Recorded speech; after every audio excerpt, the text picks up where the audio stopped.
sometimes a Wrangler. All right. What does a stills photographer do on film sets?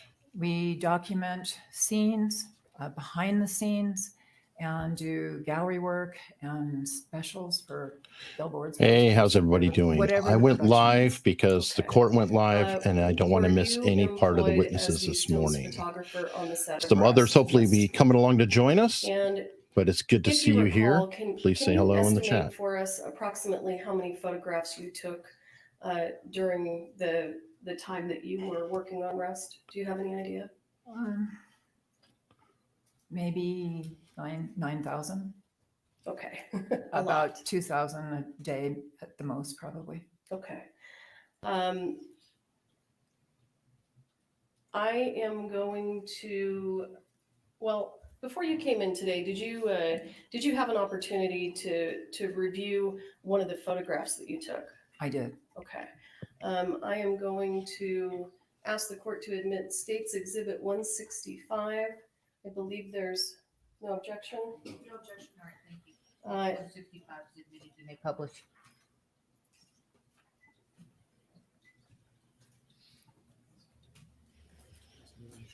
Yes. Wonder what they want with the That's all. photographer. Maybe she's who provided some of that footage that they had for behind the scenes. I don't know.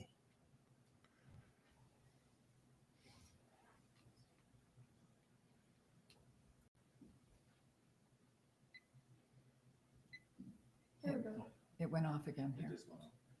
I can turn if you want. Let's start with the technical difficulties. But these guys will take care of it. I'm not. I never do.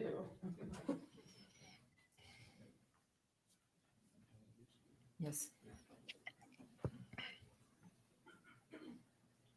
Ma'am, do you recognize this photo? I do. Can you tell us the date that this photo was taken? I believe it was on the 15th, Of what month? October. And would that have been 2021? Yes. And do you recognize this person here? Yes, that's Hannah, Okay. And who's this person here? Alec.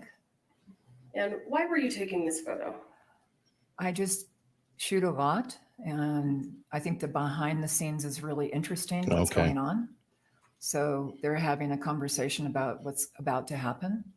And Okay. that's it. Do you know what this is in Ms. Gutierrez's hand? It looks like the gun belt. I'm guessing for Alec, Okay. or a bandolier, one of those. Okay. I see a gun in it. All right. I'm going to zoom in on this photo.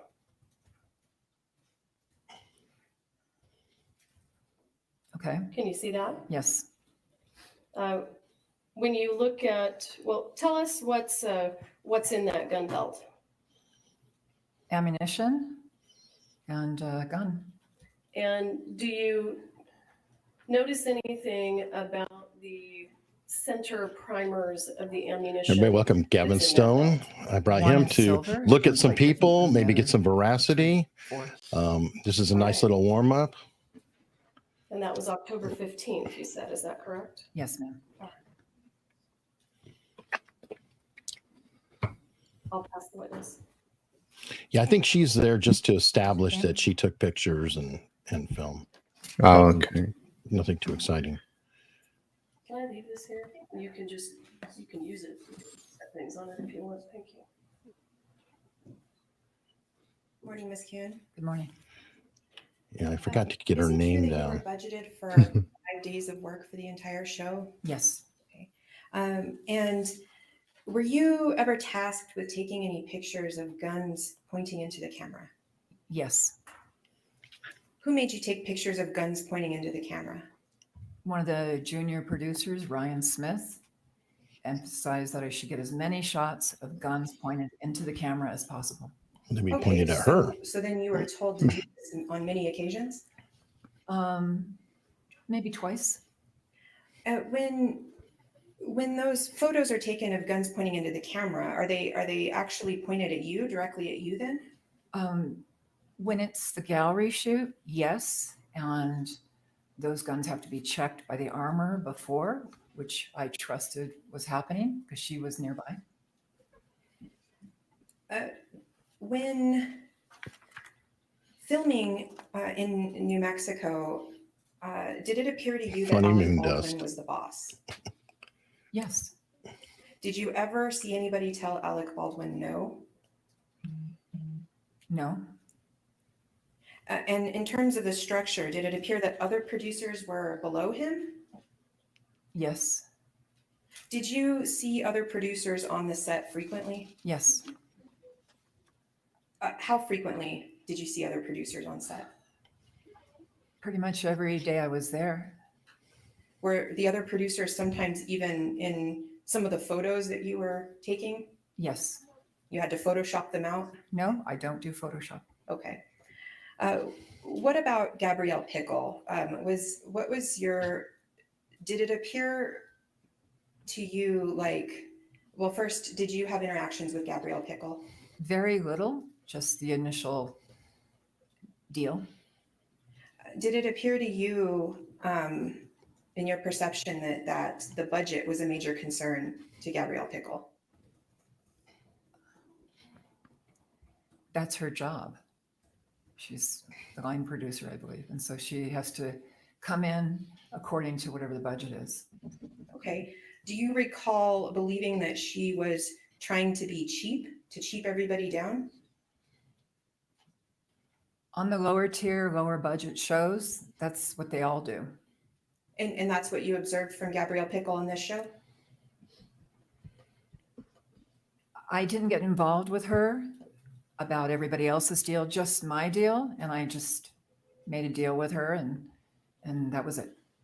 Okay, but I'm trying to get at your perception of her and whether, in fact, I'm not sure if you're quite answering. Did you believe that she was cheap, cheap, cheap? I don't have an opinion.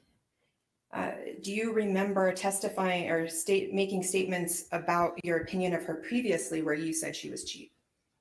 Well, that was the nature of this show. It was a low budget tier. Okay, and I'm not asking about that. I'm asking about your opinion about Gabrielle Pickle and whether you once believed she was cheap, cheap, cheap. I don't recall if I said that, then I said that. Would it refresh your memory to look at a transcript of your pretrial interview in this case? If I said it, then I said it. I mean, that was Yes, love and two limes, but they're overall also going feeling after with Alec everybody. Baldwin. That's a Everybody's always separate trying to get more trial. money. That's just the way it goes. Okay. Were you actually in the church at the time of the shooting incident in this case? I was. Okay. And do you recall ever seeing Hannah Gutierrez in the church at that time? I do not. I saw her outside. Would you agree with me that after lunch, right before the shooting, everybody on set was rushing to get the set all up and going? I would agree with that.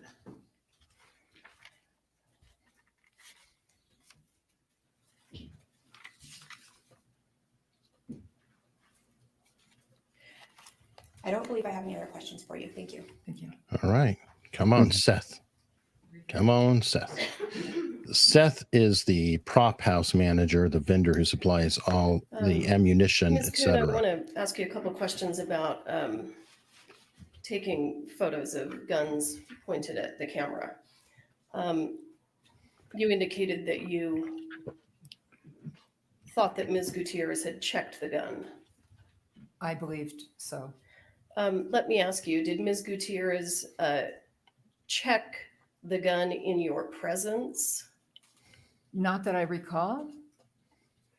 And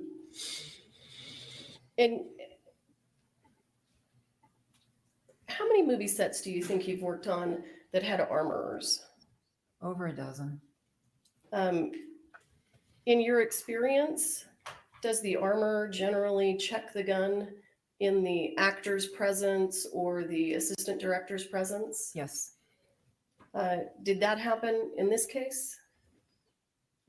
I didn't see that. I also came into the church a little bit later. And I'm not talking about inside the church. I'm talking about with you when you were taking those photos. Right. I just don't recall. I wasn't paying attention to that. I was paying attention to just documenting what was Okay. going on. Well, would you recall if Ms. Gutierrez showed you the dummy rounds and shook them for you when she put them in Yes. the gun? I would recall that, but I don't. Okay. So is it your testimony that that did not happen? I don't know. I don't know if she checked them. It's not my job. She didn't check them in front of you. No, Okay, understood. Was Ms. Gutierrez present for those close-up shots of guns pointed at the camera? she was nearby. We were in a very small space outside of a barn for a gallery shoot, and I asked her to check everything, and I trusted that she did that. And I was inside and working with the talent on those days, and that space is probably 20 by 30, very small. You can't have a lot of people in there. Okay. You were asked some questions about Ms. Pickle and the budget. Mhm. Do you generally work on movies in the state of New Mexico? Yes, You live in New Mexico, right? yes. And are a lot of films that are made in New Mexico low budget movies? It's a mix. It's a mix. Okay. Do you have any knowledge about New Mexico tax incentives and how that happens with This is kind regard of a to different stretch. tiers of movies? Not enough. Can't to say how talk it's relevant. about, but I know Okay. they get a discount if they I hire mean, our local crew. you're asking a photographer? Okay, of course, understood. On October 21st, 2021, when you were inside the church, and I'm talking about shortly before the incident where Ms. Hutchins was shot, were you paying close attention to Ms. Gutierrez and what she was doing? No, I was paying attention to Alec because he was handling a gun. As I walked in the church, I thought, there's some shots happening, photographs. So I kind of went right in to get some photos of him. And then he pointed at me to get out of the way and out of his personal space. Okay.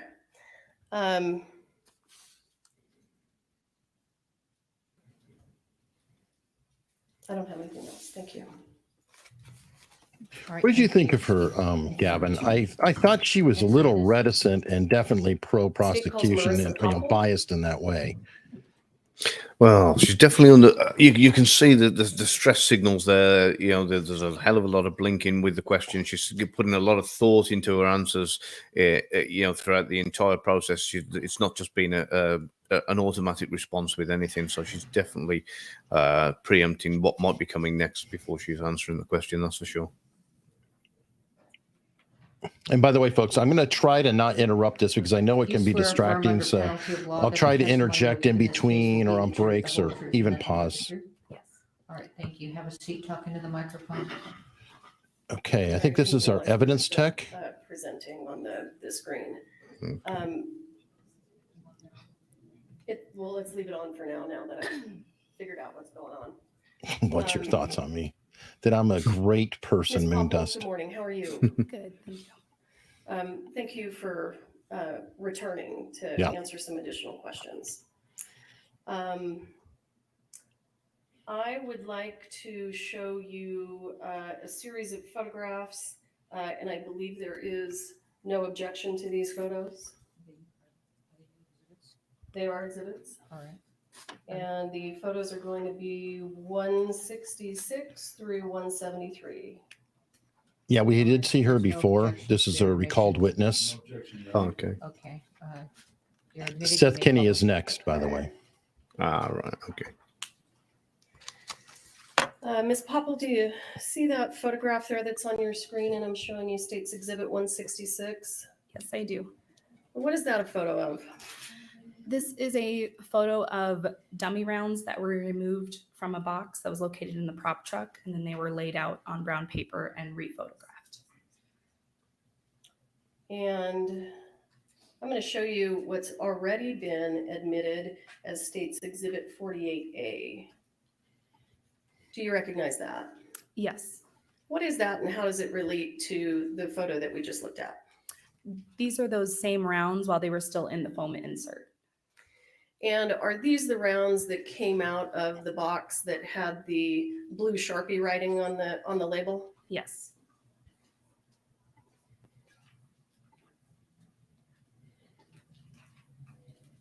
I'm showing you what's been marked as State's Exhibit 167. Can you tell us what we're looking at here? Yes, this is a box of live rounds that were collected from PDQ. And is one of them dissimilar than the others? Yes, in the bottom corner, one of them has a silver primer. Can you talk about this I'm one not over here? familiar with Yes. her, Gregory, but Was that the only live round with a silver primer that you found at PDQ? No. I'm going to relates to the previous photo, this one here, 167. What's 168? These are those same rounds removed from the box and laid out. Do you know which of these has the silver primer? It would be one of the rounds that's by itself. One of these over here? Yes. Okay. And in terms of the shape of the projectile, is the shape of the projectile similar to the live rounds that were found on the set of Rust? No. Is the head stamp of the round, and in fact, let's move to State's Exhibit 169. Is that a close-up of that live round? Yes. Is the head stamp of this live round the same as the head stamp of the live rounds from the set of Rust? No.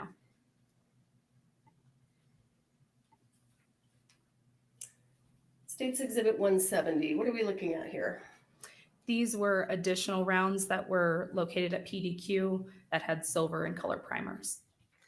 And are the head stamps the same as the live rounds found on the set of Rust? No. State's Exhibit 171, what's this? This is a top view of those same live rounds located at PDQ with the silver primer. Is the projectile shape the same as the live rounds that were found on the set of Rust? No. The live rounds with silver primers that came from PDQ, how many did you find? I'm sorry, say that one more time. How many live rounds at PDQ with silver primers did you discover and photograph? 10. 10 out of all of them. Yes. Okay.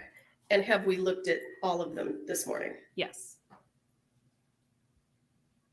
State's Exhibit 172, what is this? This is the outside of a ammunition box that was located in Lieutenant Benavidez's vehicle. And based on your experience in this case, do you know what kind of ammunition that box contained? This contained blank rounds. Okay. And State's Exhibit 173, what is this? This is the outside of an ammunition box that was located on top of the cart. And what kind of ammunition was inside this box? There were blanks inside this box. I've been told I'm loud. I I'm apologize. going to show you what is previously entered into evidence as State's Exhibit 4. Do you recognize that? Yes. The box that we just looked at, can you tell us where it is on the cart? Yes, it's off to the side. Is it this one right here? Yes, where your cursor is. Okay, all right, thank you. I'll pass the witness.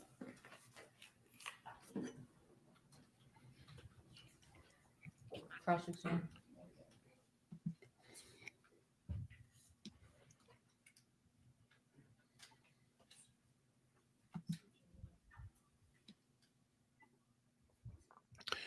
All right. It's hard for me to determine the levels, folks. Gavin, do I sound hot to you? It's coming through okay to me. It sounds about the same as what the Okay. what the courtroom is. I knocked it back just a tiny bit on the gain, and I'll try to get away from the microphone a little bit. Mhm. Again, I'm trying not to talk over them too much because that's always irritating. Reminds me of the days of radio DJs where we used to record the number one hits. Good morning again. Good morning. Ms. Popple, so you testified earlier, you all found 10 live rounds, and that was in the search that occurred approximately 1 month after the shooting. Is that right? Yes. So again, you have no idea what happened in the month in which went by that you all weren't there to search, right? Correct. Now, State's Exhibit 4, you testified at the end, you looked at that exhibit and told the jury where that box was on the card. Do you recall that? Yes. Now, it's also been your prior testimony, is it not, that you put that box back on the cart from Benavides' vehicle? Is that right? No. Okay.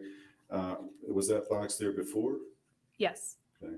So that wasn't one of the 2 boxes that were removed from Benavides' vehicle and put back on? Correct. Those were placed in a brown paper bag and secured in the scene. Okay. Your Honor, if I may approach to show some exhibit.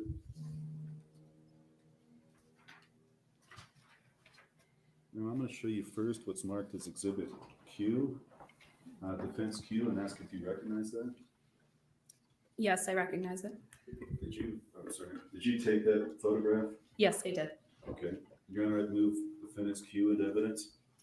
No objection to any of these. All right, defendants, do you want to just? Thank you, Counsel. So then I will move in, Your Honor, Defendants R through D as well. R through what? D as in David. It goes all the way through R through Z, and then AA, BB, CC, and DD. All right, so Q through Z, and then AA, BB, CC, DD. Yes, Your Honor. All right, they're admitted, you may publish.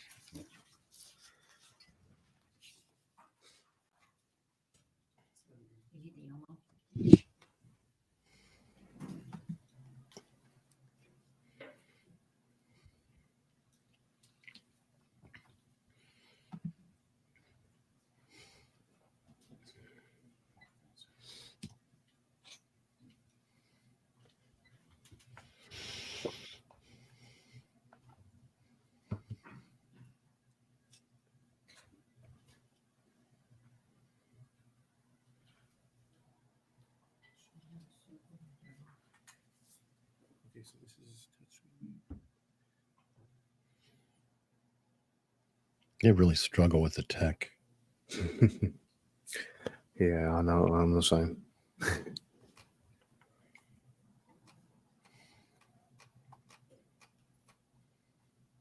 Okay, ma'am. First, I've got Defendant's Q. I want to show you that picture. Move that microphone closer to you. Oh, yeah. That is Possible Defendant's terrible. Q. Can you tell the jury what that photograph is? PDQ. This was a photo of dummy ammunition that was located at PDQ. Now, when you say it was dummy ammunition, did you send these to the FBI lab? No, we did not. And did you actually seize those and take them to the sheriff's office? No.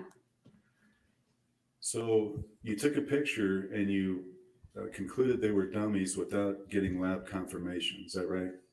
Yes. Okay, I want to show you next Defendant's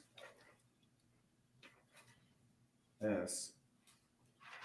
And what is that picture? I believe this was a. Look I'm at the sorry. top left one.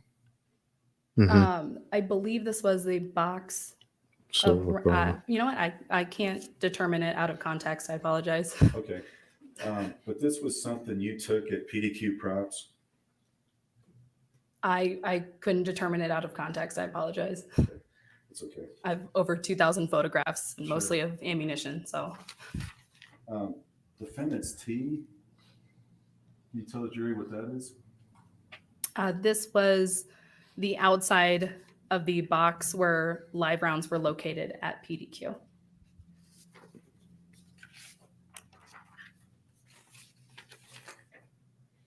defendants W, can you tell the jury what this is?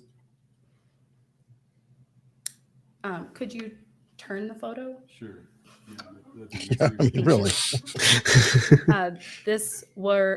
This was boxes of ammunition that were located at PDQ.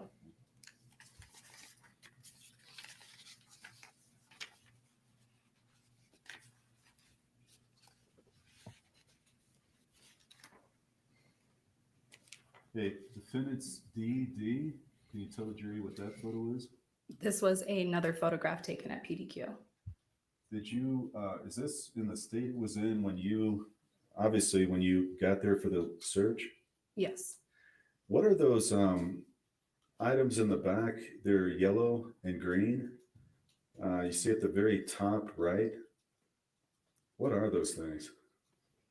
I'm not sure, some form of tool. Did you inspect that tool at all to find out what it was? I believe that Sergeant Zook assisted with that aspect. Were there any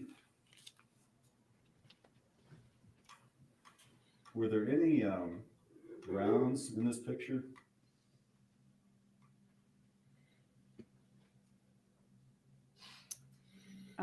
If you could move it up, just because my portion has lettering underneath it. Sure. Yeah. There were rounds on the table. There. So there is, and just to describe, there's rounds laying in a mix of all kinds of stuff. I don't even know what to call it. Is that clutter? Would that be a good word? There were a large amount of items on the table. Okay. What is the green cans? What are those? I don't recall what the green cans were. Okay. Do you know that, And what Gavin? is that brown? It might be a lubricant, but I wouldn't like to say for definite. Whatever that is, a box.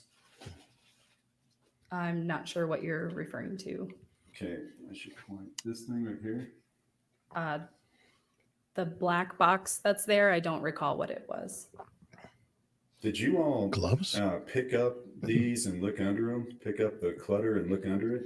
Yes, items were moved. Okay. So if you found anything under it, can you tell us what that was?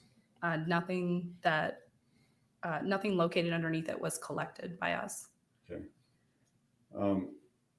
What are those manuals in the top right? Did you look at those? I don't recall what those manuals were.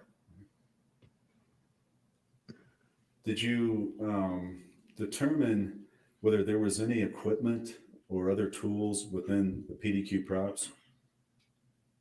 If there were tools, Equipment, first of all, like machines? I don't recall there being machines. I mean, there were some miscellaneous tools. Do you know what a reloading machine is? I know what it is, yes. Okay.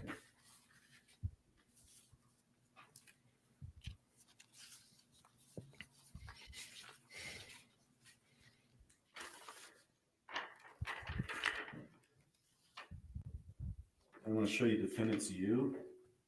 Again, I'm going to show you those items I was talking about, the yellow and green, and seeing those closer, does that refresh your memory as to whether you might have seen what those were? It does not. I did not inspect those items personally. Okay. Now, I'm going to show you again defendants W. Do you remember seeing on any of these boxes that you looked through or inspected the JS initials? Yes, multiple boxes had JS initials. I'm going to show you defendants V. Ma'am, what is this picture that we're looking at? I don't recall exactly where this picture originated from.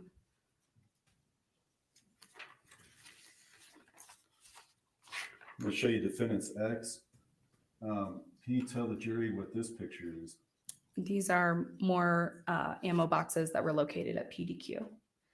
Now, did you find any written inventory system in the paperwork that you might have inspected at this search? I did not myself. Did you determine whether there was any computerized inventory system that kind of cataloged where things were? That I do not know. I'm going to show you defendants V. Better turn it right side up. Defendants V, can you tell the jury what that is? These were more ammunition boxes located at PDQ. Were you able to ascertain any type of system, just staring at everything as to how these were arranged? They seem to be arranged by ammo type. And were they all kind of put in together? Did you ever see bags of rounds put in by boxes? I don't recall.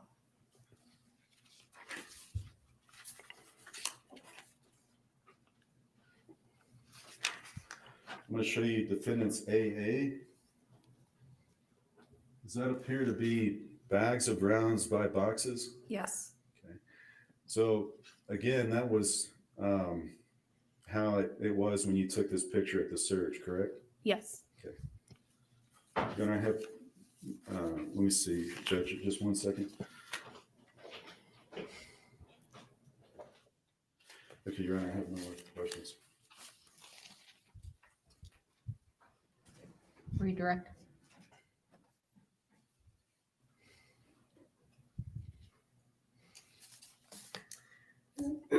Ms. Popple, when you were at PDQ, you were there pursuant to a search warrant, is that right? Yes. And did the search warrant let you take from that property anything you wanted to? No, it had restrictions. What were the restrictions of the warrant? We were looking specifically for live ammunition in a .45 caliber. Okay. 45 caliber live ammunition. Yes. Okay. Did you take all of the 45 caliber live ammunition from PDQ into evidence? Yes. Of all of the 45 caliber live ammunition that you took from PDQ, was any of it similar to the live rounds found on the set of Rust? No. Miss Liberty Gavin. That's me. It was, yeah. I thought it might be. I'm going to show you what was marked as Defendant's Exhibit Z.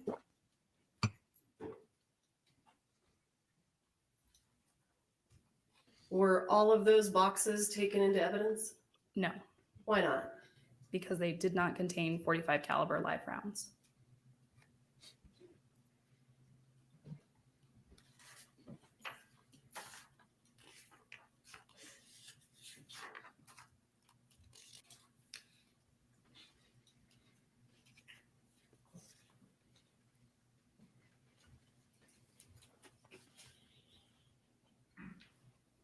I'm going to show you what is marked as Defendant's Exhibit AA. Do you see that? Yes. These bags of I'm a little reluctant to call them ammunition, but what appears to be at a minimum brass casings. Were those taken into evidence? No, Why not? because they were not .45 caliber live ammunition. As you look at that photo, do you know whether they were live ammunition at all? No, I don't believe they were.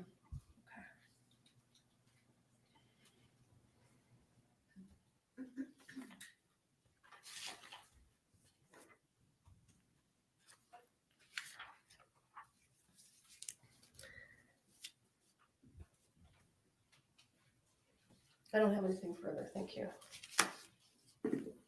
Your excuse, thank you.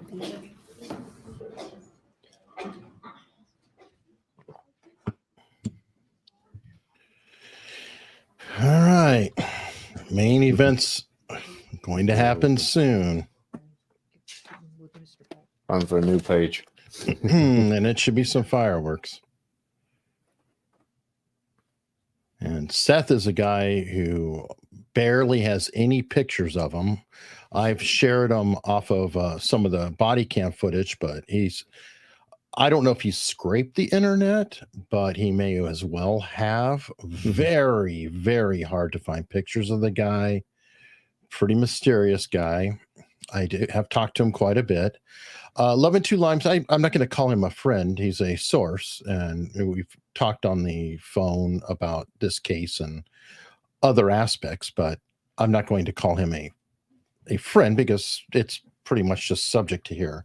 He is not my only source with Rust. I have others as well, plural. And I always try to be very careful so I don't identify by how many or even gender or otherwise, because I really do want to keep my confidence. At some point, maybe I'll be interviewing them and you'll find out. Okay, this is not Seth Kenny. You teases. Ah.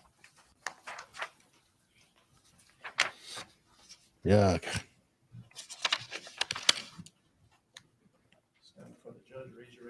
Do you swear affirm under penalty of law that the testimony you give in this case will be the truth, the whole truth, and nothing but the truth?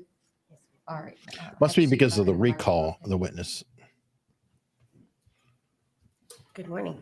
Good morning. Ms. Smith, go ahead and state your full name for the record. Rebecca Smith. And Ms. Smith, in October of 2021, how were you employed? I was employed as Key Craft Services. Was that on the set of Rust? Yes, ma'am. Okay.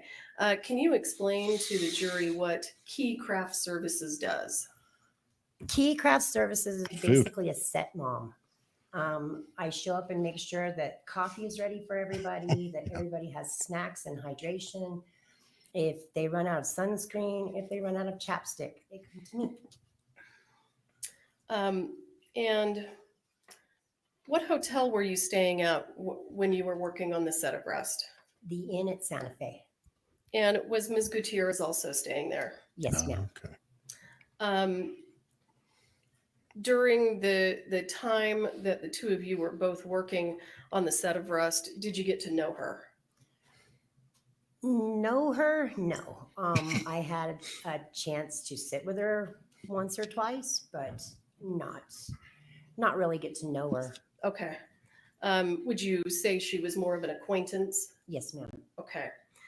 And Ms. Smith, were you present at the hotel the evening of October 21st? This is maybe about the 2021? cocaine. Yes, ma'am. And at some point that evening, did you go to Ms. Gutierrez's hotel room? Yes.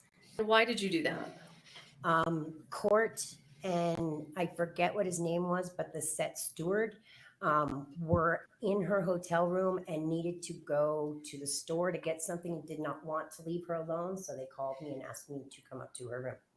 Okay. And did you do that? Yes, ma'am. And did you stay with Ms. Gutierrez for a little while? Yes, ma'am. And then at some point, did you leave? Yes. Did anything unusual happen when you left Ms. Gutierrez's room? Yes. She asked me if I could hold on to something for her. I said yes. She put it in my hand and Boom. I walked out as there was a knock on the door. And after you left the room, did you look to see what she had placed in your hand? Yes. And can you describe, without making any assumptions about what it was, can you just describe what Fluffy you saw white in your powder. hand? It's Yes. also seen in the White It House. was a clear Ziploc baggie with a green small Ziploc baggie inside. And there was powder inside the green baggie. What color was the powder? White.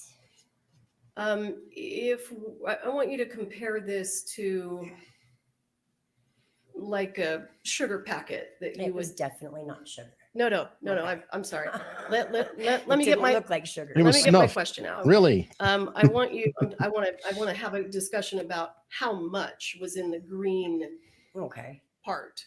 And I want you to compare it to a sugar packet that you would open and put in coffee or tea. Okay. How many of those do you think it was? Maybe 4 or 5. Okay. And Ms. Smith, how old are you? I'm 51. And when you were a younger person, did you have an opportunity to use the drug cocaine? Yes, ma'am. I'm a recovering addict. Are you familiar with what cocaine looks like? Yes, ma'am. Are you familiar with the way that cocaine is packaged? Yes, ma'am. Based on that experience, what did you believe to be in the bag? I believe He's it getting was antsy. cocaine. And what did you do with it? I threw it in the hallway trash can before even going downstairs to my hotel room. And why did you throw it in the hallway trash can? Because, like I said, I am a recovering addict. I can't, first and foremost, have it in my possession. And second, I was really very offended, and I didn't want anything to do with the situation anymore. Okay. After October 21st passes, did you receive any text message communications from Ms. Gutierrez? Yes, Eh, several. And generally speaking, what was the theme of those messages? I want my stuff back. Other than the bag containing the green bag containing the white powder, other than that item, did you have anything else that belonged to Ms. Gutierrez? No, ma'am. Did you bring this information to the attention of law enforcement? No, ma'am. Why not? Like I said, I didn't want to be involved in the situation if I didn't have to be. Okay. And how long after the incident do you think it was before someone reached out to you to talk to you about this? I believe it was about September of 2023 when you contacted me. YouTube's rejecting my And I comment personally called you? about because the word cocaine. Texted, I believe it was. Okay. Wow. And You have to use the number 0 instead tell of the me O. I on guess. that day what you have testified to today. Yes, ma'am. I'll pass the witness. There you go. Thank you, Your Honor. Ms. Smith, good morning. Good morning. Now, ma'am, that night when you went to Miss Gutierrez-Reed hotel room, you were called over and Miss Gutierrez-Reed was distraught, correct? Yes. Now, you were called over and there were, you could see she was visibly distraught, couldn't you? Yes. And didn't you say that you would stay with her that night and make sure she was okay? I said I would stay with her for a little bit, yes, until court and the steward came back. Okay. And at the time you left, had they gotten back? No. So before they got back, despite your word earlier, you left. Yes. Did Miss Gutierrez-Reed also go to your room that night? No. Now, your testimony is that the last time you used cocaine was approximately 20 years old. Is that right? Yes, sir. So that would have been, I think, 31 years ago. Yes. And since then, thankfully, you've been clean. Is that right? Yes, sir. So you have not seen that substance in 31 years. That's fair to say? No, that's not fair to say. Mm. I have seen it, just not used it. Okay. Now, you stated on direct examination that you believed it to be cocaine. Yes. And do you recall stating at one point that you said it could be cocaine or meth? That's my question. I don't recall saying that, no. Okay, do you recall at your pretrial interview being asked the question, what was in those baggies? Inside the snack baggie was the green baggie. Inside the green baggie was a white powdery substance, which I knew to be cocaine, or I mean, it could have been meth or something too. It could have, Okay. but I don't believe that it was, nor did I state that I believed it was. I just said that it could be. And that was my question. I'm just asking if you said it could have been meth too. It's a weird defense. So in You didn't get the reality, right narcotic. it could have been a number of other white powders. Yeah. Would you agree with that? Sure. Do you know what creatine looks like? No. Protein powder? Yes, because I work in craft services. Snuff. And we could go through a whole list of items, but there's a lot of white powder sugar, right? Mm-hmm. Is that Yes. correct? Okay.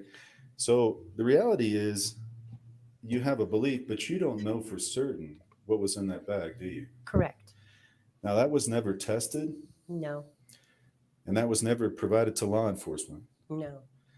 How long did you hold that baggie before you threw it in the trash? I didn't make it all the way down the hallway. So how many feet do you think that was that you walked?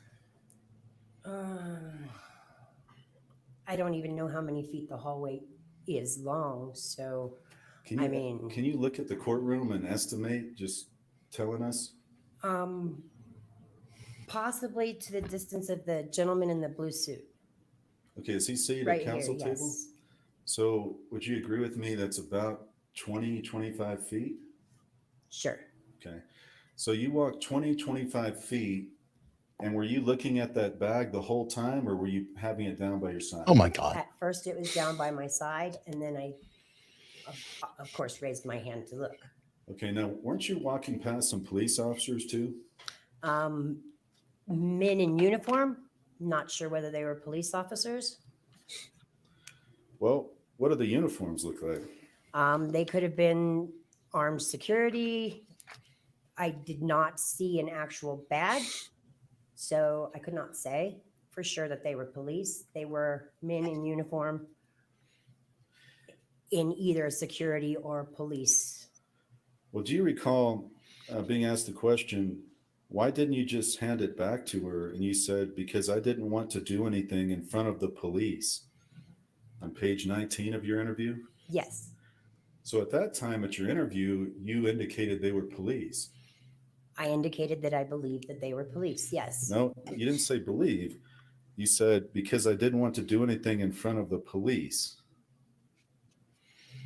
So were they police or not? I don't know. I hate it when they get cagey. I hate it. So you walk down 25 feet, you look up at it, and then you throw it in the trash. Is that right? I looked at it and then waited for the trash can, of course. I didn't throw it on the floor or anything. No, because you don't want to drop it in front of the cops. Hey, you dropped something.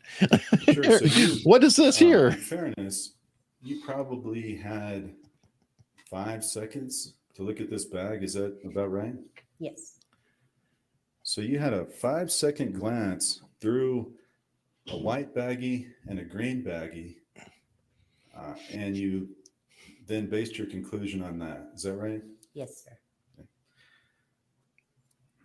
Now you also said Like 99% of the population would base their you conclusion thought on this that, by was the about way. 4 to 5 sugar packets. Correct. Okay.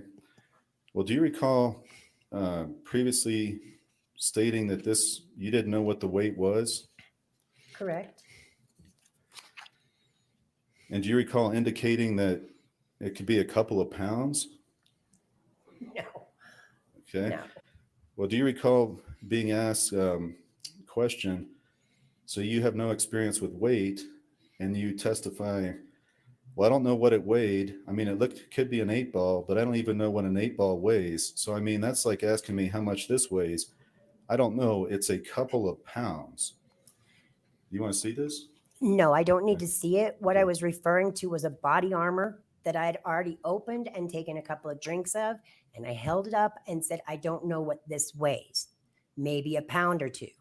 That was in reference to the body armor, not to the baggies. Okay. Well, in Oh. reality, in a 5-second glance, would you agree with me? You have no idea what the weight was. Correct. Okay. And you really, other than your guess, you have no idea for certain what was in that bag. Correct. I don't think this is a win for him per se. Not really. Then I have, may I just have one moment? Shouldn't have been brought up in the first place if it wasn't given any evidence anyway. I mean, yeah, I don't think it should have been brought up because it wasn't on the set personally, but I don't think he's helping. He should have just said, you can't identify the powder I and moved recall in on. those text messages between you and Miss Gutierrez-Reed, she at one point asked you back for her things, plural. Yes. Okay. And so things is more than one, right? Yes. Okay. I have nothing further. I don't think he helped her because he dragged it out. Yeah. Like such crazy denials that it starts to Ms. get Smith? ludicrous. Have you ever seen powdered sugar packaged like that? Never. Have you ever seen regular sugar packaged like that? Never.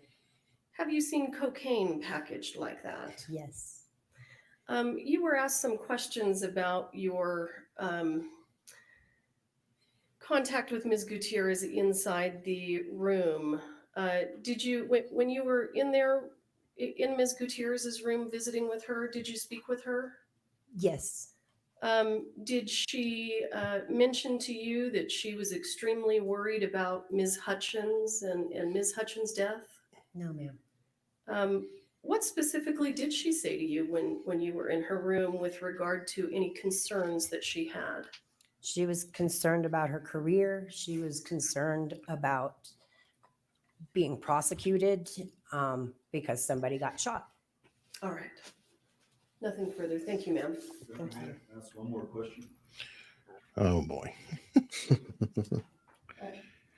Can we approach real quick? Again, this is just my opinion, but he dragged that out so long that it stretched It was unnecessary. to the ludicrous. It's like, oh, you know what, Gavin? Here, hang on to this. I know you like it in your coffee. It's just a standard thing you hand off to somebody going out of a room. Good God. And then she's a former addict and there's cops. Of course she was like, oh shit. And she dumped it. This is not a Crazy. Ma'am, you were the one that told Miss Gutierrez-Reed that night that Halyna had passed, correct? Yes. Okay, nothing further, Your Honor. All right, thank Okay. you for your excuse. Thank you. Next witness. why do you have to get that question in? That's weird. Yes, very unusual. Just 1 second.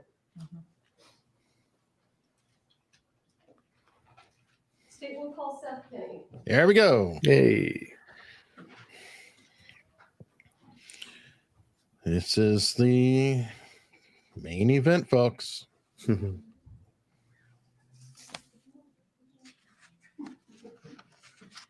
we approach, Your Honor? Oh, Seth's lost some weight. Go Seth. I think he's aged a little bit during these couple of years. Okay, that's Seth's lawyer, I'm pretty sure. Oh boy, here we go. Ruckle, welcome. Hey, how you doing? All right, we're into the main event now. That whole cocaine cross just made me crazy. Oh, it was way too long. You didn't know what that powder was? Cool. Great, Next, no more move on. questions. Yeah. She didn't tell you it was cocaine? Cool. You know, like that's it. If it was in a green bag, she wouldn't even know for sure that it was white. I mean, you can, unless it was like a very light green.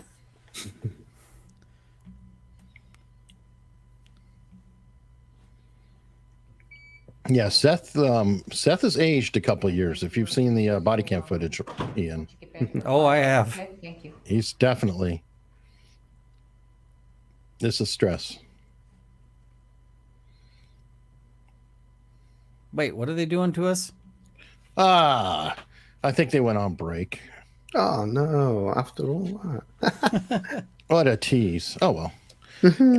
Anyway, okay. So Ian, you agree on that? I know I'm belaboring the point, but I'm just sitting there going, walking down the hallway, 25. I'm just, my mind is blown.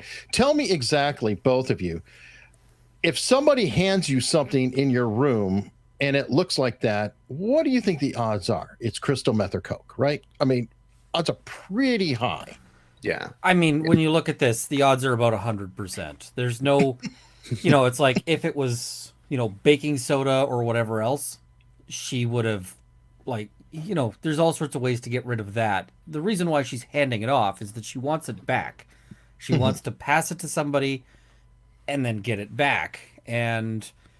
But this whole line about like, oh, it could be baking soda. Nobody's packing baking soda into a dime bag. Yeah. I mean, it's not like even if it was your creatine, it's not like you're going to be in the case of like, oh dear, the cops are on the way here. Will you take my creatine? I'm not going to the gym today, and keep it safe for me until they've gone. I've never seen a gym user do that yet. Well, and especially, don't you take quite a bit of it? We're talking about what, an 8-ball is an eighth of an ounce, I think. Yeah. Okay, and when the defense lawyer says, I don't know what an Yes, 8-ball is, he's bullshitting the witness. I mean, it's not like improper, but he's a criminal defense lawyer. He's got to know what an 8-ball is. You also got to look at the fact she said there was about 4 or 5 sugar packets worth in there, like the type that you get in kind of Denny's or whatever to pour in your coffee. I'm not buying that for 1 minute. Now, I do want to point out, though, I actually don't think that testimony should have even come in. No.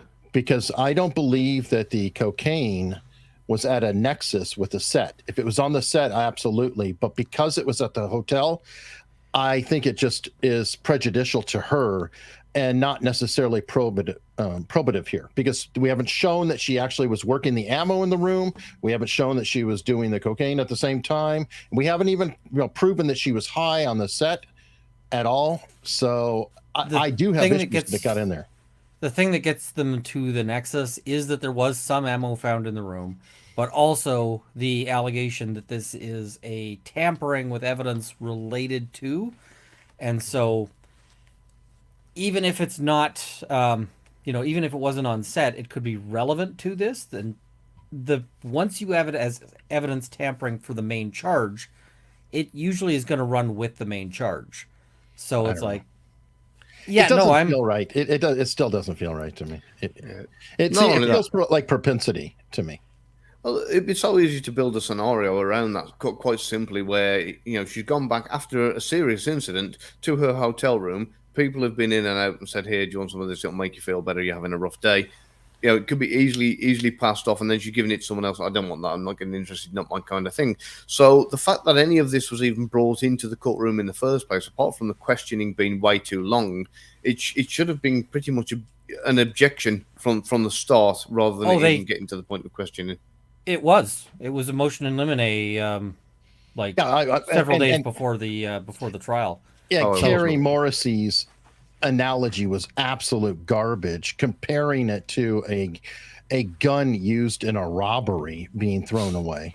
That literally was her analogy.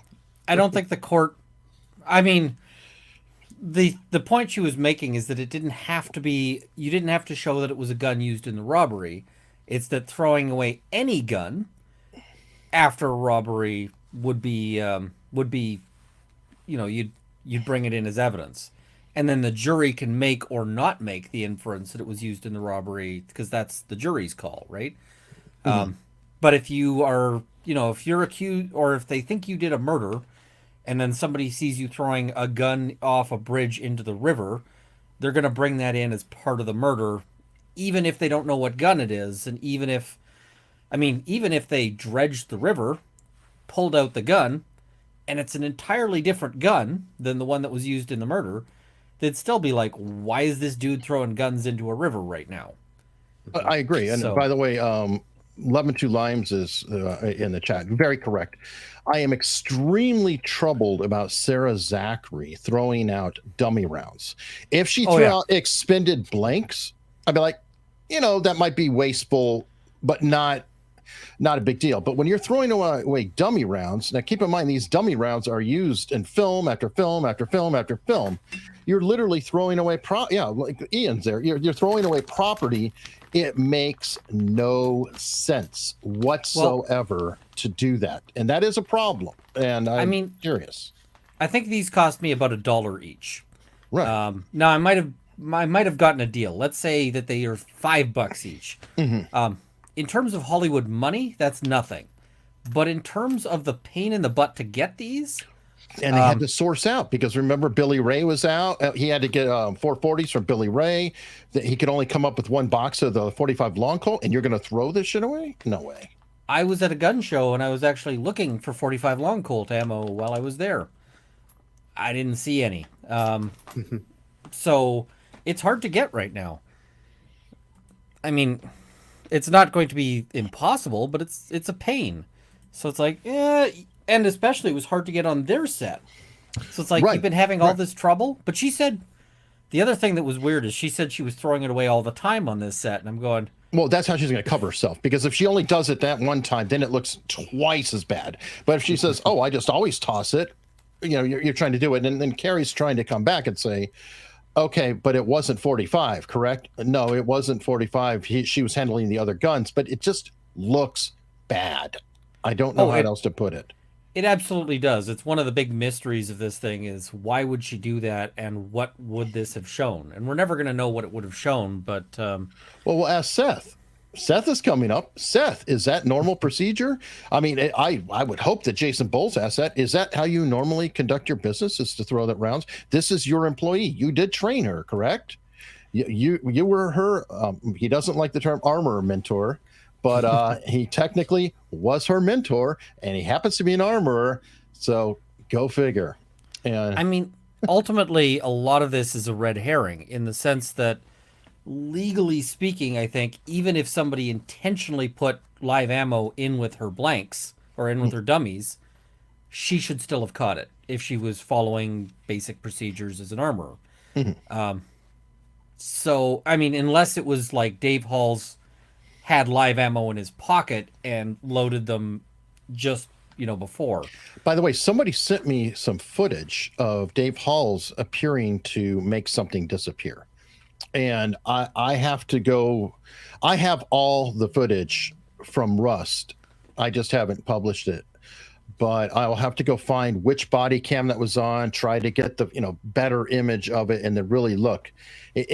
I couldn't quite tell, but it looked like he might have been kind of throwing something in his pocket or doing something. And I don't know if it was off of the prop cart or where it was, because it was a TikTok cut of it. So it's like I really want to look at the. I think I need to see the full thing before I make that call. And the problem is that sometimes people do dumb things after crimes. You'll get people who will be like, "Oh yeah, he threw away a cigarette package or something." And it's like, maybe you shouldn't throw anything away right now while they're investigating a crime. But actually, show it really quickly. Give me a second to rewind it. Right there. Right there, okay?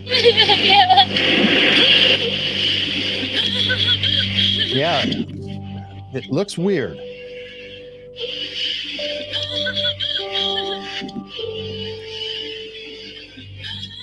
I don't see him drop anything, though. I see him fidget. Right there. Yeah,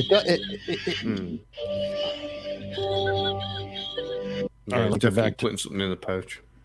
So, yeah, it looked like he, was releasing something into his pouch. I don't know if that's like a carpenter tool belt or something. I'm not sure. And again, that's why I said I really need to look at the police footage, find the right body cam, because I hate the dramatic music. That makes me nuts, because it's like, oh, you're supposed to see this. And again, I want to look at it. It looks odd, but it could be absolutely nothing. I think it's just him fidgeting his hands, personally, but I don't know. I also was trying to figure, was that a holster on his belt, or it almost looked like an empty holster, didn't it? So what those pouches are usually is for collecting the spent rounds. So what you'll do is you'll have the revolver. When you finish firing off all the rounds and you're empty, you'll open it up. Well, you'll take hold on, spent Gavin. rounds out. That would be completely wrong. He's the first assistant director and has no reason to even touch a revolver. Let it go. Let it go around. Pick up brass. He would Also, assign somebody to do that. it's got way too much of a slim profile. Usually, if you've got like a dump pouch or something Yeah, for they're that, usually it's a lot something with bigger. a wider mouth specifically so you can just toss stuff into it easily. Yeah. So it looks to me like a holster, and if it's a holster, most of those holsters are open at the bottom. So it just drops straight through. So, I mean, dropping something into a holster would be weird. It'd just fall onto the ground, and then you could just, if you were doing that, you could just toss it on the ground rather than. So I think it's just a fidgety gesture. It could be, and that's why I said I want to look at the actual, footage, which hopefully is 4K, and then I could zoom in and really actually look. If it was a holster, I doubt it's 4K. It's body cam footage. Well, 1080p probably. I mean, that's pretty. And if it was a holster, it's possibly just fiddling because whatever was meant to be in there wasn't.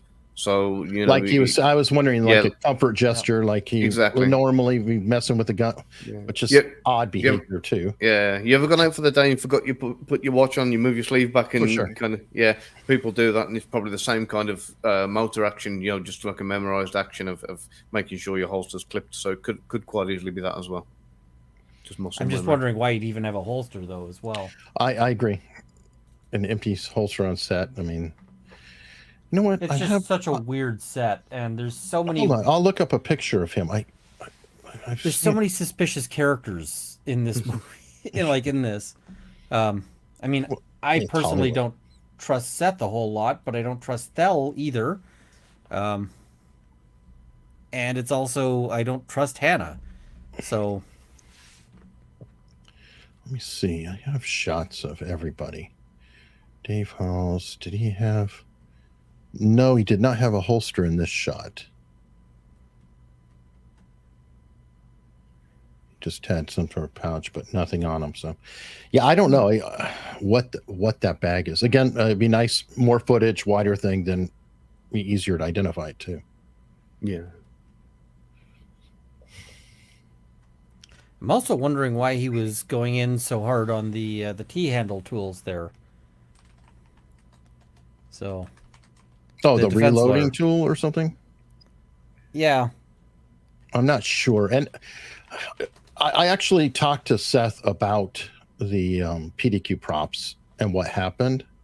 Yeah. I don't know, for sure. I'm telling you it's from him. But apparently the search warrant was served right after he returned from Bruce Willis's last movie, Las Cruces. And they had just brought all the stuff in and dumped it to sort it out the next day. Really late at night, you dump everything, whatever, you lock up the facility, the next day you go organize whatever. It could be bullshit. I don't know, but I'm pretty sure that's going to come up in some of the questioning.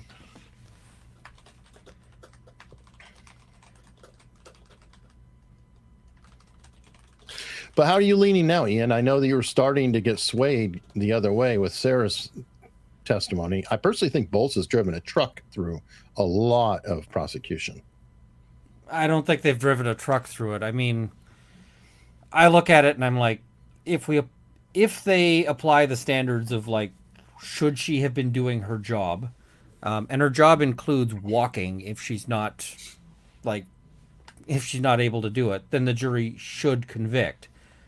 Will the jury convict, or will they end up going down rabbit holes? I think they might go down rabbit holes, but I don't think, and that's just because that's what juries do. A lot of the other stuff is kind of a distraction. Is Baldwin a dick? Yes, absolutely. 100%. Does that change Hannah's responsibilities? 0%. Hannah's responsibility is to tell him to go F himself if he says to do something unsafe, and walk if they don't.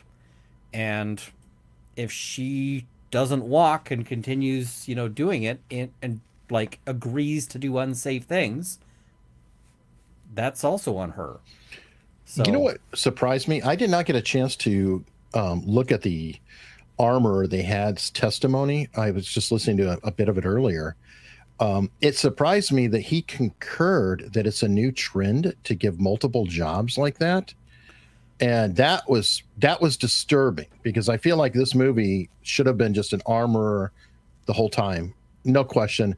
And I have problems with the idea that Alec's cult on Wednesday using blanks is an armor day, but his cult on Thursday, where they're not using blanks, he'll just have it on him, is not an armor day. To me, it's like if it's a gun and working firearm, the armorer should control it, give it to him for the scene, and take it back when done.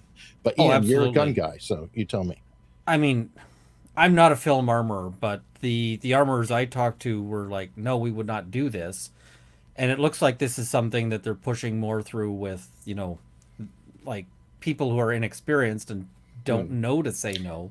But inexperience with guns and safety is not really it's not really a defense there. But it's ridiculous to me. Like, I'd be saying, okay, if you want a non-armor day, here's the rubber guns. You guys can't hurt yourself with those, probably. But I am streaming the trial, folks. I have this in the background. As soon as the action starts, I promise you, I will. Yeah, they decided to take a break. I suspect it's an objection because they brought the witness out to. I mean, the witness was clearly coming in to testify. So he's the star witness. He is the star witness for the prosecution. I already know this. Jason Bowles has treated him as such in that pre-hearing. I mean, did he not say, Ian, that this is their primary witness? This is their guy. I want him tossed. Yeah, and I mean, they weren't going to toss him. They tried to toss him. The thing is, ultimately, Bowles screwed up badly, and that argument was never going to fly. The judge had some pretty harsh criticism of his, of Bowles' screw up. And in fact, the prosecution is being a little nicer than they have to on this one. Because the judge's ruling was the privilege was waived with respect to those things. Which would suggest, okay, cool, we can use all of your communications with your lawyer that we got. Now, the prosecution has said that they're not doing that. So, why is he sitting in gallery? Are they going to recall him again, or? I don't know. Something's happening here. Yeah, this is odd. I wonder if this is a last-ditch attempt to eject him. Possibly. I mean, it makes sense. Was this Gutierrez-Reed's first gig doing a film, or has she done several before? Second. So yeah. She also did hang out with her dad on sets, but that's not necessarily training. That's running around with your dad on set. Yeah, got you.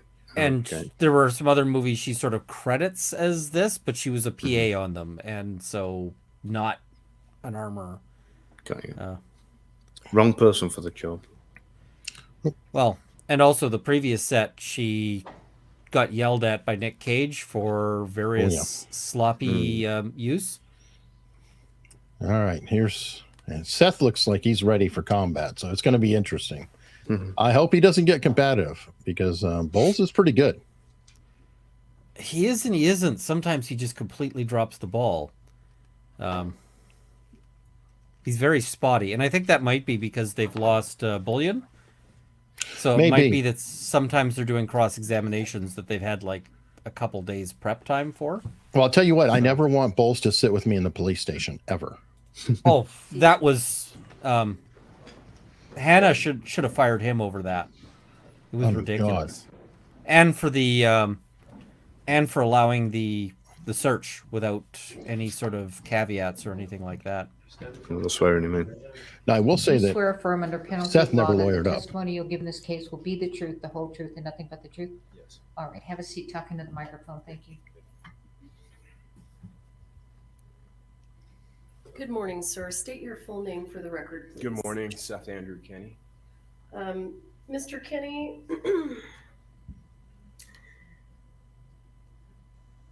where to begin? In October of 2021, what kind of business did you run? I ran a prop and weapons supply house to the film and entertainment industry. Could be anything from theater, and also volunteer work associated with active shooter training. Okay. Wait, would you move that microphone a little closer to you there? That's an interesting combo. And He has an FFL. do you still have that business? I do. Yeah, who doesn't these days? How did you get into the prop supply business? I got contacted in about 2009. Had previously been consulting for a firearms business, indoor shooting range, and retail segment, as well as some law enforcement training. So there was a crossover. And from that, I met an individual that was working in the film industry. And at some point, he said he needed some help, and it was just going to be a 2-month thing. Turned into 15 years. Okay. And How did that end, by the way? What kind of work did that individual do? He did a similar thing where he set up weapons, sent them out onto shows, and also worked as an armor on set. Okay.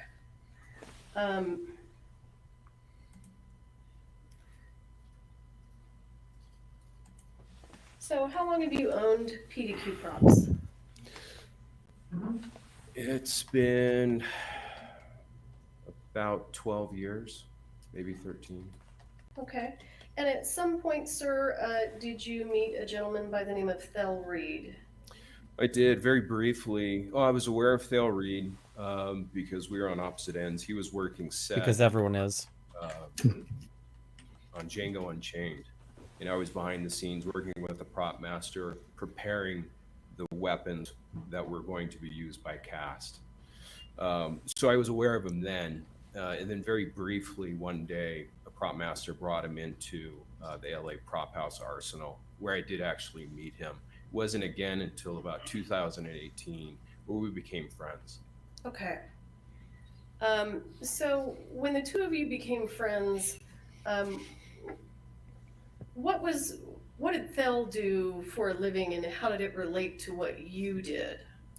Well, primarily he's more than anything, he's a gun coach, and he does work set as an armor as well. But something that he's unrivaled in is as being a gun coach. As an armor, he does a fantastic job, or he did back in the day. So he would work set. And on the back end, I would prepare the weapons. For the most part, I work set as little as possible. Okay, when you say work set, what do you mean? Actually, ending up on a call sheet, being hired by a film production. It could be episodics. It could be any TV show that you might see. Walking Dead, for instance, and then, or it could just be a feature film. Like Django Unchained. And so when you are Walking Dead's an interesting thing to bring up here. You end up being an employee or an independent consultant for that production. Okay. So working on set was not your thing. He hates it. Definitely not my focus. Okay. And at some point in time, did you and Mr. Reed work on a film together where 1983. Mr. Reed was an armorer or a coach and you were the vendor, the supplier? That was it was 1883. It wasn't a feature film. It was more of a one run episodic. And I had been working with Taylor Sheridan's prop master.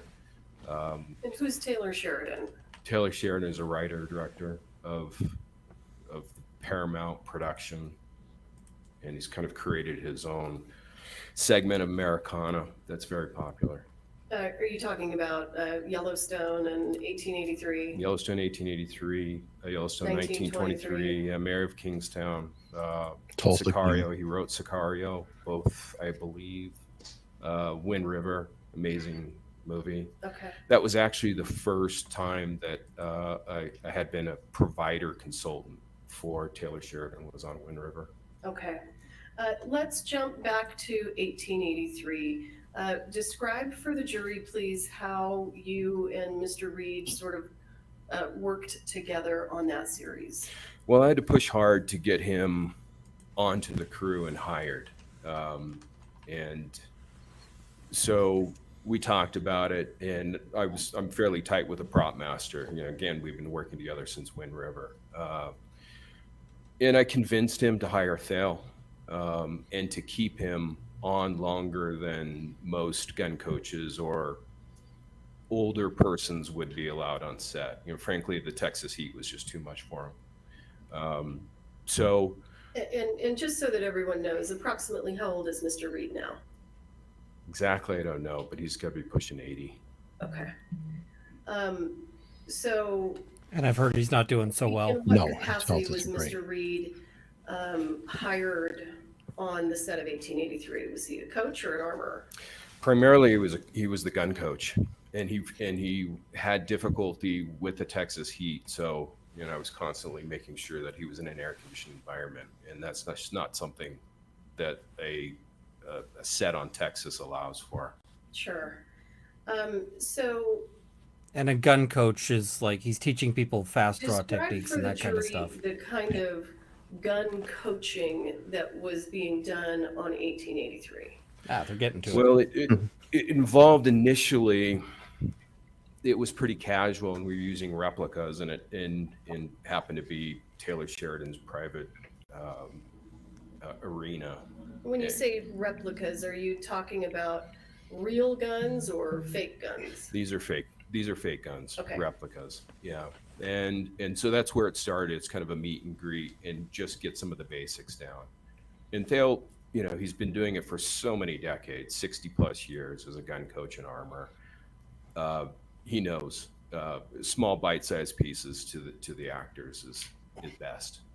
Okay. So Was there coaching sessions that included real firearms? there were. Then at some point, it was decided, and I'm not sure who made that decision, that they actually wanted to set up in a private range on a portion of Taylor Sheridan's private ranch with an appropriate backstop and it controls. And that is where the cast, it was a bit of a team building as well, learned about how the functioning of the firearms, you know, and we were mixed between blanks and live. We had live ammunition in one area and then take people off to the side and shoot blanks. And essentially the safe distance on most blanks is about 20 feet. So we would take them away from the firing line and test and train them there. And primarily, they had gotten it by that point. They had really understood for their characters what they needed to be and do on set. So you mentioned that during these coaching Which sessions, is mostly be played some at of the cast 1.5 was speed. shooting with live ammunition. Is that correct? That's correct. And do you recall what kind of caliber weapons the cast was using to shoot that live ammunition from? It was a mix we had available from memory, 12 gauge birdshot, just the basics of that. I don't think we even touched that ammo. The prop master had some guns that were chambered in 357, I believe, some lever actions. And also I've been trying to get a 357 lever. They're hard. Both are okay. All right. Terms. Hard to find right now. Can you explain to the jury, well, let me ask you this. Do you know where the live ammunition came from that was used in those coaching sessions? I do. Where did it come from? The 45 long Colt came from Thale. He had a number of reloads that I asked him to bring because at that time it was very difficult to source live ammunition. It was difficult. So he had what turned out to be 325 reloads of 45 long Colt.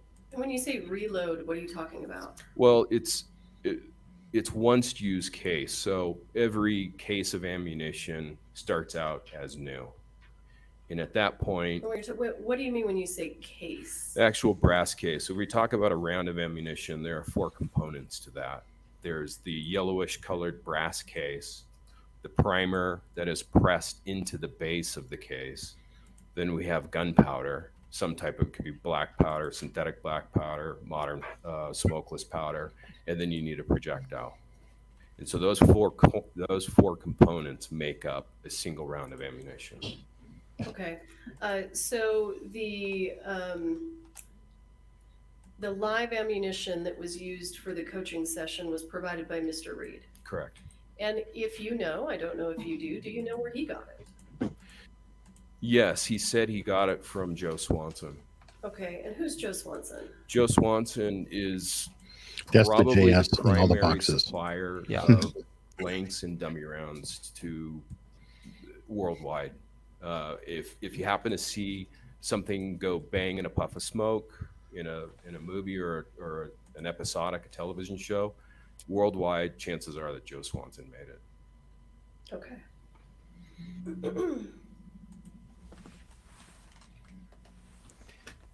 I understand he's also the inventor of the idea of like the blanks that look fine on the outside but have the ball bearing in them. Blanks or dummies? Or sorry, yeah, the dummies. I got scared. I don't want a ball bearing in my blank. Yeah, no, the dummies that have that rather. 1883, was it all used up? No. So can you tell us approximately how much was left over? It was, if memory serves me correct, it was about 125 rounds, roughly. And what happened to that ammunition after you finished training the actors on 1883? Well, that's a little bit hazy. At one point, I do Shouldn't be recall hazy, that, dude. certain things were offloaded from my Sprinter van because they just weren't needed, and that was one of those things. But at some point, it got moved back to Albuquerque, and I've never been able to pinpoint the date. The live ammunition was moved back to Albuquerque? Correct. And specifically, where in Albuquerque was it being housed? It was in a gray bin marked live ammunition, and it was actually in the bathroom.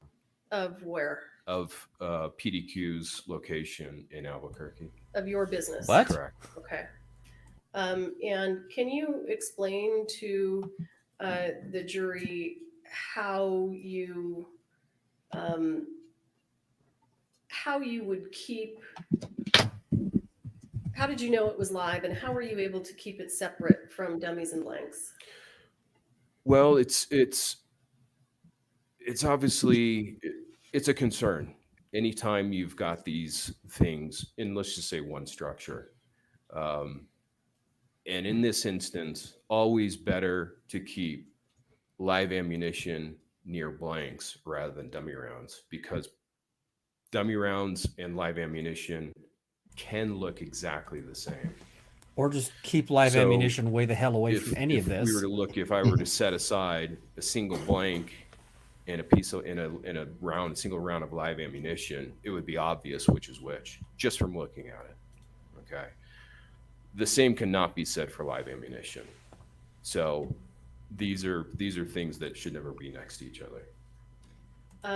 Did you keep all of the 45 long Colt live ammunition in the gray bin? It was in the gray bin, and it was marked on two sides live ammunition. Did you have 45 long Colt live ammunition stored anywhere other than the gray bin at PDQ in Albuquerque? No. And do you recall a search warrant being executed at PDQ? I do.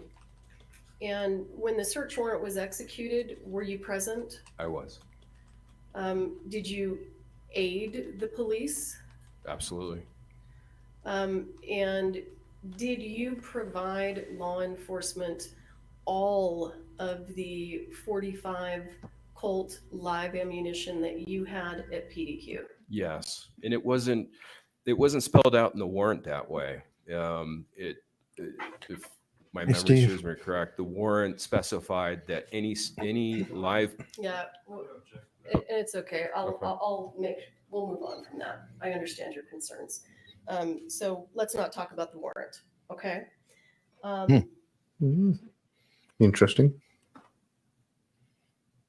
Was there warrant would be another hearsay. show that you and Mr. Reed both supplied firearms and ammunition to after 1883? No. So not that I recall. let me, did you supply firearms and when I say ammunition, I apologize, I mean blanks and dummies, to the set of a movie called The Old Way? Yes, but that was filming concurrently. That's with Nick Cage. 1883. Okay, they were happening at the same time. Yes. All right.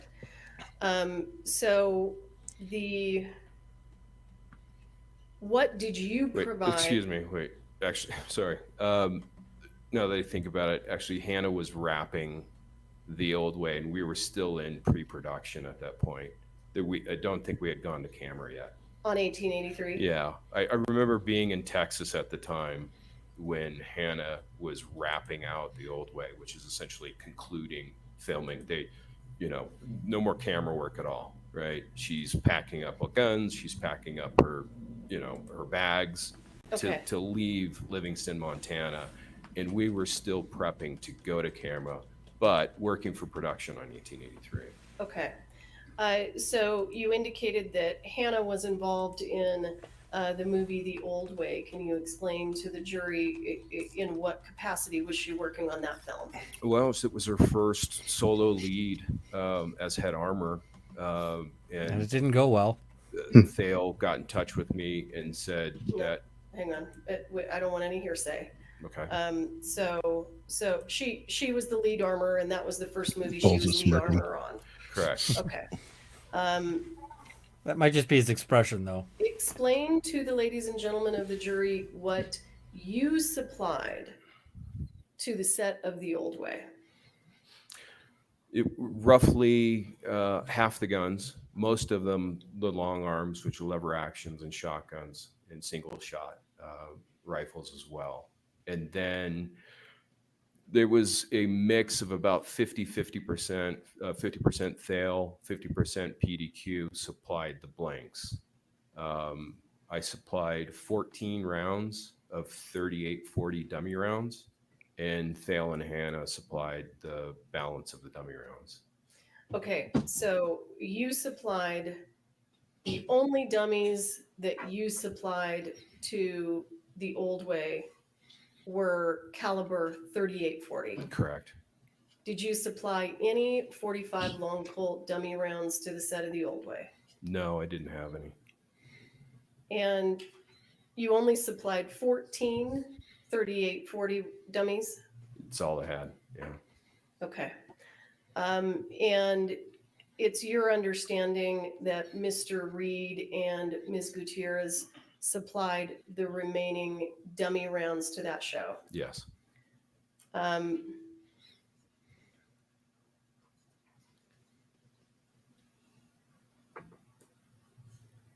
The dummy rounds that Ms. Gutierrez supplied to the set of The Old Way, if you know, do you know where she got them?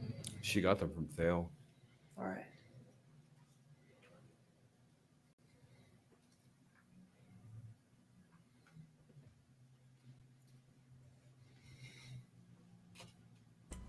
That's a big accusation. Well, they all are really tight, Ian. I mean, very Do close. you source Not anymore, they're not. Oh, a no. lot of your ammunition from Mr. Swanson? 100%. Actually, no, excuse me, 90%. I feel like this will cause a And breakdown Do you source Hmm. from in their Mr. relationship. Swanson? And Oh, again, it has, yeah. not ammunition. Understood. Dummy rounds and blanks. Okay. Do you source both dummy rounds and blanks from Mr. Swanson? Dummy rounds 100% from Joe Swanson. Okay. I think we should look at some pictures if we can get set up. Mr. Bowles, will you have a look at something with you? I don't want it to be displayed yet. So I'm just It's great when they play nicely together. It's funny. They started out being really collegial on this one, Mhm. like to the point where I was going, I commend them for how well they're getting along on a really contentious trial. And then that broke down. Hmm. Which witness was it that she really took offense? Oh, it was the Hancock. Reed.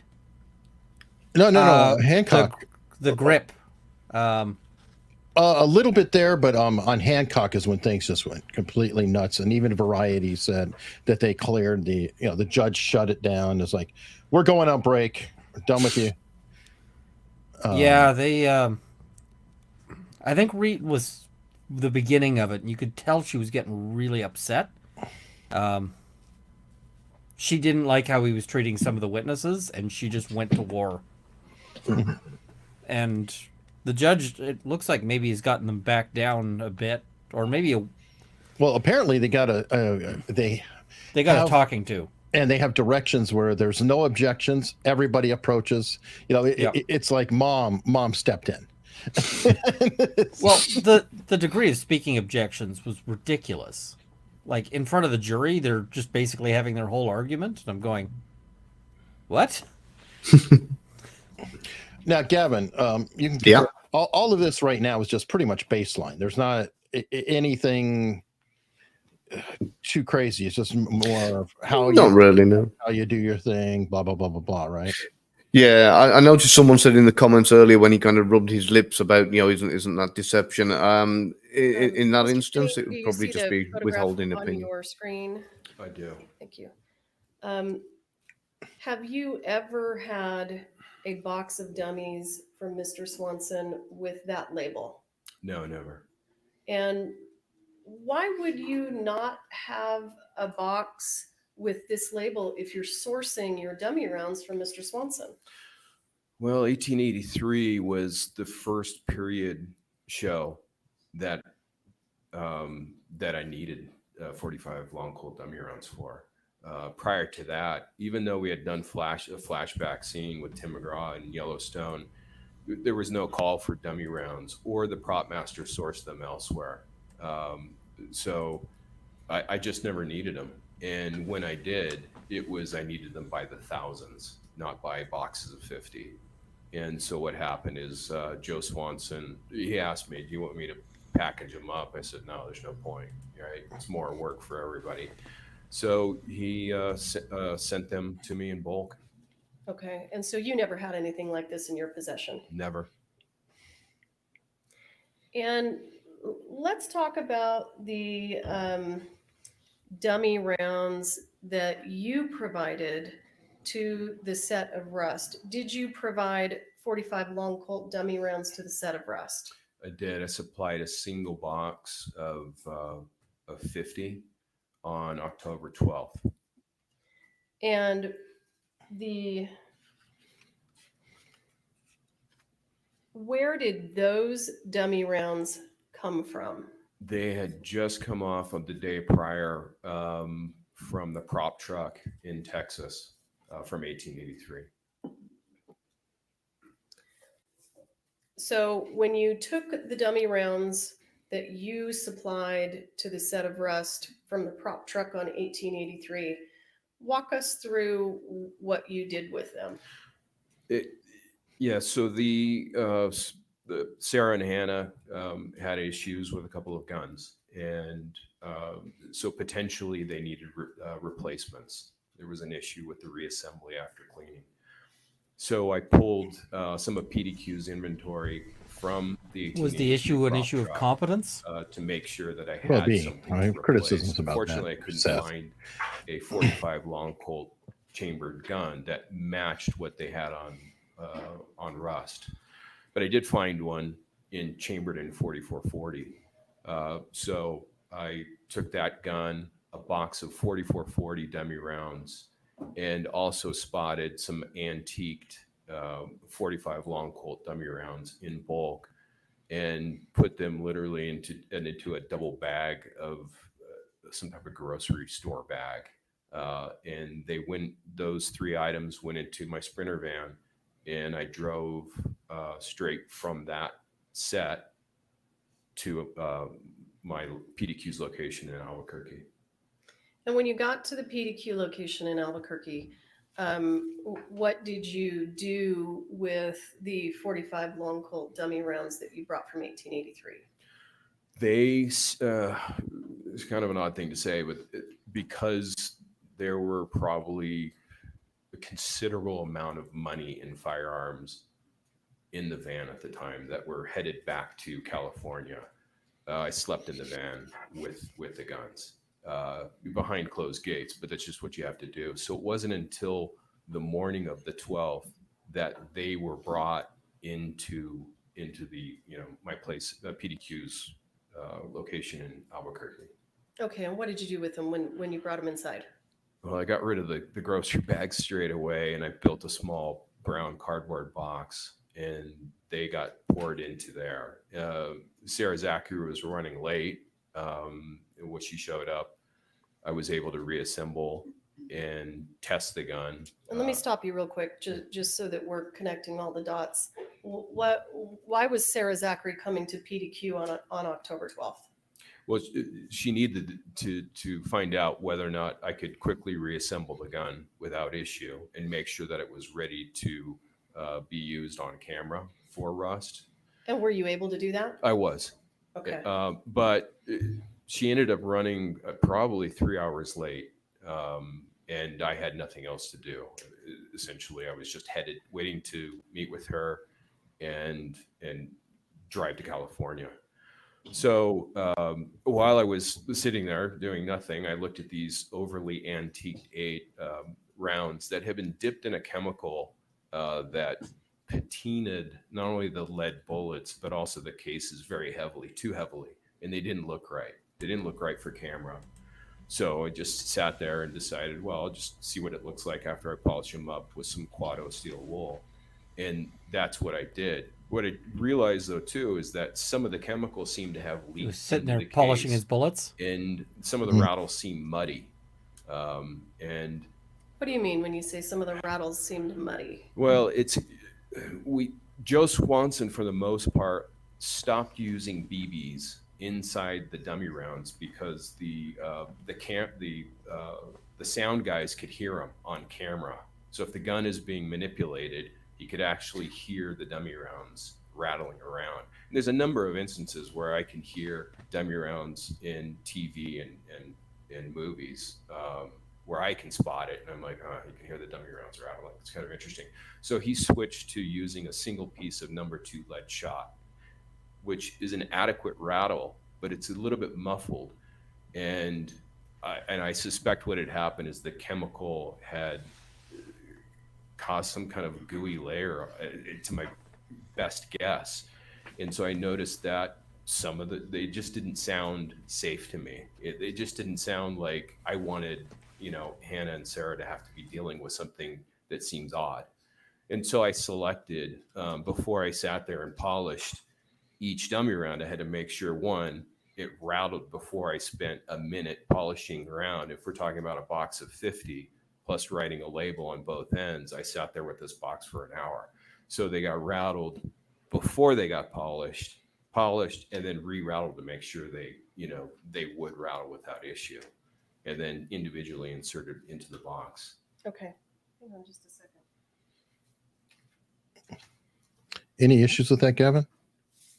Seems primarily open. There's a little bit of clunky speech, but I'm wondering whether he's just trying to put it in layman's terms for the sake of the jury and the people watching more so than anything else. How about Ian?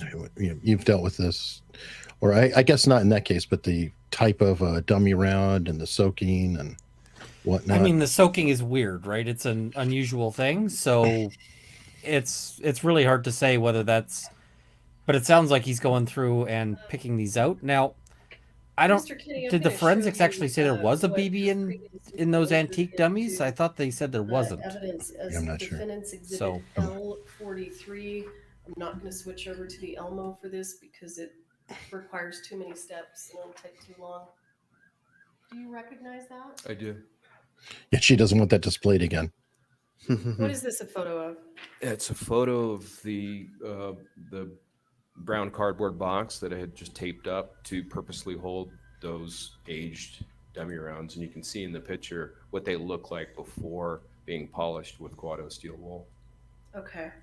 I am going to show you what has been marked as State's Exhibit 174. That wasn't a rock. That was a steel wool. There's no objection to Okay, yeah, that makes sense. admitting this into evidence, and I'd like to publish.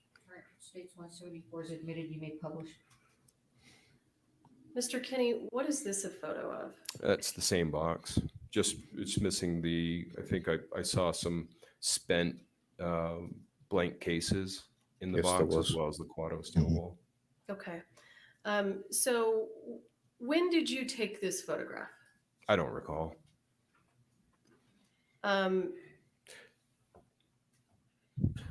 Is this a photograph of the dummy rounds that you provided to the set of Rust? That's correct. So it would have to be the picture was either taken on October 12th or after, Okay. because that box and those dummy rounds didn't exist until that morning of October 12th. Okay. And after I think you indicated that you rattled them, polished them, and rattled them again. Is that right? Correct.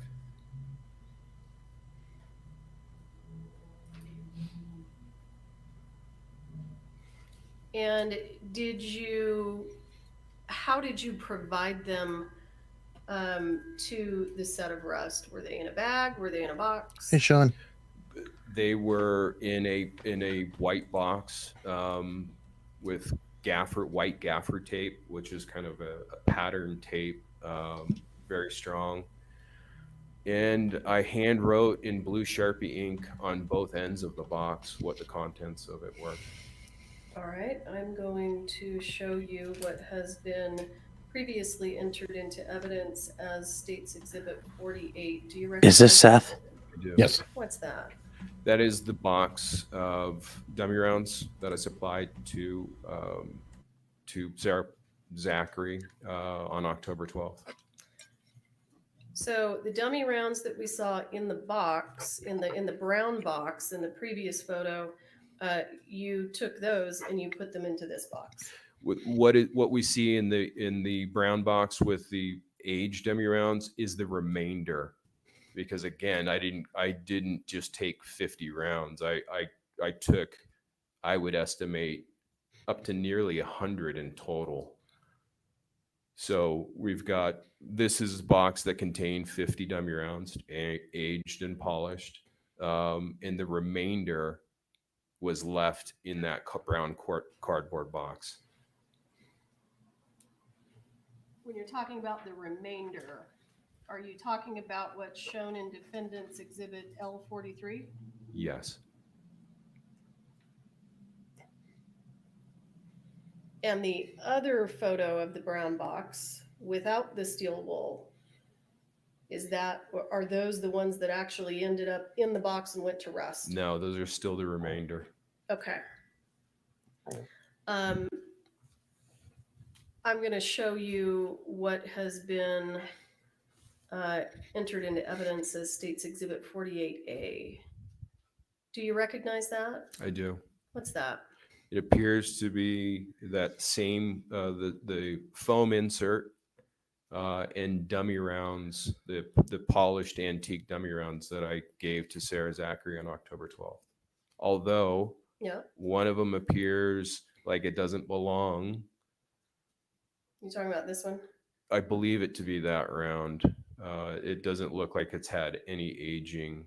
And I think I've seen it in other evidence photos where they're laid on their side and it stands out. So, and hang on just a second. Let's do this. Let me show you what has been previously entered into evidence as States Exhibit 166. What's the round you're talking about? That's it. If we look at the top row and all the way to the right of the top row, just beneath that, it appears that round is The shiny one. inconsistent. Circle. I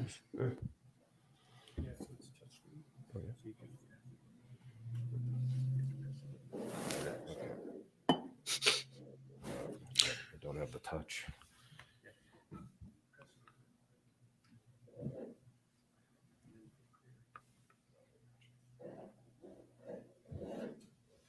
So that round that I've circled in red does not appear like the others. And I have a tough time thinking that I would provided that round. Okay. And after you gave the box to Ms. Zachary and it was taken to the set of rust, do you know what was done with it after that? No, I had, even if she left it in her car, I had no idea what she had done with it, Okay. whether or not they used it or not. Okay. I'm going to show you what has been previously entered into evidence as State's Exhibit 39. Do you recognize that? I've seen this photo before, yes. Do you recognize the dummy rounds that appear to be in the belt? Is it hard to tell from It's this hard, photo? it's hard to tell, yeah. Okay, so let's And the shadows in the photos make it difficult as well. okay. Let's go ahead and move to State's Exhibit 40. This is previously entered into evidence. Does that photo help? It does. So I believe we've heard testimony that these are from the crime scene specialist, that these are the rounds that were taken out of the belt. Do those look like your rounds? They do. They're definitely similar. A higher resolution on an iPad would be ideal, but they look very similar. Can I guarantee that those are the PDQ rounds? No, it would be difficult to say. Casually, yes. Court of law, not so Okay. much. Okay. I'm going to show you what has been previously entered into evidence as State's Exhibit 49. Do you see that? I do. And do you see that this photograph has an extra round up here? I do. It looks smaller. Are you familiar with what a Denix round is? I am. What's a Denix round? Well, it's a costume round. What's the difference between a costume round and a dummy round? Costume rounds don't rattle. First off, the Denix round that I've found, that I've tested, won't chamber in a gun either. The cast manufacturing seam is out of spec, so even though it says 45 Colt or 45 long Colt on the end of it, you actually can't get it to chamber. Hang on just a second. When you said the cast manufacturing, That's probably seam, either sloppy or it might be intentional. Just I was gonna to say, it keep sounds like people that's an from- intentional. Yeah. Just turn them so you can't see them. And Go ahead and underline it. Have you heard of those, Ian? They're not really, from what I understand, normally used on film, but have you ever had Denix rounds? Yeah, a lot of inventory. when they want to have No, set because rounds like decorations, they're generally It's like something decorations. that's, They're not real ammo or If ones it they doesn't repurpose. rattle and it's coming from a weapons supplier, a vendor, it sets a dangerous precedent that we can say some dummy rounds don't rattle. And this is there why they is don't definitely generally use debate them. regarding this point. PDQ though, and I have never sent out any dummy round that doesn't rattle, whether or not the primer has been struck by a firing pin. So even if we're talking about, well, we can assume that because the firing pin has hit the primer, it must be a dummy round and there's nothing in it. And that is definitely not the case. Primers will And- not go off with just one hit of a firing pin. Yeah, that's why it's And dangerous. so we don't know that that's a purpose. It could be a light strike. Dummy round, unless it rattles, Or even just it's not to be trusted. Okay. There's always just unpredictability. And A super slow did burn. you provide a Denix round to the set of rust? No. And it's your testimony that the Denix rounds actually don't really fit in the revolver. Is that right? The ones that I've tested do not, Okay. Because of the seam. because of the seam. And it appears overall that they're oversized very slightly, but it's enough to prevent them from being inserted into a revolver. Okay. And do you know a gentleman by the name of Billy Ray? I don't know him personally. We've actually, no, excuse me, let me back up. We did meet briefly. We met briefly. He owns a similar company providing weapons and props as well as dummy rounds and blanks to productions. I believe he's a set designer. Yeah. Did you reach out to Billy Ray with regard to supplying dummy rounds to the set of Rust? I did. Again, PDQ, everything we had slated in inventory was to be used on 1883. So we didn't have any 45 Colt dummy rounds. So I reached out to Billy Ray by text and asked him if he did have any in stock because they needed more. And did he have any? He did not. But what he did have, which appears on camera, and to anyone else, if you were to insert what he did have into a leather gun belt from 3 feet away, you wouldn't know what was in that gun belt. And so what he had was very specifically, he got back to me and said, I have 98 4440 dummy rounds and 42 3840 dummy rounds. And were those provided to the set of Rust? He met up with Sarah Zachary, and that's how they ended up, I'm assuming, on set. And are you the person that connected them so that Ms. Zachary could obtain the dummy rounds? Yes. So, to the best of your knowledge, did Billy Ray provide any 45 long Colt dummy rounds to the set of Rust? No, I mean, he was very specific. I mean, casually you'd say, well, I've got 3 boxes that'll work. But he went into greater detail. Okay. And let me stop you there. And when you were talking about having a 3840 or a 4440 dummy round in a gun belt, you said that the viewer wouldn't know what they were looking at. That's correct. And is that because they look very, very similar to 45 long Colt? Yes. Okay.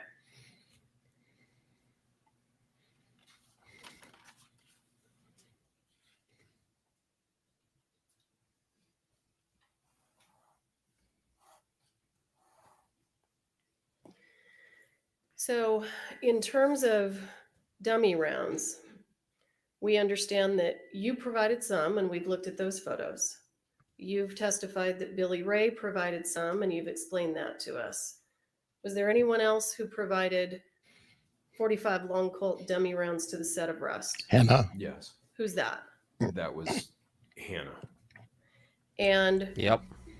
if you know, where did Ms. This was Gutierrez Dad's say that stash. she Bell. got the dummy rounds from that she took on to the The set other of thing I Rust? really want to know is It why was she the had a same bullet puller. supply that she had gotten from Thale that she used on the old way. And how do you know that? Just comment, it was just conversation and text message. She told you. Yes. Okay. Me too, Uncle. Why is she playing with the rounds? I'm There's gonna no reason show for her to you have what a has been bullet marked puller at as all. State's Exhibit Unless she's taking live rounds and 175. making It's dummies. my understanding that there's One no other objection to explanation, this, but and I would, I'll wait ask until there's a permission to pause. publish. No objection. States 175 is admitted, he may publish. You could still have a live primer even in that situation. It's just a bad idea all the way around.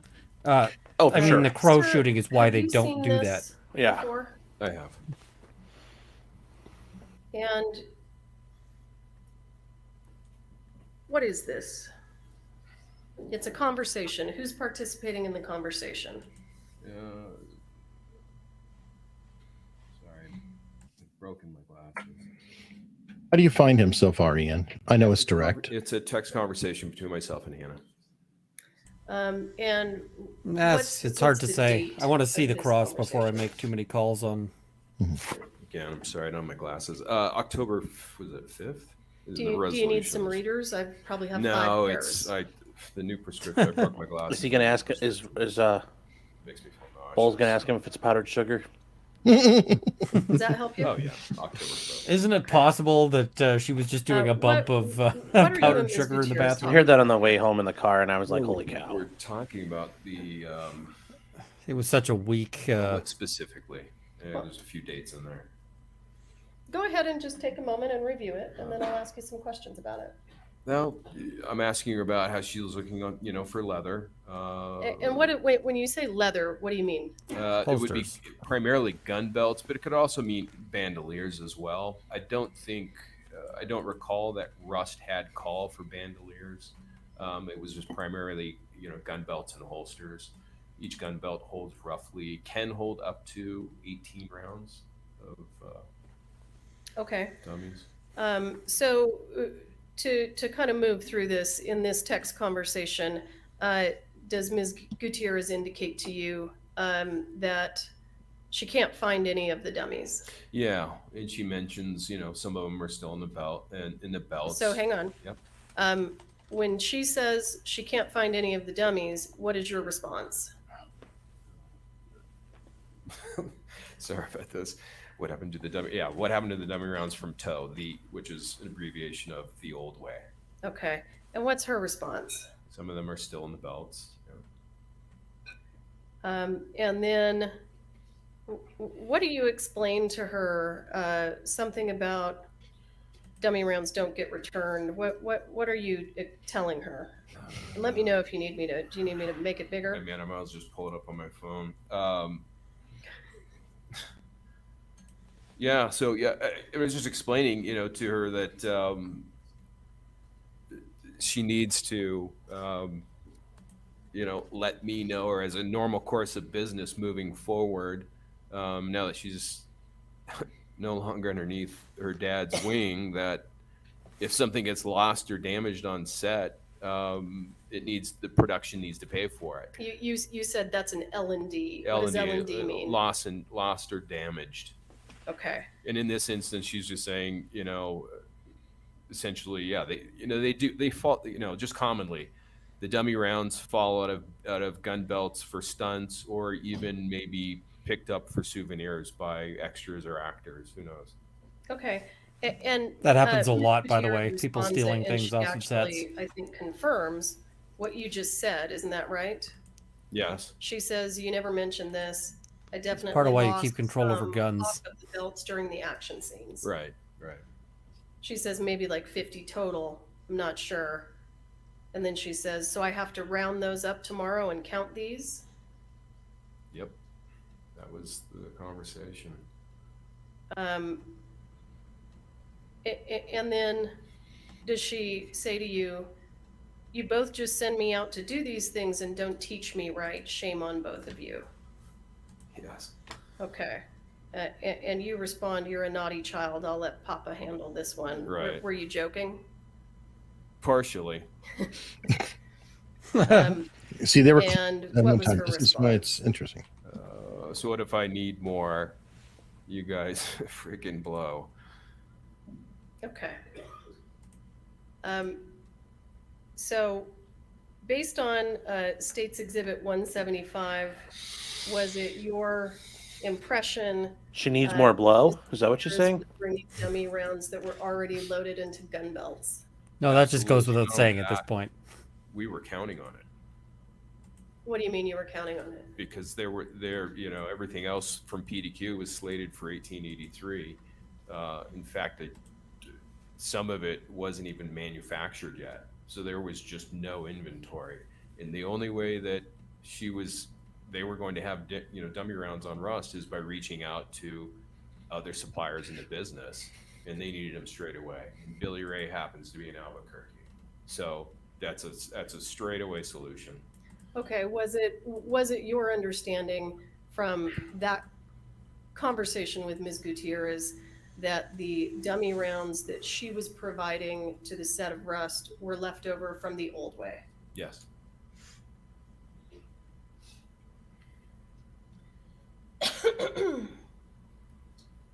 I'm going to take you to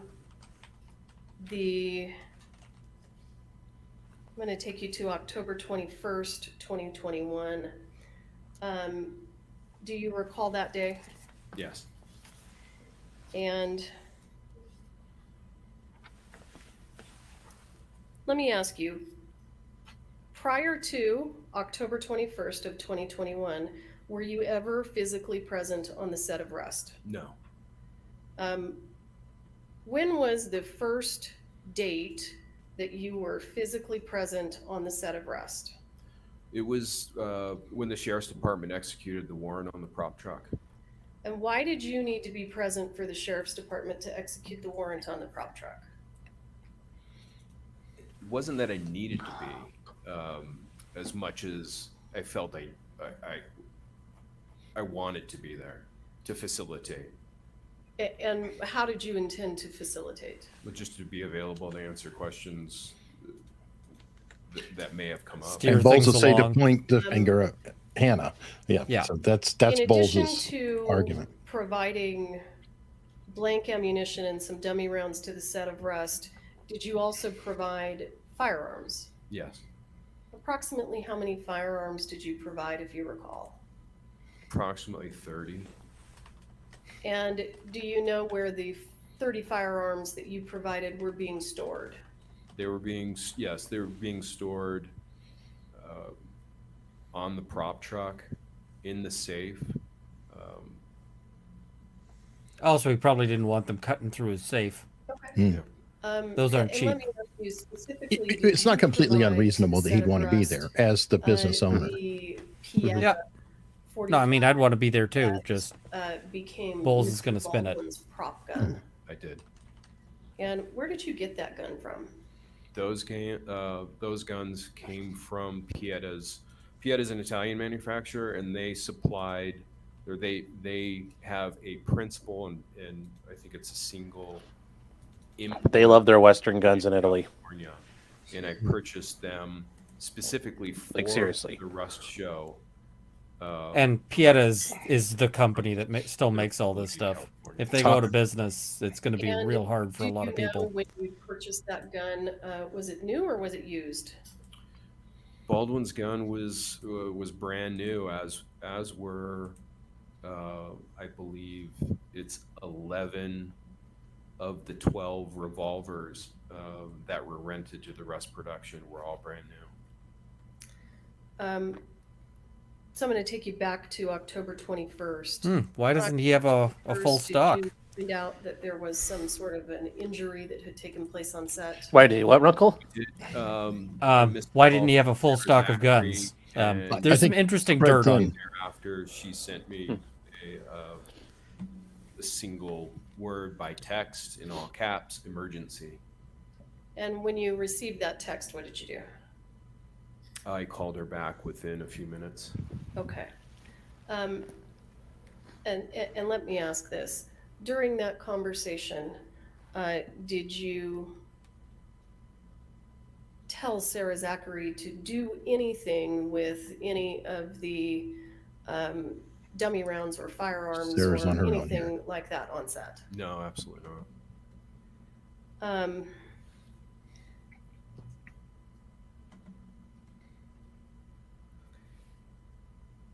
After your conversation with Ms. Zachary, did you call Mr. Reed? I did. I tried several times to get a hold of him. And by phone. Were you ultimately able to get a hold of him? I was. He returned, and I recall texting him as well, and he did finally return my call. Okay, and I'm not going to ask you what he said during that call.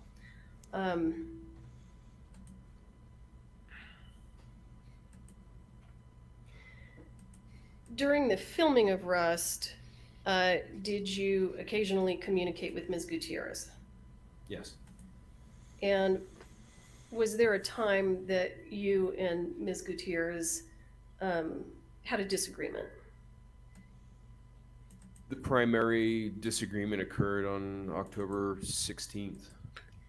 And what was the subject matter Sarah. of that disagreement without saying what anyone said? Subject matter related to an accidental discharge of a blank on the set of Wasn't Rust. accidental. It was negligent. After the disagreement that you had with Ms. Gutierrez on October 16th, did you, if you recall, did you speak to her again before this, between the As a 16th business owner, though, he's never going to say the word negligent, though. No. And why weren't you speaking to her? Was there anything that she did or said during the October 16th conversation that was upsetting to you? Well, it was clear that she was emotional. She sent me a text message back that had a number of expletives associated with it, and so, you know, I just felt that she needed some space and maybe an apology was due, and I was just going to give it some time. An apology was due to who? Sarah. Well, I thought to me. Okay. Understood. Sir, She's a dick. did you provide any live ammunition to the set of Rust? No. Did you ever give any live ammunition to Sarah Zachary? No. Have you seen photos of the live ammunition that was found on the set of Rust? I have. Did you possess any ammunition that looked like that? No.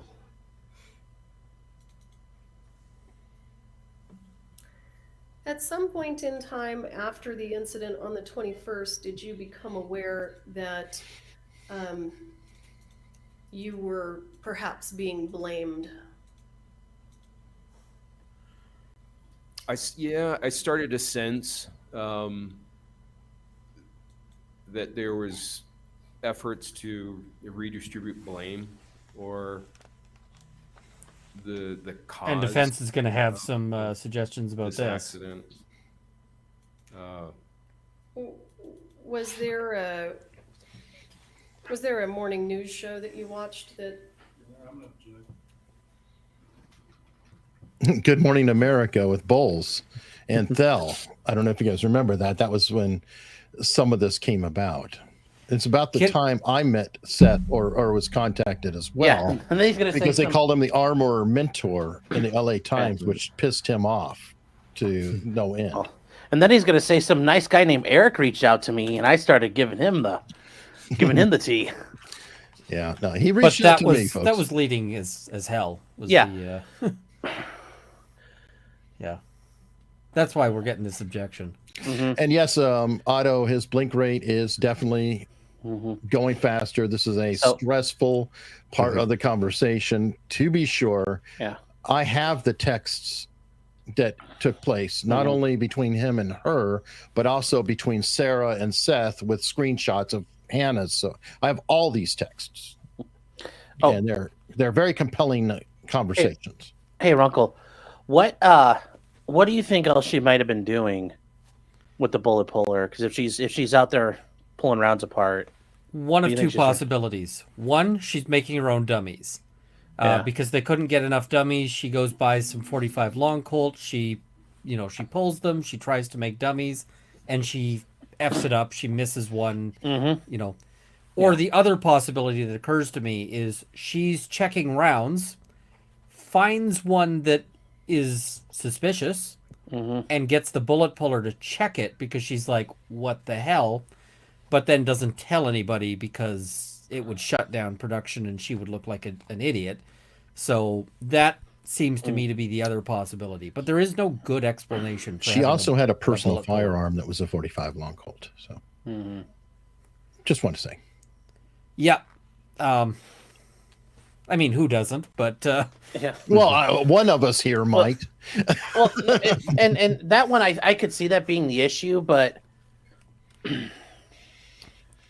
I think it's not like she missed one because she missed a couple of them then because and Baldwin had a couple on them and I think I still think she was trying to make dummies and instead of doing because she didn't get a drill and drill holes or do anything to do anything to really denote their dummies. I think she just thought, oh, good enough, and she could probably get away with being out by the Armors trailer and popping the primers because she'd be like, oh, I'm doing armor stuff, leave me alone. And they probably would dismiss it, say whatever. But for her to not, I'm assuming that her toilet probably has a bunch of powder flushed down it. Well, that's what it was. It was gunpowder. No. Yeah. Did you Did you see a morning news show? Good Morning America. I have seen one. I'm talking about a morning news show where Mr. Bowles and Mr. Reed were the guests. Yes, I do remember that. And did anything about their statements on that morning news show cause you to believe that you were perhaps being targeted or blamed?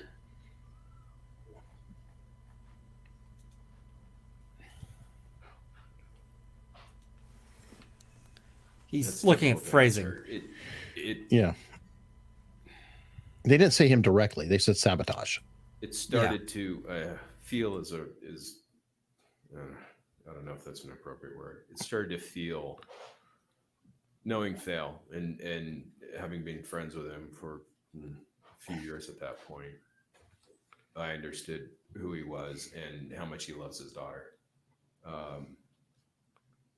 So I felt like what was about to happen, that was the very beginning. And that was essentially to ultimately try to pin the live ammunition on the set of Rust, that somehow it came, through me. Now, Bowles is going to go after this one hard. And Mr. Kenney, did Ms. Gutierrez, with the assistance of Mr. Bowles, file a lawsuit against you? They did. It's give or take a couple of days, January 12th. Oh, this time she addresses the lawsuit. Yeah, because they dismissed And it. when the lawsuit was filed against you, at that point in time, did you fully understand that you were being blamed? At that point, it was quite clear. Okay. I like her little snicker there. What is the status of that lawsuit now? Well, the complaint. I'm going to object because I had to dismiss it and I don't like this. Now, is this a hearsay objection or what would it be? Lawyers. They could be arguing it's a civil matter that has no bearing on the guilt, or that could be used to imply guilt of Hannah, that they dismissed it because he wasn't liable and wasn't responsible, and that it imputes that she's. Objection, bad facts for us. Yeah, it's a bad fact, but it does seem on point to me. Like, it does seem relevant. Why would you dismiss it if, I think the thing they're going to have a hard time with is you brought up every other lawsuit, so why can't we talk about this one?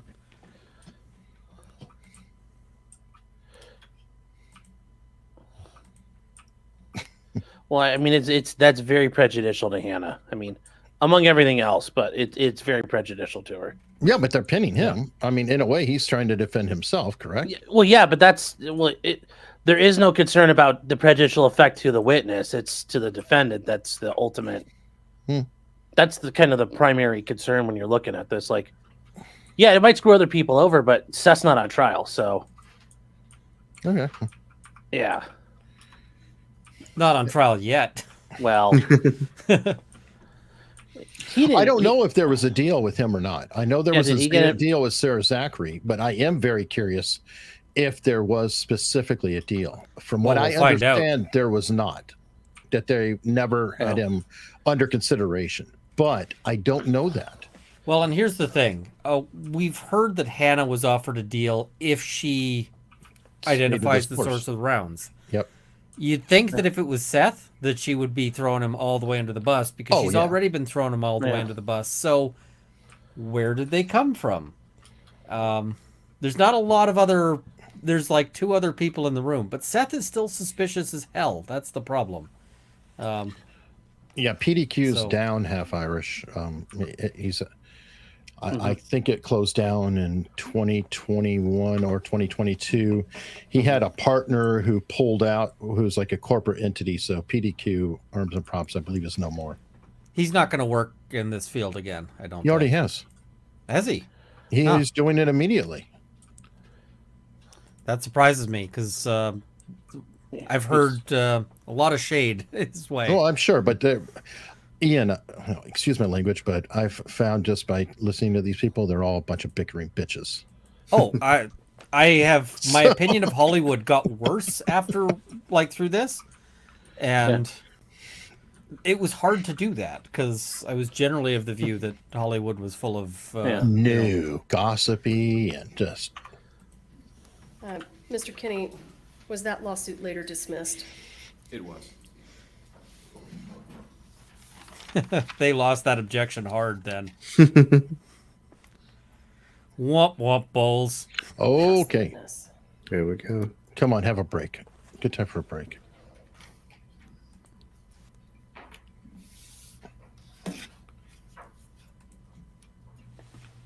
Cross exam. Thank you, Henry. Good morning, Mr. Kenney. Good morning. Here we go. We've met over Zoom, but we've never officially met in person until this morning. Is that correct, sir? It is. Okay. Mr. Okay, Kenney, that's your first I want question? to walk you through, to start with, the 1883 set. And I think initially, this is make or Phil break. Reed had brought live rounds in a green ammo can. Is that correct? That's correct. They were, and specifically, they were reloads. Yes. And these were reloads, and some percentage of them were Starline brass reloads. Is that correct? Yes, I think it. I would just guess a good percentage, roughly 50% of the cases were Starline. Now, I think you described previously that there were three types of bullet characteristics within those reloads. Is that correct, sir? That is. And we tell the jury what three types of reloads there were. So again, if we consider that a round of ammunition has four components, and commonly people say bullets, in what they were referring to is a total cartridge, right? But the bullet is actually the This is the wrong crowd to be sloppy about that. component, which essentially is flying towards whatever target. And Thale had brought 45 Colt reloads that were made up roughly of almost equal thirds, and it was a third what are called semi-wad cutters.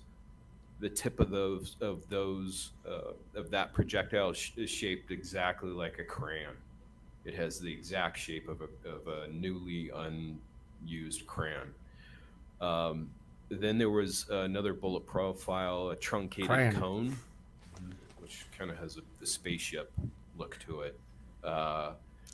And then there was the more common and typical found heavy grain bullet, which is, I think, probably what most people would assume is a bullet when they do that. It just looks like a lump of clay, and it could be, there are slight variations to those shapes, but it could look like a human head essentially that was circular on all the way around the sphere. Okay, kind of like a rounded human head. Kind of. Yeah, and they. That's a weird comparison. Even with a flat point on them, but they seem to be those round-nosed, flat point versions. All seem to be roughly the same. I didn't see any variations in those, but honestly, I just don't recall. I just remember that there were three different type profiles. And the issue that we ran into was that they were shooting both lever action rifles and revolvers at the shooting range, and specifically, I grouped the each different bullet profile into separate boxes, and told the guys that were manning the prop master in a live fire armor that they had brought on, and they had an assistant as well, that the semi-wad cutters would not chamber in the lever action rifles. So best to use those in the revolvers, and ideally the truncated cone and then the rounded bullets, those could be used in the lever actions. And ultimately somebody put a semi-wad cutter in one of the lever actions and jammed it up.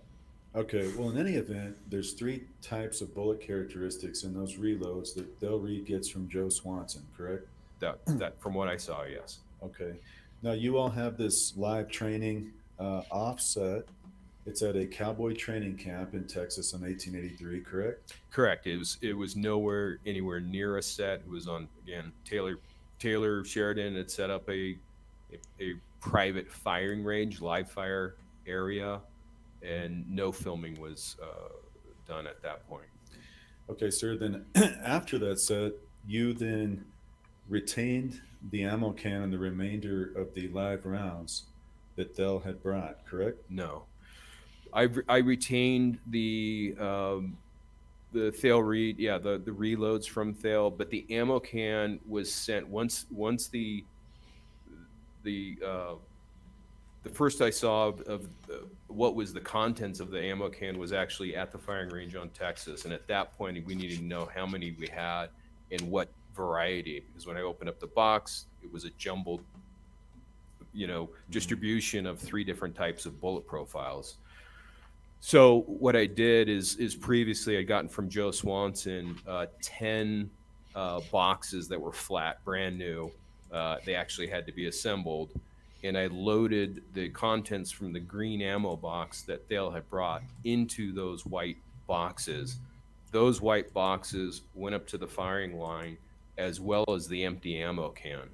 And the ammo can was being used for the spent brass. Okay. So you did retain some of the reloaded live rounds after 1883 completed. After the 1883 Cowboy Training Camp, yes. And those then made their way back to Albuquerque, you've said, to PDQ Props, correct? Yes. And you don't know whether those returned, I think you've stated before October 21st. You said you were hazy on the date, right? Yes. But we do know that you came back to Albuquerque from 1883 on or about October 11th because you met with Sarah Zachary October 12th, correct? Correct.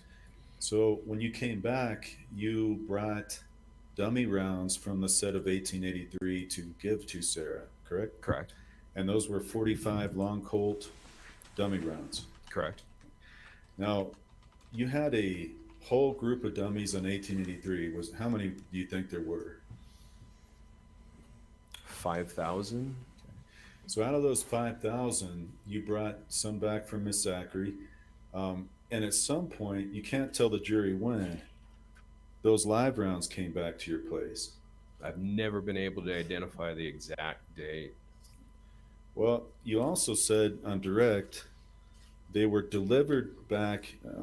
Let me get you the words you used. They were offloaded from your Sprinter van and got moved back to Albuquerque in the bathroom. Is that right? That's correct. Now, when you said got moved, isn't that you who moved them back? Yes. Okay. So in reality, you drove them back from 1883 and you can't remember that date at all. No, I ballpark it, but it's not accurate. I have an idea of within months or two, or even I can't tell you because I made at least 2 trips back and forth from Texas to Albuquerque, California, back again. I've just not been able to narrow it down. Did you ever go back and when you were sitting down with Hancock in one of these times and sit down with the calendar and try to look at your trip receipts, look at any kind of credit card, try to figure that out? Yes, repeatedly. I've probably tried 3 to 5 times to see if I can come up with a picture of either the space in PDQ space in Albuquerque, something that would indicate when I had brought those back. I've just been unable to. Okay. You said that you brought these back, stored them in the bathroom, and you indicated that could be a concerning situation if live rounds are stored in the same place as dummies. Is that fair? Yeah, that's fair. Okay. And the reason why you said that on direct is that dummies are made to look identical in a lot of respects to live rounds. Yes. Okay. Now, you also had within your place blanks, correct, sir? Correct. Okay. Why would you store live ammo at PDQ at all? Well, I've got, self-defense ammunition. It's Albuquerque after all, and that's enough right there. I fair. deal with weapons that should not be out on the streets. And I'll do what I have to prevent that from happening. Unfortunately, it's an unfortunate reality. So there is self-defense ammunition and the remnants of the 1883 cowboy training camp was there. And I, again, don't know the date that I brought them back. Okay. Now, you keep self-defense ammunition. It's because it's a dangerous town. I think that's what you're saying. And you also keep weapons we've seen in pictures that were kind of out in the open. Looked like they were cases. You recall that? From the evidence photos? Yes. Well, you're seeing what I want anybody to see that would break in if, because again, it's Albuquerque. If somebody were break in, what are they going to go after first? That's what it's set up as. You don't see in the evidence photos. I don't buy that. Fed machine guns, any machine guns, or a lot of other things that were there that are no longer there. I mean, a little bit. Belt-fed machine guns too? Oh yeah. And machine guns at this shop as well? Yes. Okay. So you wanted people Correct. to see the, and let me just show you Defendant's Exhibit L14. Thank you.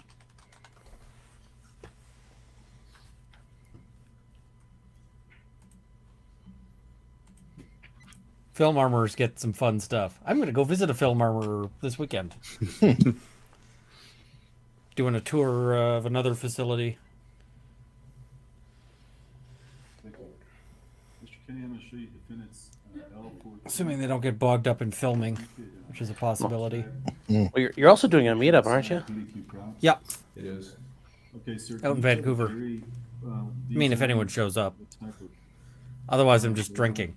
Well, they look to be long arms, obviously because of the length, but what's inside those gun socks is a mystery. It could be anything from replicas, non-functioning shotguns. Could be anything. So these were there on October 21st. Are you telling the jury you don't know what was inside those socks? Definitely not. I have hundreds of guns. Okay, are these hundreds of guns inside PDQ props? Yeah, as well as replica and rubber as well. And replicas they look exactly like a gun, but they are not. And that's not how do we know that's October 21st? First of all. That's October 21st. I'm yeah. sorry, I'm getting my date. Yeah, thanks for Okay. Oh, Just the search warrant photos. Yes. yeah, this is November. Okay. Yeah. That was in November. Ooh. Mr. Kenney, the witness should not be catching you on that stuff, Mr. Bowles. Yeah, that was a good catch from Seth. Everything in this room are going to be blanks or dummy rounds. okay, but and I see them kind of laying in bags on the ground. Is that correct? Yes. So, did you have any kind of? Oh, first of all, before I ask you that, you have a lot of boxes stacked up on the shelves here. Do you see that? Yes, and that shelf holds entirely blanks. Okay. Did you have any sort of written inventory system for all your boxes and? Occasionally, I would go through and make a list of what I had. It was casual. What do I need? Joe Swanson would say, "Hey, I'm running off a batch of 223 blanks and or 9mm, whatever it was." And if I was on the road, it would be helpful to kind of have an idea about that. But there's no spreadsheet of inventory that I kept. Okay, and when you say casual, was it written on a piece of paper? It was 8.5 by 11. I would end up, with 2 or 3 8.5 by 11s because it's not only, we're not just talking about 9mm, right? We're talking about 9mm that is going to be what we use in the industry, anything from a solid plug load. And in a solid plug load, you can have 10 variations. And then we have 8 flash quarter flash, half flash, full flash. So you had to know what your inventory is. Solid memory plug for the load most is a nicer part. term than the one Occasionally, I've heard used you know, for it. If inventory got too high in one area, I'd say, well, definitely don't, you know, if Joe says, hey, do you need any of this? Respond no, because it just doesn't make sense from a small business standpoint. And you said inventory through memory. I'm going to show you defendant's L16. It's just one example. Were you able to remember at any given time each number of each of those types of boxes? Well, if I'm handling it on a daily basis, yes. Deficiencies mostly. Well, and for example, when you have to invoice, like the Russ said, do you have any procedure that kind of tells you how you're going to invoice that? Typically what I'll do is very quickly, usually movie productions, television productions are last minute. And oftentimes the invoicing comes a week or two after the service has been provided. And so oftentimes I'll quickly jot down what it is that's being sent, take a picture of it, and oftentimes things go, if they're shipped, everything goes overnight. So it's a last minute kind of business. Okay. Gunner, may I approach?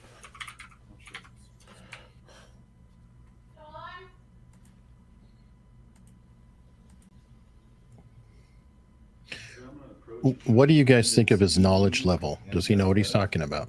And I'll ask you if you recognize Mostly. documents. I do. Can you read your- No, I think he knows a lot more than Hannah does. Yes. What are those documents? But This is an invoice made Not up saying to much Rust necessarily. Production, with Sarah Zachary here as well. He hasn't made any like gigantic Can you look in the bloopers. back of the one you just looked at and see what the So he second also number knows is more than like the on back ATF of head that page? just Just flip it over. put out that video. That was beautiful, by the way, to watch. Does that say that? This is Beautiful is the wrong Just word read for the it. record from FF and Yes, AE. well. See, I don't think Bowles is landing yet. I don't feel like he's even really going. No, I was just gonna He's ask not. Bowles is struggling so far, but I mean, identify EE. is he building up to something? He doesn't Yeah, look like it. I keep waiting for something to hit. And it's like, is an invoice for blink ammunition as well as dummy rounds. Okay, and is that your invoicer? Yes, it is. And is it the same for EE? If you could take a look at that. I think misrepresenting that picture was a bad This move on EE Bowles' is an part. invoice for Yeah. guns, replicas, rubber guns, gun bags, and socks. Okay, and not get into the content, so you just recognize that, do you not? I do. Okay. Yep. I would move for the omission of those two exhibits. EE and FF are admitted. You may publish. Defendants.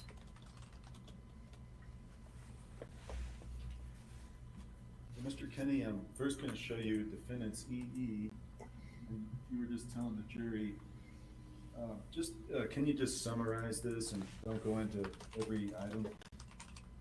Sure. This is the gun, replica, and rubber invoice to the Rust production from PDQ.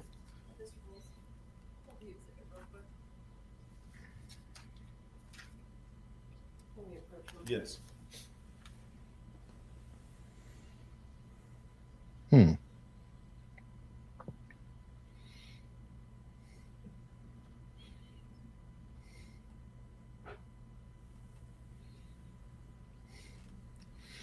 Is he coming across as you guys expected him to? I mean, Yes. we haven't really seen a cross yet. Yes, he did nothing wrong. Yes, he's not, he is without stain. I mean, this is what I expected him to say. It's just how's he going to hold up on cross? Are they going to get to any of the interesting stuff? I could tell you for a fact that he does feel he did one thing wrong. And feels guilty about it. Or at least he said it to me. Hiring Hannah? And recommending her. I mean, what I can see heard is that, that yeah. he was short on armors and prop people who wanted to work with him. So And he's trying to help Thel. yeah. And Thel really wants Hannah, or wanted Hannah to take over because So that invoice is Thel's from done PDQ before Hannah's to ready. Rust Production for firearms, replica firearms, as well as rubber firearms.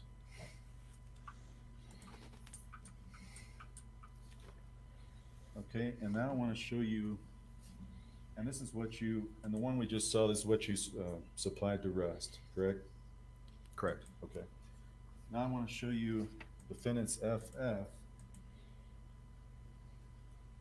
And if you can summarize this document. It's a invoice from PDQ to Rust Production for blanks, blank ammunition, as well as dummy rounds. Okay, and then I want to show you the second page of that. And what does that say on the second page? It says dummy rounds, 4440/45 LC long Colt and 12 gauge. So is this the line where you invoiced for those 45 long Colt rounds? It is. Okay. And so you put this together in a group with the other types, correct? Yes. And the numbers on the left column, so you start at your dummy rounds, 44, 40, 45, then there's a number 200. Is that the quantity? That is the quantity. And then the price per item is right next to that, is that right? That's correct. Okay. Now so these dummy 45 and other dummies, did you rent these to Rust? I did. What was listed there is not inclusive of actually what was provided to Set. There were some, as I recall, there were some 44 Henry dummy rounds, possibly some 45-70. We're getting into Sarah throwing them away, I think. Yeah. So were there other invoices? No. Okay. So there were certain items that you did not invoice for. That's correct. Okay. And did that also include what's called primed cases? No, prime cases would not be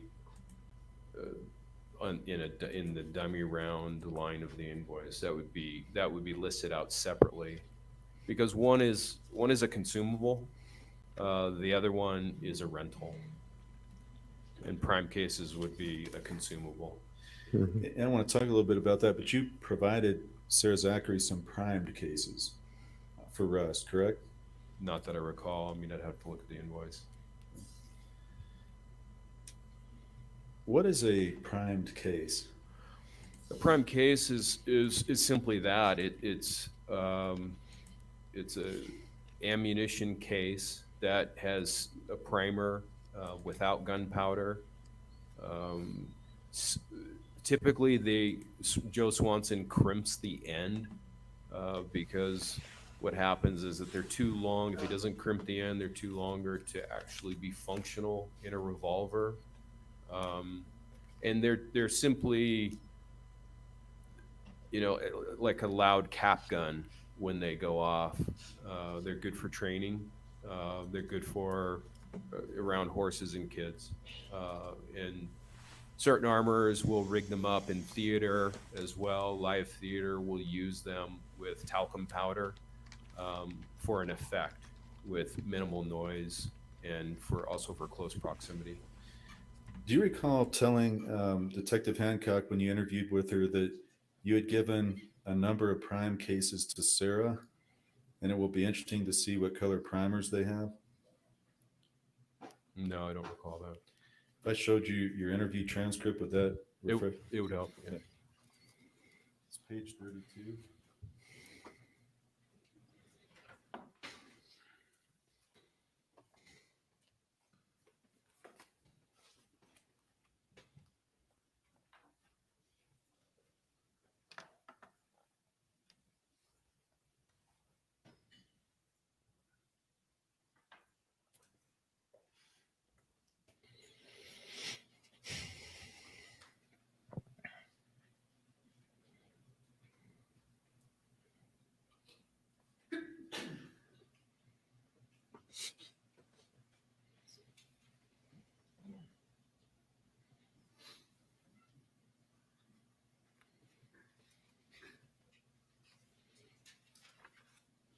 sir. If I can have that back.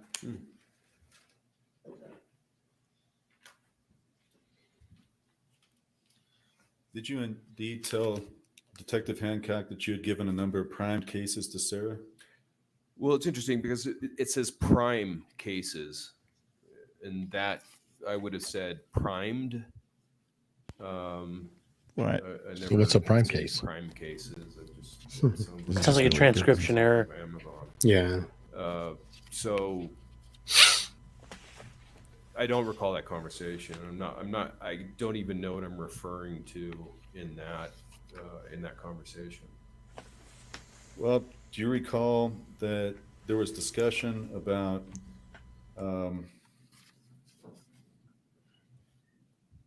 those being there and that you looked for a picture to show Hancock? No, I don't remember. Okay.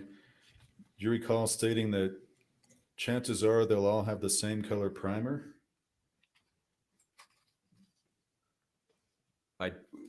This conversation, I just don't remember the particulars of this conversation with. The case against him was missed with prejudice, sipping the tea. But do you recall at all, regardless of the conversation, that Sarah Zachary had primed cases on the set of Rust? If they're on the invoice and it's a dummy, or excuse me, it's a blank round, and I would include a primed case in a blank round invoice, because again, it's a consumable. I would not be surprised if they got prime case blanks, let's call them. Well, sir, don't you know that? Don't you know you provided that to Sarah Zachary? No, it was 2.5 years ago. But this was traumatic event for everybody. You talked to you remember that, don't you? I remember it being traumatic. Yes, no, absolutely. You remember providing those cases because you discussed it for 5 pages in this. No, I don't remember. Do you recall during this conversation as well that you called a man named Troy Teskey? I've called Troy Teskey a number of times in the last 6 years. I'm asking you specifically, during the interview with Detective Hancock, November 1st, do you recall that you called Troy Teskey? In the interview room, yes, with Detective at the Santa Fe County Sheriff's Office, yes. Yes, because he was at lunch. You called him. You were trying to reach him. Yes, now I understand what you're talking about. Okay. And do you recall also calling Joe Swanson as you were sitting down with the detective? I do. And do you recall when you asked Joe Swanson whether he had put these in boxes, how many rounds he had made in total? He said about 700 is what you said. Do you recall saying that he had made about 700 rounds? I have a vague recollection of the conversation with Detective Hancock, yeah. And as you're talking to Joe Swanson and you ask him if they were in the box or the green ammo can, do you recall he's on the phone with you and you're asking if they were in the green ammo can and you say,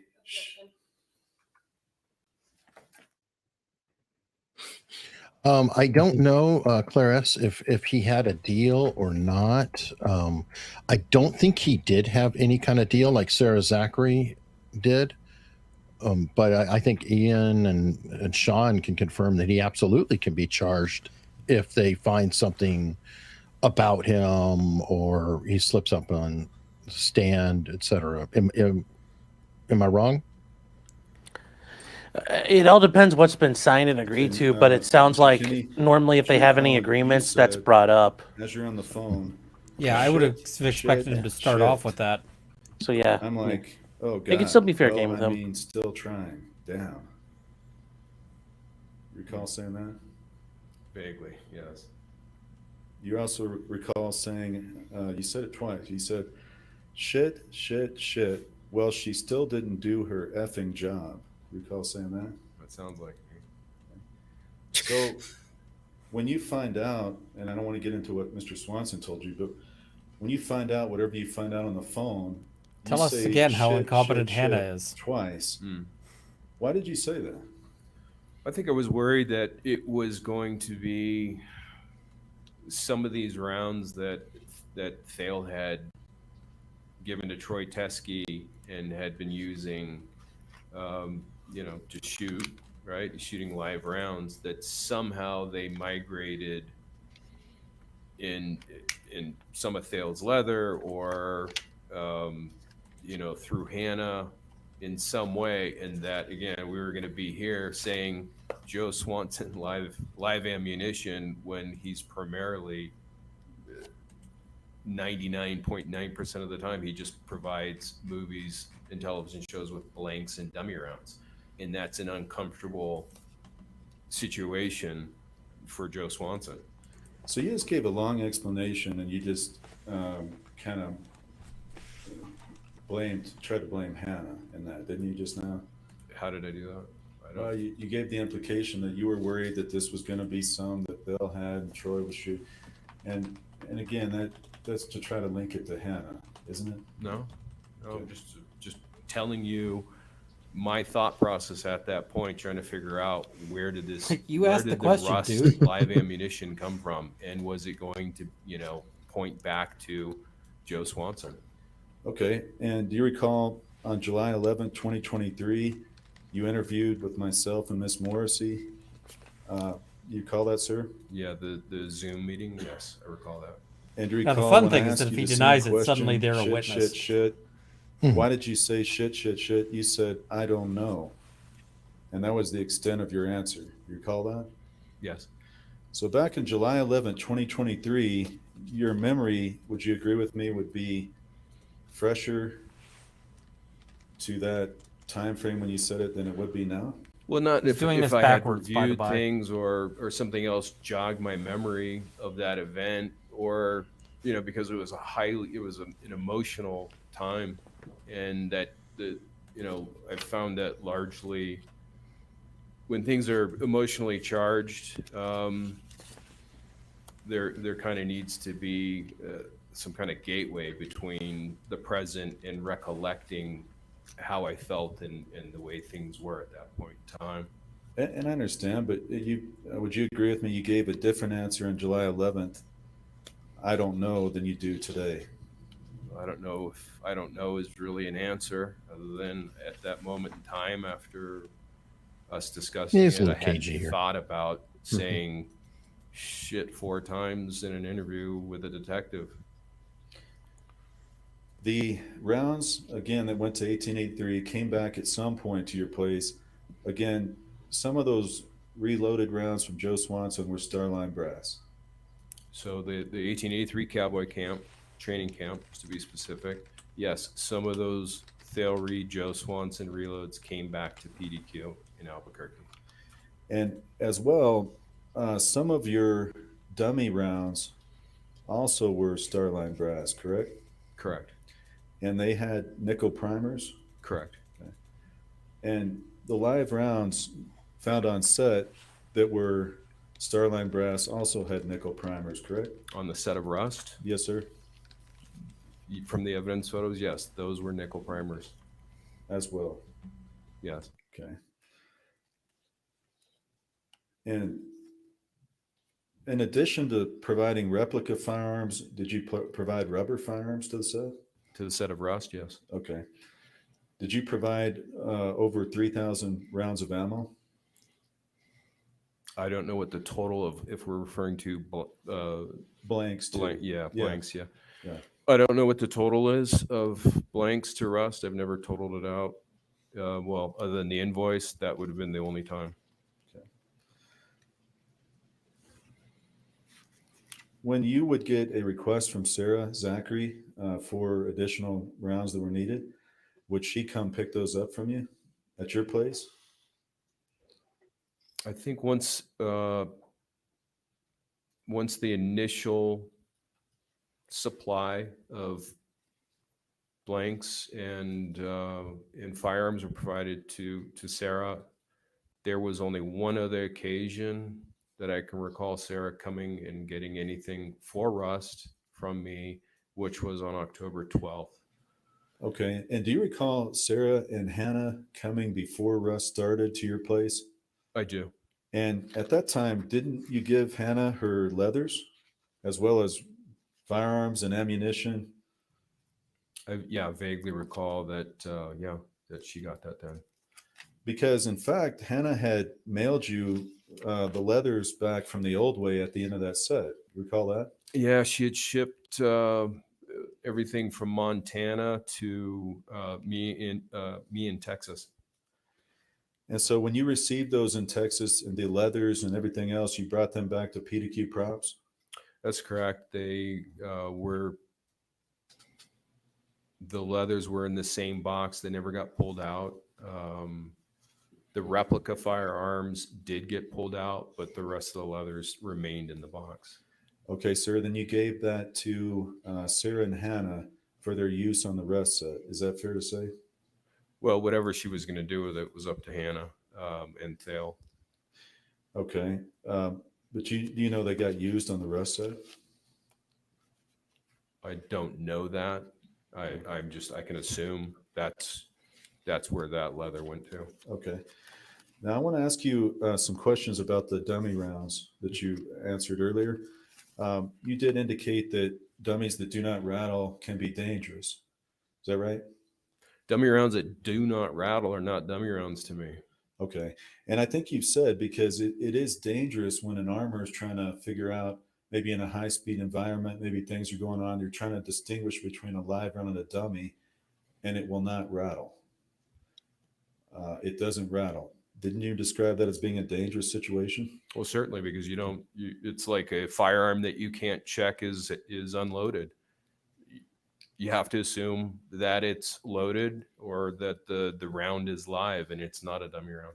Yes, sir. That's the And you answer I've also been waiting for stated that somebody you to would hit not them with source all those type trial. of rounds Exactly. like Denix rounds that do not rattle, right? That's correct. And it's one of the things you said, that you would not be in favor of having a mixture of dummies, some that rattle, some that don't. That's a dangerous situation, isn't it? Well, it's I work with prop crews. But for a the lot. prosecution. They're not specialists. They're not armorers, but they are charged with the responsibility of having gun belts and dummy rounds on set. And if they get the idea that dummy rounds don't necessarily have to rattle, bad precedent, deadly precedent. It sets a deadly precedent. And on this set on Rust, you're aware that there were those types of a mixture of different types of dummy rounds, are you not? Well, I wasn't aware of that. Because, well, you weren't before, but you are now, having reviewed the pictures. Yeah, the Denix round is a costume round that doesn't rattle.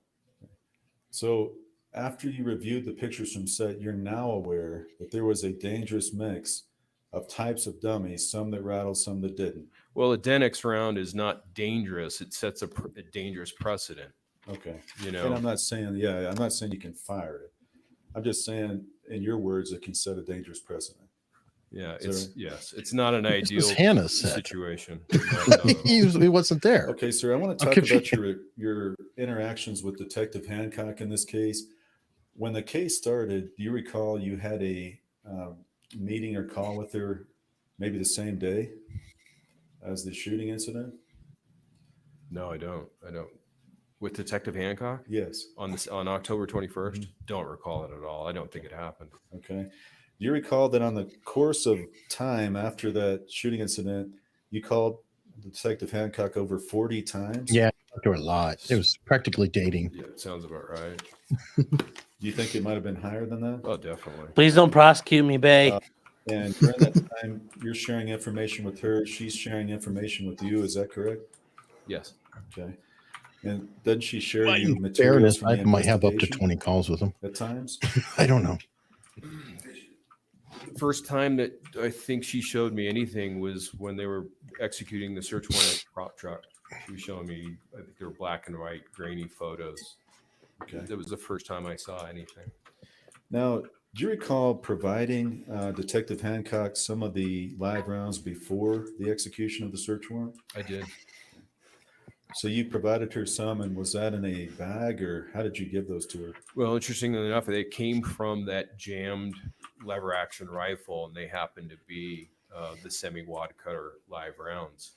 They were in a small Benelli shotgun choke bag, and I had written on there in black ink live, and there were between 5 and 7, I believe. that I gave her. Okay. And you volunteered those to her, and she took them. Then they came to search after that. Is that right? That's correct. Okay. And again, there was a month time frame or so, roughly, between the shooting incident and that search of your place. Yeah, I believe it was over a month because it was after Thanksgiving. So yeah, over a month. Did you have any inkling or thought that they were going to come search? No, not at all. Even though you had been in contact with the detective and other people before? Oh, he did not. He was you knew they were pissed. investigating?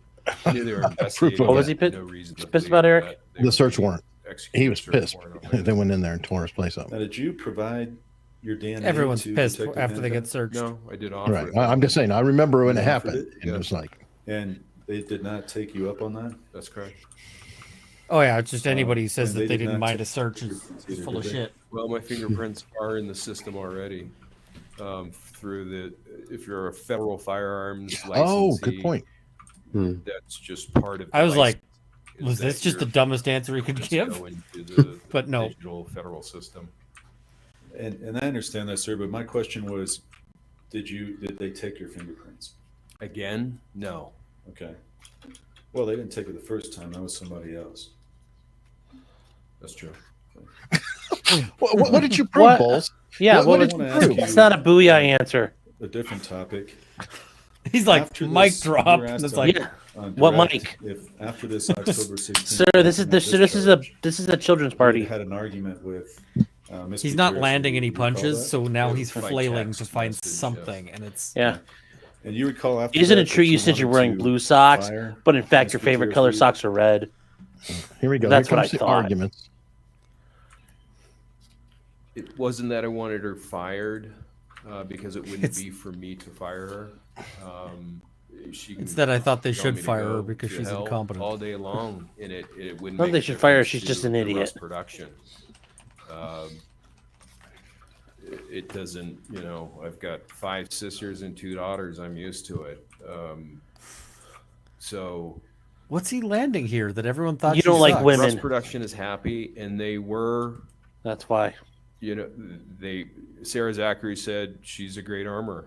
That I've seen the defendant Hannah. He's she trying sent the me woman text card. message that the director had sent her after a big shootout on blank ammo shootout. Big shootout. And Mr. Kenney, my question was pretty simple. And Okay. Let me ask it again. Go ahead. You just testified that you did not want to that you did not want to fire Hannah. Is that your testimony?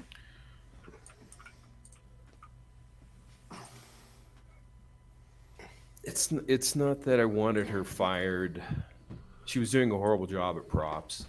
That was an issue. Okay, you answered my question, and I just want to know. It's a real. I had mixed She feelings sucks about at it, life. and I think that's why, you know, in fact, I reached out to 2 common friends with Fail, saying this is the situation. You know, Okay, well, did Your you Nepo recall baby's not your good, brother. interview on November 1st? Wasn't she stating just so She was incompetent? just being an idiot. Yes. I wanted Sarah to get rid of her. Did he forget which team he's on? collectively, yes. I mean, you know, Yeah. Would you my client's a bumbling moron, or at the same time, you know, that's what I thought. No further questions. understand, well, you know, what she's up against. Are you saying she was It's a dangerously mixed bag of negligent? emotions. Is that what your and- position and- is? And ultimately, was Sir, not my my question call. was did you remember stating that? Oh yeah. Okay, that's what I asked.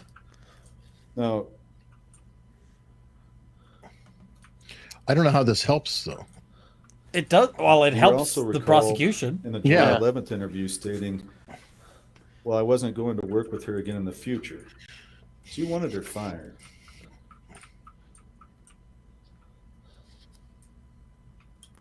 Listen, I thought she was dangerous, And and just again, He it- friends with Thel. it was. This is the problem. There were He's some mixed so close with emotions, Phil, and he didn't want to screw in up the that relationship. If I wanted her, Yeah. if I really And- wanted her fired, I could have gotten her fired.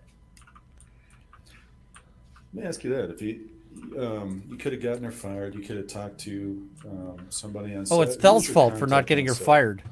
It would have been Well, Gabrielle Pickle was actually Angel Pickle Nijum lady. was my first contact with production at Rust. And then it was Gabrielle Pickle, line producer, unit production manager, Ro Walters. Those would have been the ones to fire her. Sarah Zachary was. Look, Morty! I turned myself into she a was prop. willing to work with Hannah and get the movie finished. And This is really, I don't know if this is actually helping the defense, because he's like saying, you wanted to get her fired because she was incompetent. I don't know where he's going with it. Yeah. But I do know that there is a personal relationship with him and Thel, and it is one of these good old boy type of situations where it's like, he doesn't want to fire her, but damn it, she's a pain in the ass and a problem, especially on the prop side of Why the don't we see you equation. back here at 1 o'clock? Oh, Yeah. Please don't talk among yourselves or anyone else. okay, so we about got the a brief evidence break. received here in Okay. court. I really think that's it. You know, he's kind of like stammering. Now, Gavin, you're watching this. What are your feelings on the firing, not firing? Because obviously he's being evasive and a little squiggly about it. Yeah, his speech has gone really, really clunky. But it's you can see he's more kind of covering for his friends, like you say. They're all associated. He doesn't want to necessarily drop her in it, but he doesn't want to line himself up at the same time as well. He doesn't want to be taking the place, so he's trying to cover two bases here. And what he probably should be doing is just looking after himself. I know it sounds very selfish, but rather than trying to protect her and protect his friends, which is what it seems he's doing, he should kind of say, look, this is what I done, this is how I feel, and that's it. Yeah, he's been surprisingly gentle in the way of, I mean, she did sue him. They are painting him as the boogeyman. I mean, honestly, on the cross, I think he's doing well, in my opinion. He's doing really well. You can see the pressure's building up a little bit. People mention blink rate, and the thing is, this is a highly stressful situation. He's trying to think through what's coming ahead and make sure that he's not going to land himself deep in it. So, you know, your blink rate will go up naturally, but as long as there isn't a cluster of other tells in those situations to say that there's deception, so far everything I've seen, he seems to be pretty open and honest. There's a couple of times he's withheld his opinion a little bit and held back. But other than that, there's no signs or obvious signs of deception that I can see. He seems to be kind of telling it as it is. Sean and Ian, what do you guys think? You know, as lawyers, if this was your witness, are you happy with his performance? If I'm the prosecution, I'm feeling really good. This guy is the make or break. This guy was where defense needs to land some punches. Defense has been flailing and not landing anything. Seth Kenny looks a little weaselly, but the defense is just not, you know, he's not nailing him on anything. And they just went for lunch. Like, defense had to know their time frame as to when the judge would. This is how you want to leave Seth Kenny with the jury right now as they're sitting there thinking about him? Like, they're going, okay, well, I don't know. It seems to me like, you know, the jury's sitting there going, it seems to me like he was really covering for Hannah a bit here and downplaying her incompetence on cross. It's like, defense, what the hell are you doing? They're actually making him look like he's covering for Hannah, which is not the look you want here. If I'm the prosecution, I'm happy. I'm very happy as well if I'm the state.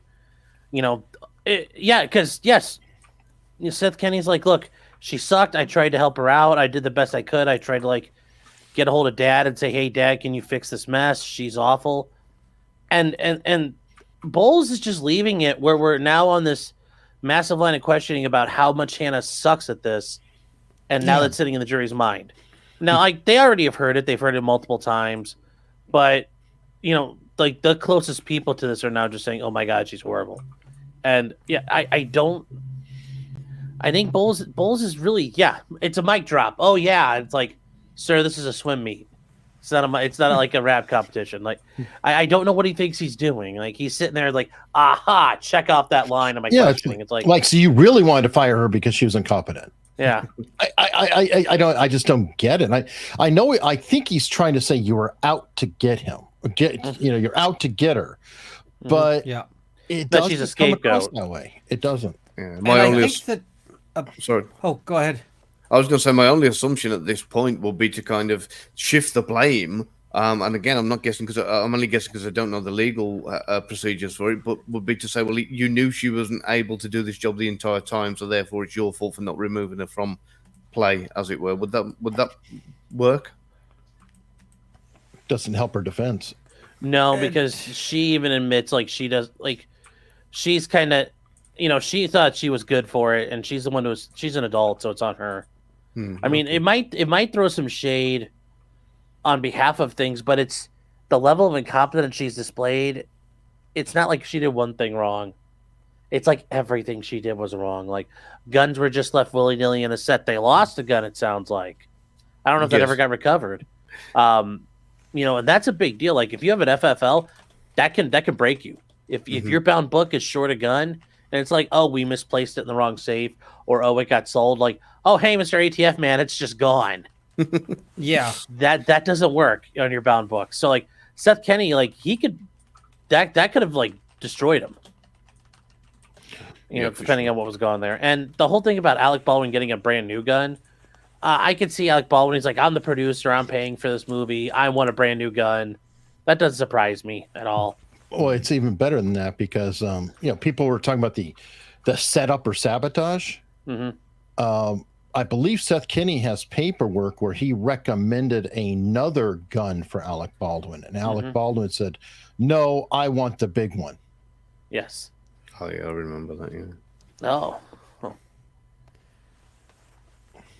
Yeah, and the idea of the sabotage, though, I think even let's say they were even able to bring that up, and let's say they got some traction with it. I think the biggest thing, if I was Carrie Morrissey, I'd say, and who set up the environment where sabotage could even realistically happen? Hannah. She laid the foundation. She built an ecosystem where she didn't do her job well enough. Somebody could sabotage the weapons. I mean, the thing is I don't think that helps her either. By the way, somebody's asking for me to introduce Gavin and didn't really have an opportunity to. Gavin is a really good friend of mine from England, the UK. He is a spy, if you will. Used to be. Used to be. Worked for, Defense Ministry? British Intelligence, Ministry of Defense, yeah. Cool. And also has been a private investigator, et cetera, et cetera. So he's played quite a bit with weapons as well. And he also does a lot of statement analysis, does some body language work, and with his spooky stuff, his spy background, he did things like cold reading and slipping in to gather information from different people, things like that. So I like having a different mix of folks on to look at what's going on, with some different perspectives. Do you have a rough idea of how many men were on the set at that time of the incident? Men total? Yeah, kind of actors, crew, a couple of hundred. Yeah. So how many would have been involved in filming, as in actors and extras, shooting with firearms? Probably couple of dozen. Oh, actually, the people actually shooting like an actual working gun, because they'd be playing with the replicas and the rubber guns. So I bet only a handful of people. This is, I have a feeling this was done about as bare bones as you could produce a movie. Right. I'm trying to put like a perspective together of, we're looking at one 24-year-old young lady who's inexperienced. Correct. And a lot of men that could potentially make or break her career. You've got some highly influential people there, some really powerful guys, and if they're running around saying, get more of this, bring us that, there's a lot of confusion, a lot of things going on. I'm trying to build a picture up in my mind of like kind of how that young 24-year-old girl would have been. And yes, she might have been a bit incompetent and sloppy, but a lot of that is probably not feeling like she can say no to a lot of these people. There's that. Her. She was also flirting pretty hard. There's some footage of a stunt man holding a shotgun with her kind of in headlock, dragging her around, and a lot of horse playing on the set, things of that sort. Trying to impress and Yeah, it's pretty chaotic. Yeah, that sounds about right. Yeah, that's what I figured. So a lot of this is going to be kind of her ego as well as flirtation and that kind of thing, and trying to impress people around her, as well as being ordered and told what to do by some of the higher ups. Those two deadly mixes of a kind of I can imagine the chaos there. So it could quite easily be a case of just genuinely mixing up rounds and rushing under pressure. I was trying to do a good job. Yeah, I can see how easily that could have gone astray. Oh, for sure. And anyway, I don't know. I'm looking at this, and I was thinking it was going to be an all-day thing or whatever, but I feel like we're going to come back. We're going to have lunch, come back. I don't think I feel like he's running out of steam. And maybe I'm wrong. You guys, you do crosses all the time. Is he setting up this Master Perry Mason moment here, or is he just kind of like trying to get a handle or some sort of a wedge in there? This looks more like he's flailing than, because you don't like do the I got you on this trivial shit if you're building up to something big. That looks more like he's struggling to find some niche. And he would have been building. He would have been building pretty quick. You kind of. You don't waste time drawing it out, because let's get to it. You don't gain points for the suspense. You lay the foundation. If you could start hammering and attacking and forcing someone to buckle, you go for them. You start like a guy like this. It's not like he was the cameraman there who's going to start crying and get all defensive. Seth Kenny get defensive would be helpful. He'd start getting combative, and he's not sympathetic in this situation, unlike the people there. So you could start attacking him. You would lay a little bit of foundation. You just start going for him. This isn't like we're not Netflix. The slow burn doesn't do anything here. We're not filling script pages. There's a time and a place for it, but the problem is usually you want the jury to be thinking, this guy's a weasel before you're hammering them. You want to hit them with something early. Does he feel like a weasel to you?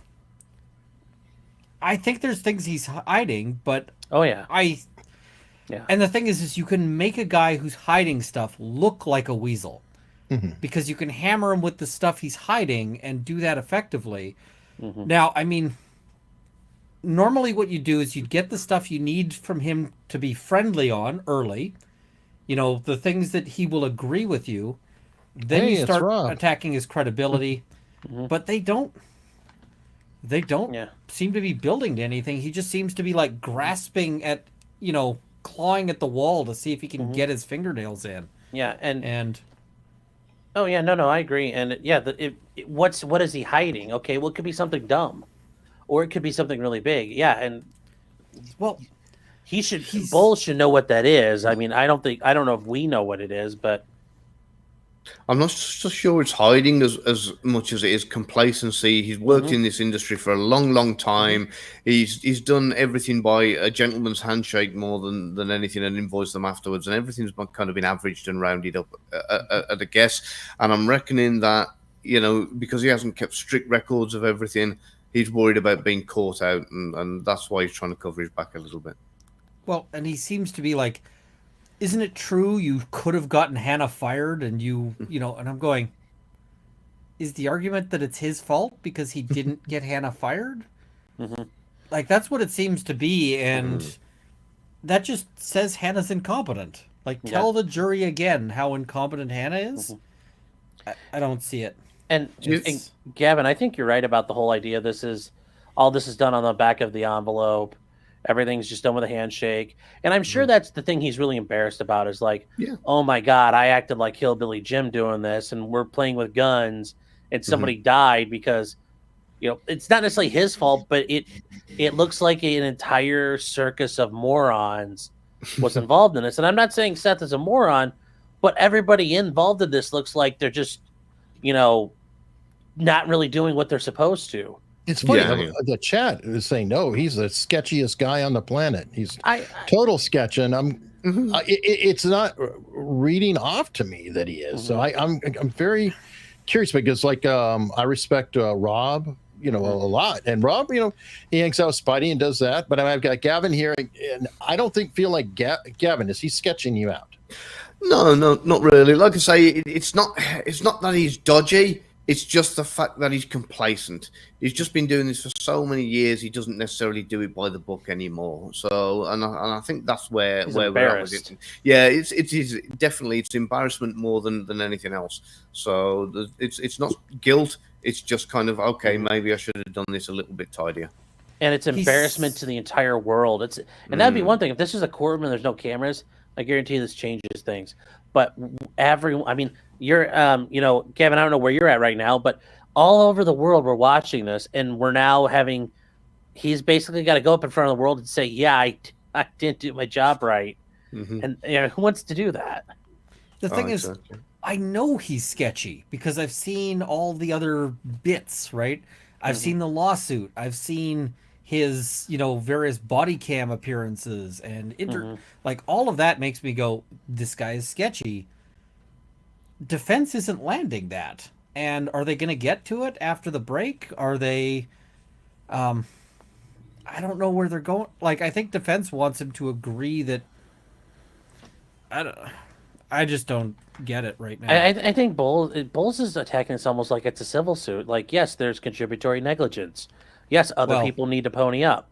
Have you looked at Bowles' resume? He's got a lot of civil work on it. Yeah, well, and that's why it seems like a lot of people are responsible and a lot of people should pay, but that's not how we're not playing that game. We're playing the one person's up, the only person that's only one person's batting right now, and that's Hannah. So what's going to happen to her? Do you think defense? Sorry, go ahead. As long as she's responsible enough, she's on the hook. Yeah.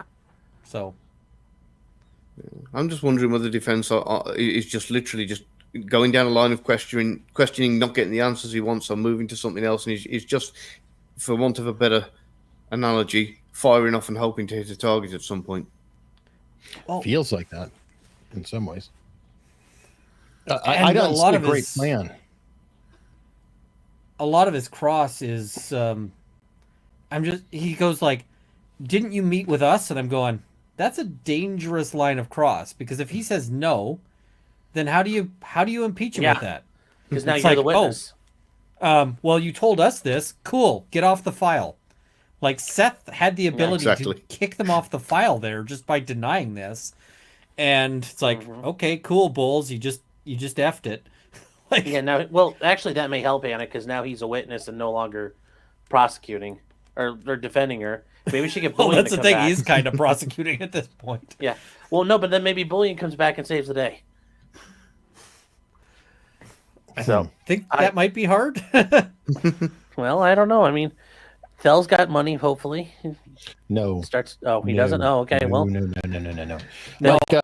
It's really, really. As an example, apparently Thel and Hannah would sleep over at PDQ because they couldn't afford the hotels. Ooh. Somebody said that like Thel Reed has $12 million, and I was like, can you link me to that? Because none of the people I talked to about Thel Reed thought he had any money. And so the link was to one of these. There's these sites out of India that just like create. What is he worth? Yes, Ian Runkle has a net worth of $34 million. Yeah, I want to see what Ian Runkle's worth. I do not. But those things, and I was like, Thel Reed he has no money. If he makes it to the end of his life without being completely broke, from what I understand, there's no money, and they were really needing Hannah to take over the family business. Thel Reed is getting old faster than she was getting competent, is what it seems like. Yeah, and Bowles is pro bono, by the way. Oh, really? Or you mean court appointed? They're getting what they paid for. No, pro bono. He volunteered early on. I think that. Wow.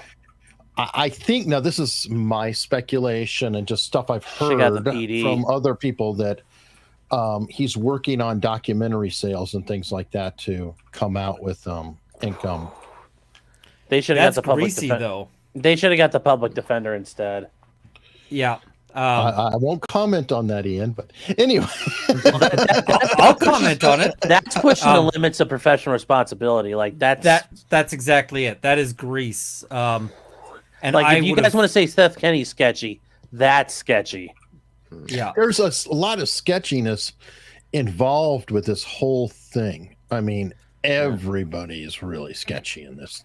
That's the problem. It's like I keep feeling like it's like, well, that's Chinatown is really what we're getting to here. It's like everybody's running some sort of angle.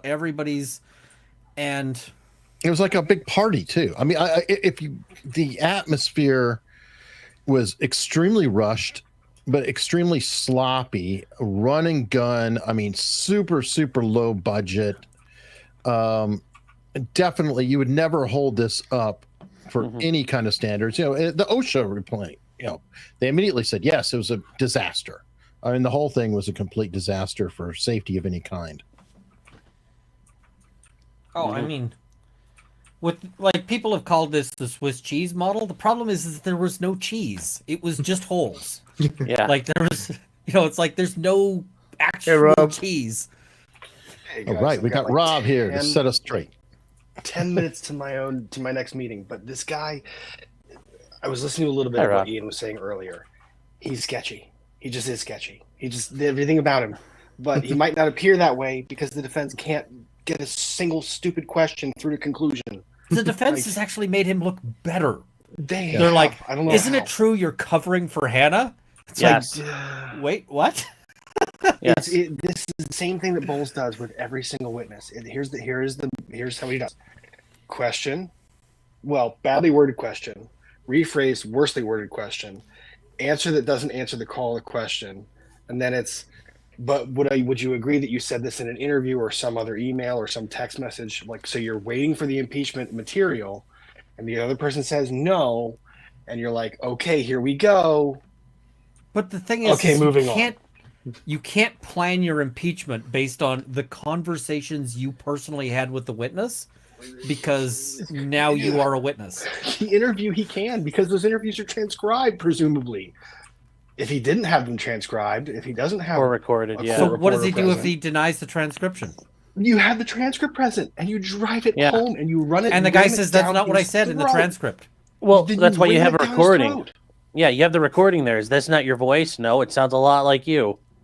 And then you let him deal with that. This has been I've never seen a defense attorney flounder like this for this long in a trial.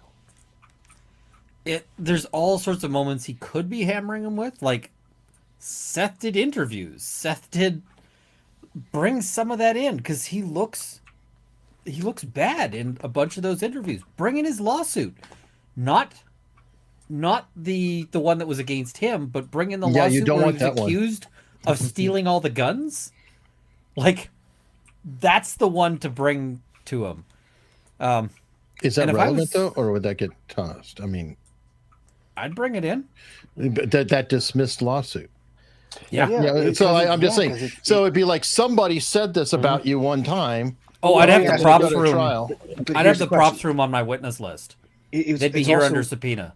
It also comes in under bias because would you testify perhaps a little more strongly in one position or the other if you happened to be at the wrong end of a lawsuit that got Yes. dismissed? Yeah, Yeah. it would Mhm. affect the way you would testify. And the other lawsuit came in now too, so it's only fair game. Bring it all guess, in. But I was just saying that previous lawsuit just seems weird because, yes, they sued him saying that he stole a bunch of stuff, but then they dropped it. So it's like, well, what do we have here? Does that actually do anything? It's just make him look bad. Well, you bring them in to talk about why they dropped it, because I've got a bit of I've heard about why that was, but you also go and you start spinning the story. This is why you had Hannah there, is because you were having a hard time finding people to work with you. You were picking these inexperienced people because you're sloppy. No one else wanted to work with you. She didn't know better. She trusted you. She should never have trusted you. This is your fault. That's where they. And I mean, it's not. It shouldn't win it for them, but. How do you not ask the question? Because we heard Sarah Zachary testify that she had never fired a gun in her life. and was an armorer I would at go the after him on that. recommendation of Seth Kenny. Yeah. That Seth Kenny said to this other production team that this girl has the bona fides that she can, and I'm not saying girl or boy, I'm just saying that this person who's never fired a gun has the bona fides to be an on-set armorer. How has that not been asked at all? Oh, I totally agree with you on that. That would be one is be saying, okay, so you worked with Hannah, you trained Sarah. How long did you train Sarah? Did she ever the favorite thing? She's never handled a gun. That does seem completely ludicrous on its face that somebody could be in charge of gun safety that never has even fired a gun. Yeah, that should have been one of the first. Not even the firing. Did you hear her testimony about what a single action versus a double Right. action? It's everything. How have you not gone after this guy harder? Like, in the prosecution, what I thought was the dumbest move ever, which was putting him up towards the end of their case. I mean, you end with the armorer in any case that I've seen. Like that with how strong that armorer testified, he's my last witness, 10 out of 10. So I see her put up Seth Kenny, and I'm going, oh, this is a risky move. And you see defense completely flub, and you're going, oh, this is nothing. What is going on? I don't understand this trial. When he first started talking about the invoices, that was where I thought he was going to go with making him look incompetent. When he started saying, so, you know, you got invoices for different stuff and you've got no idea what the counts are, no idea what's gone where, and, you know, apart from what you're recalling from memory. Now, that would have been more solid than where he ended up How going. can you say that it didn't go on the set? You don't track anything. Oh, but you know what he did recall? Memorized. 325 live rounds that he asked for Thel Reed press. Which it seems crazy because it seems he can select when he knows the accurate numbers of some stuff, but then the rest of the time he can't recall anything, and it's all done from memory. It's like I've said, he, not incompetent, but very, very sloppy. You can see this is a bit of a boys' club where everybody's scratching everybody else's back. Oh, for sure. And that, by the way, that is the main reason. I cannot stress it enough. The personal relationship with Thel. You know, it's like they're enemies now, but they were thick as thieves. They were, and Thel was very important to Seth for the credibility of having this master coach who's done Quentin Tarantino and everybody. Which so that was needed. kind of good for him and his reputation in business. And then Thel needed Seth to, you know, keep him on the set. Like, that wasn't an exaggeration. Remember I said I talked them into keeping him there longer because he wasn't able to hold up with the heat in Texas. And Ian, you've got sources. They're all telling you Thel he's a mess. He's a huge mess. He used to be really good. The best. Now he's Well, sorry. He used to always be fantastic at gun training, but people are saying sloppy as an armorer. And nobody wanted to say it because he was the best at like gun training. He was really in with Denzel Washington, a few others who really had taken a liking to him. He's a really fast draw, and if you need somebody to do things like, you know, the gun twirling, there's a lot of movies where Thel Reed is in it, playing somebody else's hands, because what you'll see is like the sheriff draws the gun, and you'll see the full face, and then you'll see it transition to doing the hand work, and that's Thel Reed, because they couldn't train the actor to do that because it's, you know, this is years of work. So that's the guy he was, but apparently, like in his later years, just not nearly as good. That's what I've been hearing. Right. And they're saying like the mark wasn't that great, but it was getting to the point where they just like couldn't trust him. Here, let me share this with you guys. Well, have you guys ever seen Veep? No. At all? Okay, never mind. I was going to bring it. I hate having to jump, but I got to jump to my next meeting. Just wanted to jump in with you guys. Now, this is something Here, I wanted to share this. young fellows all around the country and up in Canada. Because when Prince Philip visited the 20th Century Fox studios, the Prince was most interested in meeting the fastest gun in the West, the tribute won at Tombstone, Arizona by Mark Reed Which is Jr. now what, Jerry Mitchell? Now, we're going to have him demonstrate his skills for you right now. But first, let's have a nice welcome for Jerry actually can hit his targets. Now, you guys have to understand, Ed Sullivan is the guy who brought the Beatles, okay? I mean, this is as big as you can possibly get. It may be old, but this will give you an idea. And this is Thel, and again...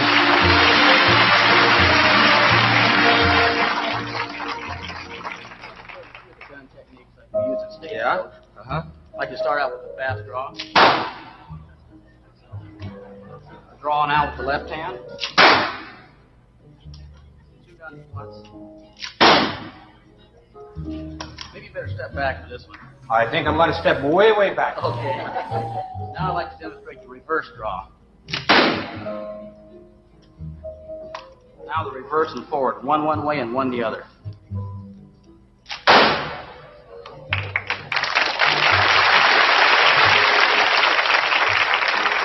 Now I'd like to demonstrate the rotating. By the way, he makes this look easy. First and then it's stupid difficult. Hold on, I was going to say, this is top of the line, right, Ian? This is stupid hard. Okay. Now I'd like to demonstrate the border switch. When one gun is empty, a switch to the other hand like this.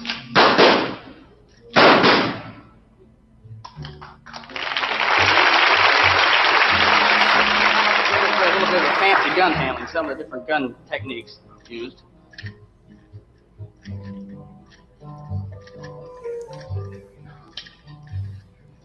Also, a ton of people shoot themselves doing this stuff.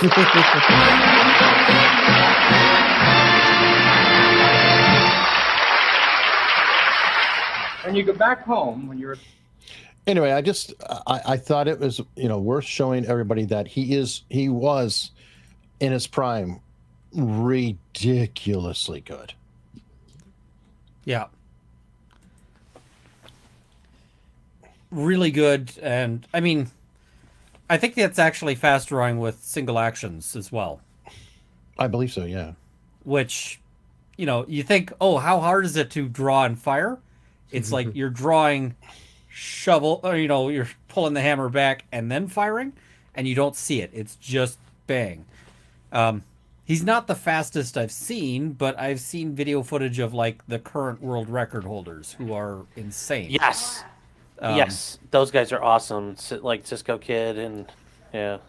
The current world record holders are basically approaching the limits of human reflexes. Yes.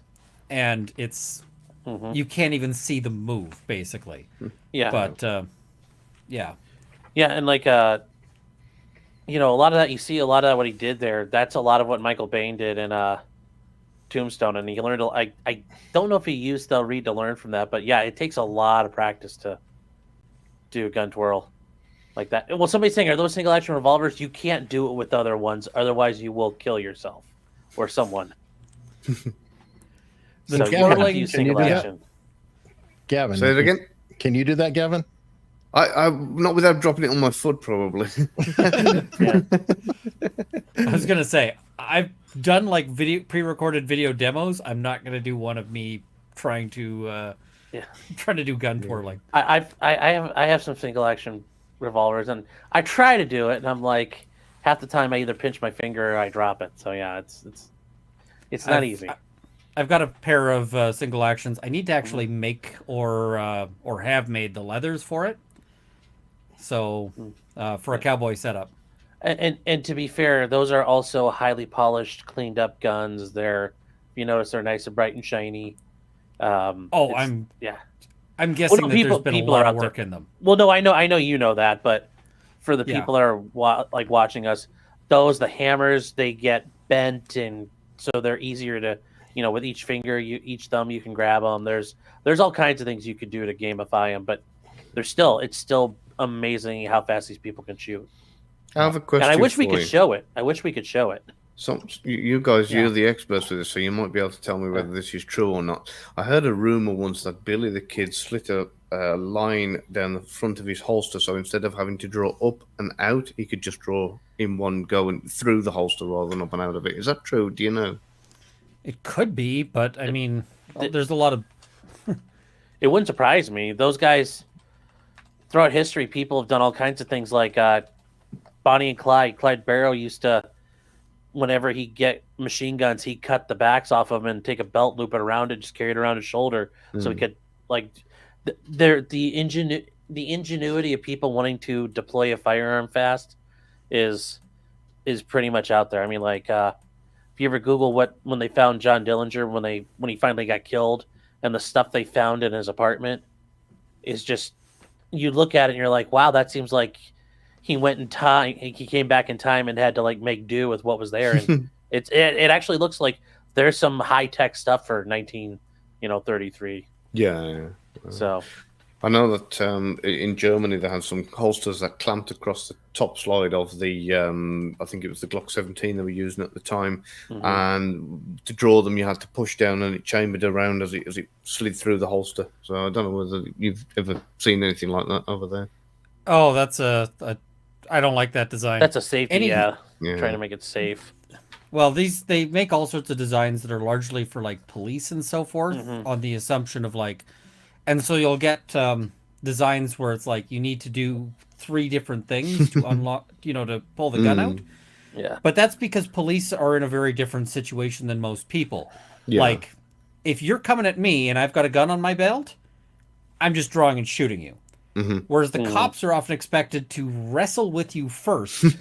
Yeah. And so they need a holster that you can't easily pull the gun out of, because if the guy pulls the gun out, there's like the whole thing about like people are going to take the gun away from you. This basically only happens to cops. There's almost no recorded instances of this that aren't cops because everyone else shoots them. So Yeah, as long as you don't go to the ground, it's really, there's no way somebody's getting the gun from you.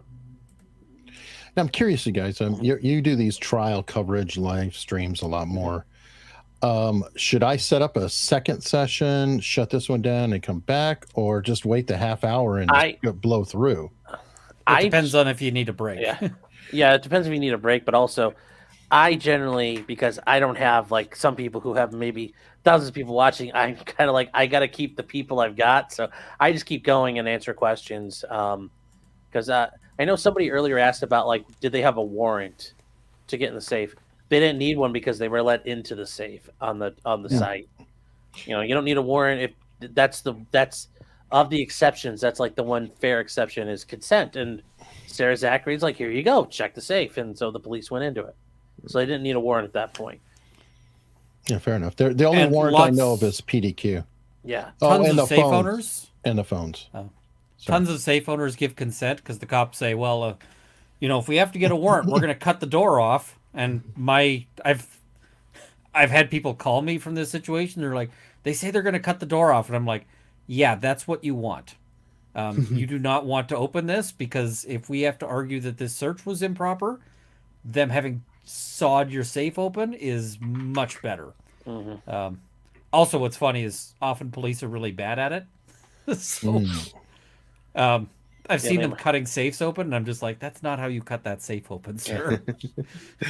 Yeah, no, you let them do it because then a lot of times they're like, okay, fine, go cut it. And they're like, well, and dare them at that point. They're asking you because they don't have the ability to do what they want. And the idea they're going to go get a chop saw or a torch. Generally, I mean, Canada might be a little different, but down here it's like, don't be afraid to call them out. Get your angle grinder, buddy. Come on, let's do it. Start work. Yeah. So, okay, stepping back. Might bolt it to the floor. Have fun with it.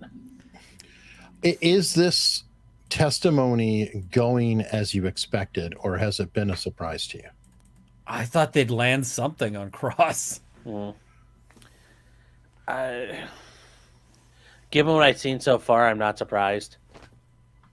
Like the way this trial has gone so far, and seeing how Bowles has handled himself, I'm not surprised. This is kind of, because Seth does have some things to do here. He's gonna look like the best guy ever. He's gonna lie. He's gonna tell the white lies and fibs where he can. David Hall's doing that. Everybody does that. Yeah, and this isn't being done in a way where I have faith in his competency to get what needs to be done to happen. Now, I'm not saying like I'm the best attorney ever. I'm not, but given his game plan so far, this is kind of what I'm expecting right now. I'm not expecting to get any better.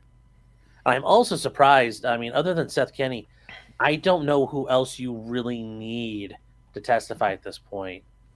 I mean, I think if I'm the prosecution Maybe the after Seth husband. Kenny, recall the armorer, get him to do a final summation and a final opinion. Well, I don't know if you'd be able to recall him at this point because he's not a rebuttal witness. So Yeah, expert. I don't think they released him. they haven't released him. They're keeping him, I think, in case they need him for purpose of rebuttal. But she can't really go back to that well yet until. Well, they Bowles already puts on recalled. What's her name? Yeah, they did recall the evidence tech. Well, I thought she just came back the second day. I didn't think she got recalled. It wasn't like sequential though. Oh, wasn't? Okay, I guess I must have. Yeah, It's I don't been a know. while. It's been a while. I don't It's- remember. The rules seem a little loosey goosey.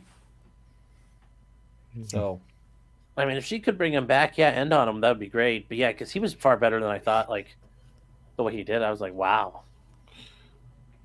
Which one, the armorer? Or? Yeah, the armor was phenomenal. Oh, I mean, he kind of had the what I'd expect an armorer to be, which Seth Kenny actually does as well. The law enforcement kind of background, tie, firing range, whatever. I would. His ability to discuss things, though, was very good. He was Yes. a very good witness in that regard. the risky thing is that he's a really honest witness. So the defense was actually able to get a fair bit out of him just because they were like, "Well, don't you think production's at fault?" And he's like, "Yep." Yeah. Yeah. Yeah, No, just. Oh, go on. Oh, I no, was no, going go for it, Gavin. to say, just for some of the English who be asking about what a federal firearms license is, to summarize it really, really quickly, it will allow you to be in possession, not necessarily carry, but in possession of a firearm or firearms in all of the states, whereas a CCW for most people is state relevant. Well, no. The federal firearms license for here in America is Seth Kenny is an FFL holder. So he's allowed to buy and sell firearms commercially. So all those guns are owned by his business, and that business owns them, and they rent them out. So that's what the federal firearms license allows him to do. So he can also, there's different levels of it. But he's going to have. He can transport those to and from and within any state, unlike a CCW, which is usually by the state or reciprocated states, right? It's federal. But that's whether or not he can transport them around. You can I could transport firearms from state to state as long as they're not restricted in a certain situation. It's just the federal firearms licensee. It's like he's a gun store more or less. I could go buy guns from him as a person. Yeah. He could sell them to me commercially. There's different levels of it. Yeah. Like, a gas station that also sells like a few hunting rifles and ammunition is going to have like the lowest level. He's going to be at a very high level because he needs to be able to purchase. Yeah. I mean, I went to Movie Armaments Group previously and did a tour. They have like a rack of P90s, which are little submachine guns. They have heavy machine guns that are fully functional. They have all of this stuff, and and that's a Canadian company, but the U.S. companies are equivalent, right? When he says, "I had machine guns in the back room," he's not talking like an AK-47. He's talking stuff like, "I had an Like a 50 cal. MG42." Yeah. Those I had heavy machine guns. I had light machine guns. I had stuff that is turret mounted potentially, like RPGs, explosives. There's all different kinds of things you can have, and there's different types. There's type 1. The very common one's a type 2, type 7 FFL, and those people, they can buy and sell regulated items like machine guns, suppressors, destructive devices. Then there's ones who do solely building, or there's ammunition manufacturing is another FFL type. There are a bunch of them, but these guys, Seth Kenny and ISS, the other prop house that the expert mentioned, those guys are that's the higher end of what licensure requirements that are out there. Got you. Like the only thing higher than those guys would really be like federal explosives license holders. So Yeah, I think that there's a higher level that's basically for like I am supplying militaries. Like Yeah. you know. Yeah. Like, you know, we are manufacturing stuff for militaries, and so we need to produce things like aircraft cannons and shit like that. But yeah, that's all. Yeah, that's rarefied air for us people. But I need to set up like a GoFundMe to raise money to buy an MG42. Yeah, Marstar will sell me one for $6,000 once I get my my business firearms license. That's not bad. The problem is the ammo on it is it'll quickly be another 6,000. Get it chambered. Yeah. Yeah, I can get it put over to 308, but still, 1,200 rounds per minute at 308 is expensive. That's a good problem to have. Firing that for a minute costs a lot of money. Yeah. Yeah. So, but yeah, as far as Gavin, you were saying, if like for a concealed handgun, like no, wrong way, like that one right there. Yeah, I'm governed by state to state, each state's laws, so I could take that to a lot of different states. But if I try going to the state of New York, that's no good. Or let's say I'm flying in an airplane and I'm flying around and we have to make an emergency landing in New York City. That's really, really bad. Now I'm flying in an airplane and I land in Kansas City or somewhere out in the Midwest. Not Chicago, but other places. No big deal. Yeah. It's very the personal of transporting personal firearms it's not that hard unless you're doing something that the federal government restricts. The really fun thing is Canada allows you to fly with marijuana domestically, but a lot of Canadian flights actually travel over U.S. airspace. Yeah, so they can't do that. And so, still can, because so long as you're still in flight, you're fine. But what I heard as a really entertaining thing was they're like, we are having mechanical problems. We're going to be having to land in the States. They said, those of you who have marijuana in the cabin, the bathroom is open. We recommend that you dispose of any marijuana products you have. And they searched people's stuff. Although the airline also refused to unload the luggage. And was basically just like, we know some people are going to get That's screwed a G move right there by that airline. Oh, absolutely. They were just like, F you. But apparently there was a large number of people who were dumping stuff in the bathroom there. That's nice. It's actually a huge problem, I feel, in the States, the cannabis situation, because you have literally Washington State and Oregon has almost everything under the sun legal. But if you were to take the legal product from Washington down to Oregon, you've just broke federal law. But both places, it's fine. So I feel like there's a potential constitutional crisis in. They should just legalize it. It's not even that, Eric. I mean, in this situation, Hannah was out getting high the night before, and you can't smoke marijuana and possess firearms, right? Or be around firearms. So that's a there's already an issue right there with it. So, for sure. And that becomes an issue in states where people get their medical marijuana card. It's like. Now you're telling the government that you use marijuana. It's like, I want to address this one from Sue Miller, and I agree that there's definitely that rumor, and you never know. I think I think that Seth was definitely flirting with Alex as well, and I think Alex was kind of half flirting with them. But there are rumors, and there are things that are provable, and I'm going to talk about. Notice something that I have not heard the entire testimony. Nobody's talked about plinking. Oh, it was brought up. They specifically asked one person, "Did you hear anything like that?" And they said no. And there you go. But because that has been going on since week one. Everybody was out plinking on the set. You corrected me about that. And Hannah and Alec were plinking on the set, and they were saying other things too. But these are all again just rumor. Anybody who thinks Alec Baldwin went out to shoot for fun needs to have their head examined, because the guy is rampantly anti-gun. Yes, and he was not out shooting the guns for giggles.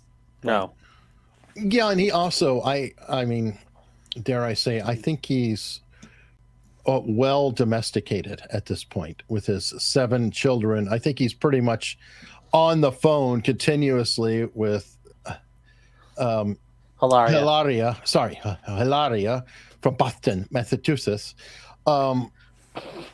But either on with her or involved with the set. So Yes. I don't know. That pitch like that's funny. Mr. Kenney, can you confirm or deny Gorilla Grip? That's what she called it on hers. You don't necessarily see it, but everybody, that is quite the name. They could have asked Grip, the front desk clerk that. Yeah, because when he's like, I'm hanging out in a room, I'm like, oh, I bet you were, bro. Oh, they tiptoed around the, like, and I know why, but afterwards he wanted to continue, like, having a relationship with her, and she said, I actually wonder, they should have done a comparison. How many times did Seth Kenny call the detective versus how many times did the front desk clerk call Hannah? Yeah. Well, no, they should, when Hannah takes a stand, be like, ma'am, here's a cinder block and a rope. Show us that Gorilla Grip, please. Oh, God. Also, I've got to point out something really quickly, Eric. Do you remember we watched the interview with Alec Baldwin where he said, no, I'd never have my finger on the trigger. I know better than to have my finger on the trigger. And then he's got his finger on the trigger. The footage of him on the show all the way through after the show, he cut with his finger on the trigger and he's waving it around his... He also says he was practicing fanning, but his finger wasn't on the trigger. The gun don't fan if your finger's not on the trigger, so... And also fanning is a very... even if he was really practicing fanning, that is a very, like, even if you know what you're doing, that's not necessarily indiscriminate firing, but it's very, very dangerous and very, like... There are guys who are very good at fanning. Well, but Alec Baldwin's not good at fanning. Alec Baldwin is not good. It's funny because... Gavin, so fanning's where you hit the hammer and you just, if you pull the trigger, you keep smacking the hammer. You keep firing the rounds off. But isn't that where they addressed the rumors of when they were saying that they were plinking? Isn't that what was going on when Gutierrez-Reed was saying she was showing him how to do that, and that was when they were firing? So, because he was confronted about the blinking, and he said, "No, I may have been given some lessons, and this is what I was learning, but that was it. No actual." Well, he also said that he was fanning in the church, and which he doesn't know guns, so that sounds. No, he does know guns.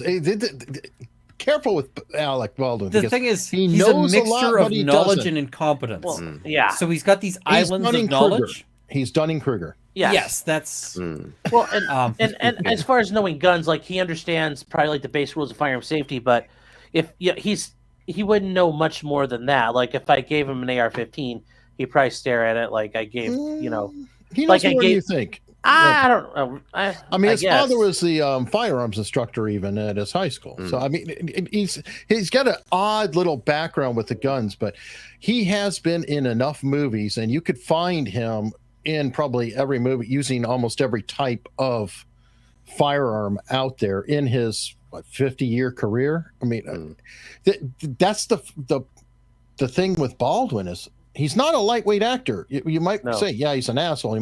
But he is an A-lister. He is a legitimate actor, and he's been with a huge record. And he's a contemporary of Clooney. I mean, they'd be at about the same level. I think politically he's anti-gun, but it's a bit like a lot of these celebrities who save the world and then get into a jet and fly off. So, right, and you've been around those celebrities, haven't you? A couple of them who would probably be anti-gun, but they'd be out firing their own weapons. Exactly, yeah. So, but I'm going to have to love you and leave you, folks. So thanks for having me on again. By, man. No problem at all. And if you do another one, then by all means, I'll be happy to come and join you once again. Yeah, I don't know if I'll do another one of these. This is kind of special to Seth Kenny, strictly because he is a source. I've been very open about him being a source, and he might be a little ticked off that we're calling him sketchy, but well, I don't, I don't know if he's as sketchy as some are saying, but I do have a bias. I talked to the guy, and he'll like me because I didn't say that. I think it's just complacent. That fat guy was nice. Well, Rob is the one who flat out said it. And I think there's a slight disagreement there because Gavin doesn't seem to, I don't want to put words in your mouth, Gavin, but you don't seem to feel as strongly as Rob about Seth being sketchy. No, I think, like I say, it's more just complacency. He's been doing this kind of thing for years. He's probably lapsed in a lot of areas. He's relaxed a lot of things and done a lot of favors for people.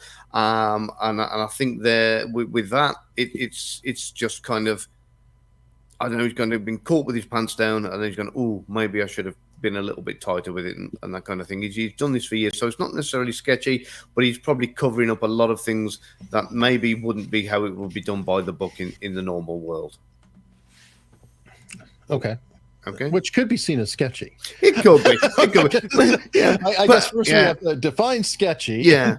I don't think so what I mean is he's not deliberately gone out in any way to kind of do anything, intentionally dodgy. I think he's just got lazy with a lot of what he's doing. And that's, I suppose he's let things lapse more than he should have done.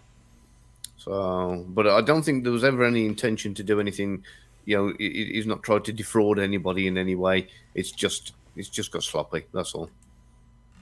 All right. Yeah, I think it's supposed to start back up here in a few minutes. But... Yeah. I mean, at the end of the day, guys, I suspect he probably was not the source of the ammo. Like, I don't think he was, but the problem is once, like, if you can make the guy look weird, like, and look sketchy, and I think that they could do better on that. Oh, definitely. It would have been easy to do, especially with the invoices and the lack of accountability for what was going where. It would have been really, really easy to make him look a lot more guilty than he is. I don't disagree at all. Once again, this is a skill the attorneys thing. Oh, it's totally skill issue. Definitely. Well, then, on that note, I'm gone. All right, thanks, for having man. me, guys. No worries. Nice to meet you, Gavin. You Take too. Take care. And Jason Bowles just confuses me because, well, one, like I said, I never, ever, ever, ever want him next to me in a police station. Ever, ever, ever, ever. Oh, that was... Oh, my God. We nicknamed him Sleepy Bowles. Well, that's why I kept calling him Sleepy. I was calling him the Weekend at Bernie's lawyer. Okay, yeah, that works too. Like, yeah.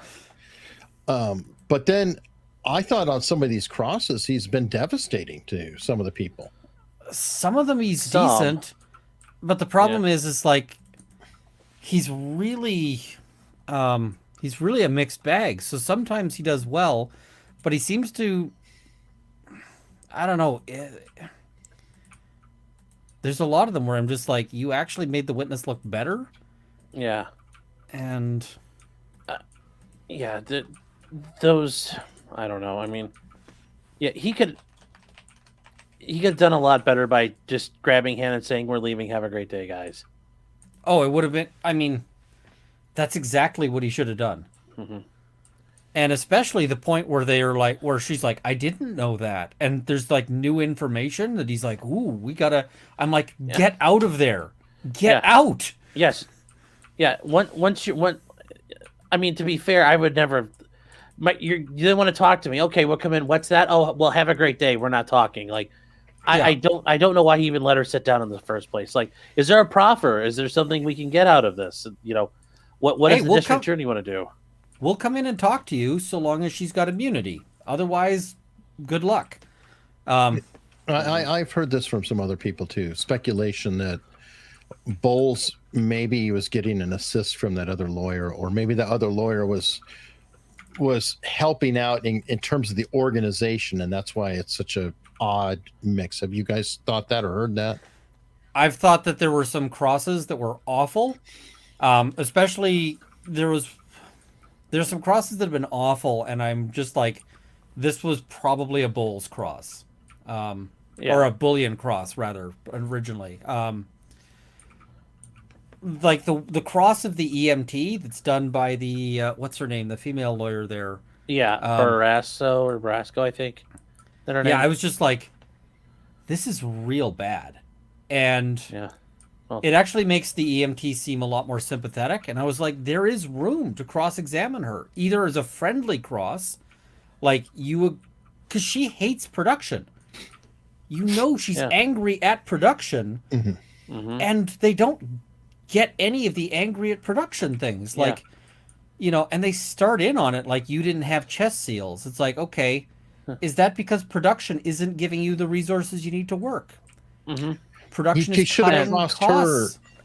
I think he was trying to cross her like that key grip, who fell apart and came across really badly. The bald head Adiago. was Ross, yes. Adigo, or because I feel like he got that out of Ross, what he would want to, you know, because of the other lawsuit, and he got that rage, that seething that came out of Ross. But he got lucky, I think. Yeah, and even then, I think a lot of people look at that and just say, okay, yeah, the production people are scum, but you know, he's still mad that like it didn't do much to draw off the fact that yes, Halyna was dead, it was his friend, and you know, that was completely unexpected. So I actually thought it was a bad cross of Ross too. Yeah, I thought he could have gotten Ross a lot better. Ross is pissed at everybody. Yeah. And so the way I cross Ross isn't going in hard on his lawsuit.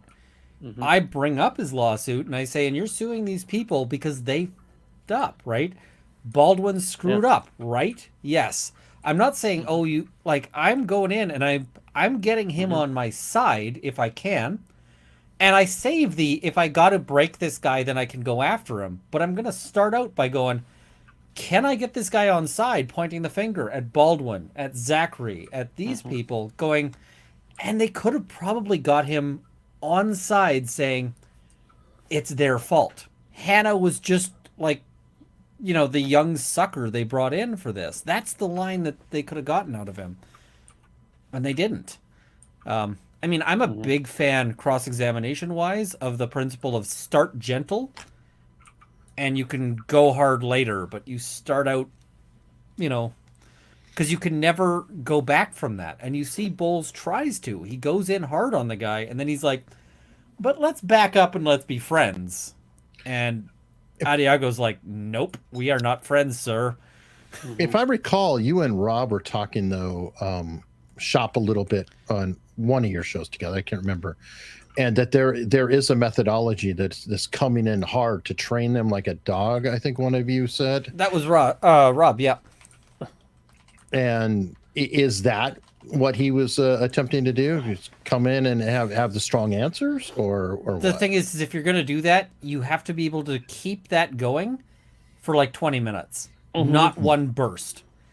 And you have to have a witness where you can convince them that you know what they had for breakfast, and you need to get them to a point where they're more confident in your cross-examination than they are in their own stupid memory. And you can get a witness to that point where if you suggested just about anything to them that isn't stupid, they'll agree with you. They're just like, you know, I'm broken, I'm beaten, I'll just say the things, right? But you have to, yeah. And Bowles is not, his demeanor doesn't suit that. That's also part of it, I think. He's like, he's got a great demeanor. Cross. He's got a great demeanor. I think he doesn't come across aggressive like you know, some kind of a mellow. He's built for the gentle cross, like, and he's at his best when he does that. There have been some places where he's gotten witnesses to give him up stuff, like the armor. He actually got a lot out of the armor on cross, but he didn't go in hot at the armor, and it was a good, you know, that was a good move. And I could see where the gentle could be devastating, because if you're gentle enough, people may start admitting things just to be kind or agreeable or whatever, because you're likable. You know, building a rapport is not always a bad thing. No, and sometimes it does help, but it's just I think it should have been very clear that this Ross guy was not looking to break bread with with the defense, because he's like, it's Hannah's fault. You know, she's just as fault as the production studio in that situation. There's ways it can be done, and it's just, I don't know, like I said, I wasn't impressed. All right, this is from Choosy Heretics. I was telling the chat, if you have any questions while we're just sitting here waiting for it to start back up again, which should be pretty soon. Do I think Alec Baldwin did this intentionally? Do I think it's scripted by the Jesuit Cardinal and the Knights of Malta? More than likely. That is almost a word salad question, but I will just say, no, I don't think Alec Baldwin did it intentionally. No, I don't think there's any higher level conspiracy. I don't think involved. Alec Baldwin's competent enough to plan this. Well, I don't think anybody is. This is the idea that somebody intentionally wanted her to die. I think gets beyond ludicrous because of the Rube Goldberg type of setup that took place for this to happen. It's just ridiculous. And even the fact that Seth Kenny said, hey, give this gun to Alec. This is a better gun for Alec. And Alec said, no, I'll take this gun. So I'm just saying it's like every factor on it is just kind of like fate saying, I'm sorry, Halyna, you're not going to live. I mean, I feel so terrible for her. I don't see anything like any. I mean, the place is too disorganized to set up a hit. Yeah, and let's say it wasn't even a hit. Let's say, because I've heard people say maybe it was like one of the angry, staff, saying like, I'm gonna show them how dangerous it is, and they accidentally killed someone. That's straight out. That's a movie script. That is straight out of Law and Order. Like, I didn't mean for anybody to die. I was just trying to raise awareness. Like, it never actually happens that way. Yeah, I mean, that's quite a thing. Sean and Runkle, you all gonna watch this on your channels tonight? I've got a recap scheduled for 6:30. 6:30 Mountain, which is 8:30 Eastern. Same time I've been doing them most of the time. So I'm gonna try to do a recap tonight, but I've also got the a little later this afternoon. I'm gonna look over what the Supreme Court did today. So big news was the right ruling about that, by the way. That was the right ruling, I think. 9-0. I mean, it was 9-0. So yeah, well, and watching, law Twitter and law professors get owned is never a bad day. Well, it seemed obvious. I mean, it really just seemed obvious on its face. It's unassailable. You know what? Nobody thought the Bismarck was going to sink either. It's like unassailable opinions or rulings are unassailable till they're assailed. That's the thing. Like, nothing is bulletproof out there. True. Although, and it's really funny because when you read through it, they're just like, this is beyond the realm of plausibility. I mean, they basically nuked the Colorado Supreme Court, as they should. So, I mean, we have history too. Anyway, I thought that, and what's so hilarious is the traffic court judge managed to get her little judgment in just in time before the Supreme Court torched it on the Monday. Yeah, but hey, if I knew the Supreme Court was delivering a judgment on Monday, there is no way I'd be telling them that they were getting a decision anytime before, say, Friday. Like, I don't know. Well, to me, that Illinois judge, that was a virtue signal. Of course. Well, she got her name in the pages of history now, so I don't blame her. I do, but what I mean, Illinois is not sending their best. They also have America's mayor of late. Yes. Tiffany, what's her nose? Tiffany Herndon. Herndon, that's right. Yeah, and she's got a podcast she's going to be starting. I heard. It's going to be great. People like that are a gift, though. It's like they never go halfway. Very true. It's just. No, I think it's going to be a phenomenal show. Oh. Her indictment's going to be great when it finally happens. Yeah, I agree. The super mayor. Yes. All right. Oh, God. Viva owes us because we're keeping you distracted. Choosy heretics choose Carnation Revolution now. This guy's been hitting this chat forever.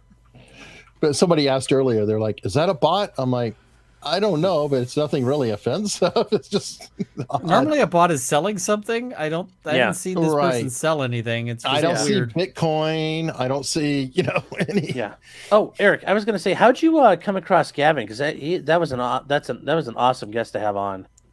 Oh, Gavin and I just go back to 2020 or so. Okay. I've known him for a really long time. Because that was pretty cool. Yeah. Thanks, man.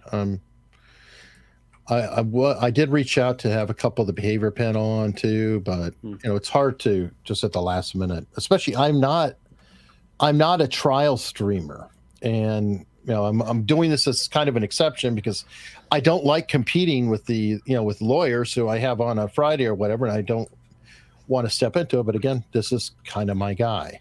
I mean, at the end of the day, we all nobody owns any of this. Oh, of course not. Of course not. But it's just I want to make sure that I add value of some kind versus, hey, how you doing?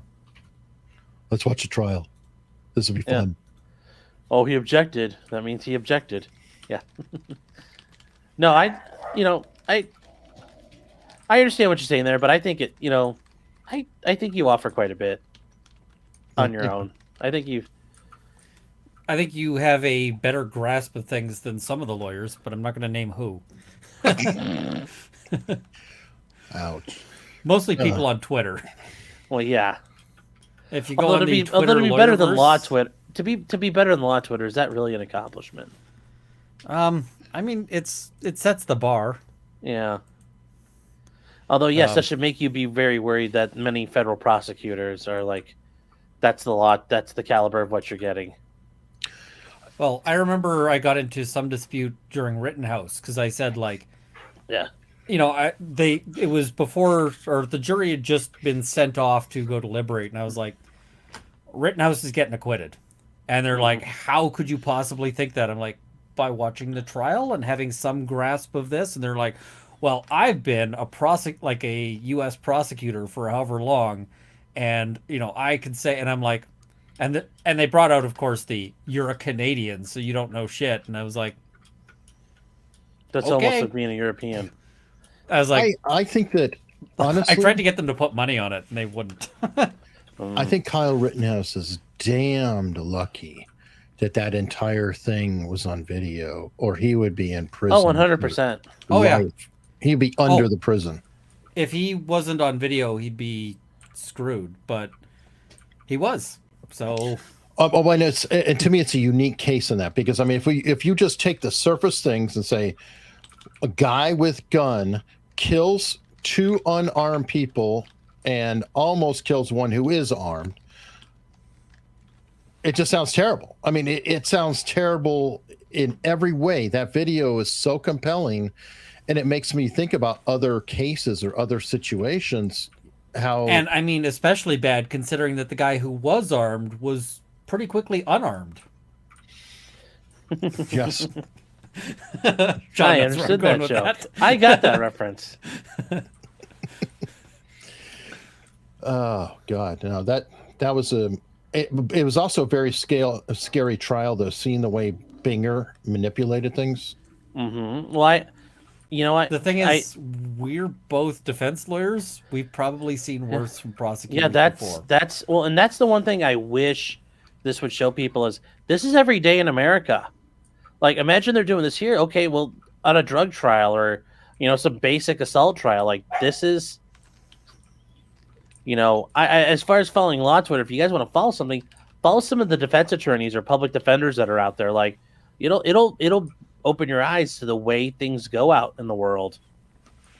Or like I've seen a couple of them, even though they're left leaning, they bring up, if you think Trump's getting mistreated poorly, you should see what happens at people every other day of the week in that courthouse.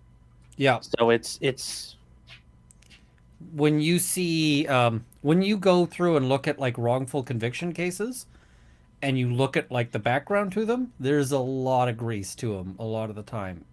Even in Canada, some of the cases are just horrible because it's like, oh yeah, well, we got this guy and we convinced them to go in and wear a wire in custody, and he wasn't getting this guy to admit to anything. But then once he was there, there was a day when the recording device failed, and somehow he got these great admissions during those like 2 hours where this recording device failed. And it's like, so what you mean is your sketchy ass criminal who was not getting you anything out of this guy to sustain the deal he wanted, tampers with the mic and then, invents some shit. And it's like, yeah, you get weird stuff like that. And, or they like come back to a witness and they're like, you said this person did this thing. Are you sure they did? And it's like, contaminating witnesses, contaminating evidence, these kinds of things. It's bad. How do you guys see this going right now? Do we have enough that it could hang a jury? It could. I mean, there's a few witnesses who have been really divisive, and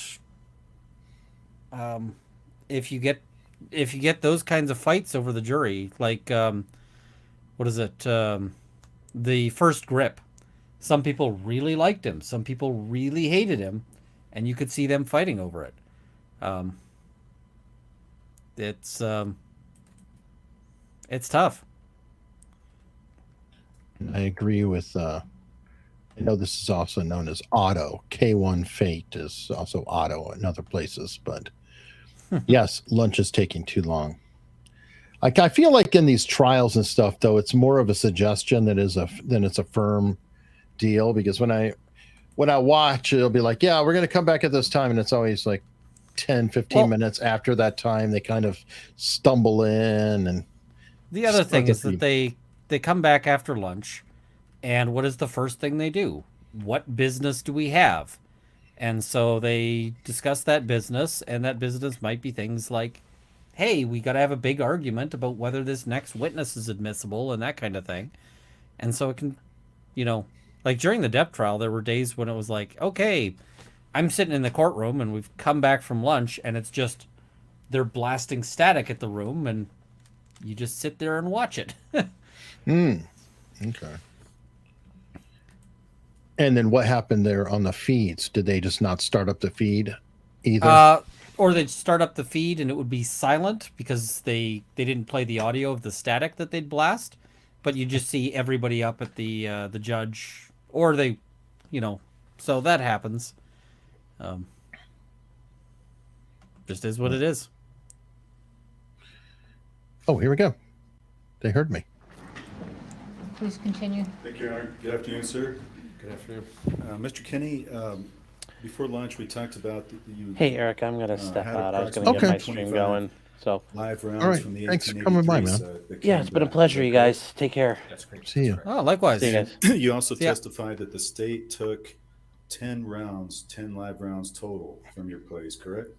I don't recall that. No, from the 45 Colt ammunition, they took all of them.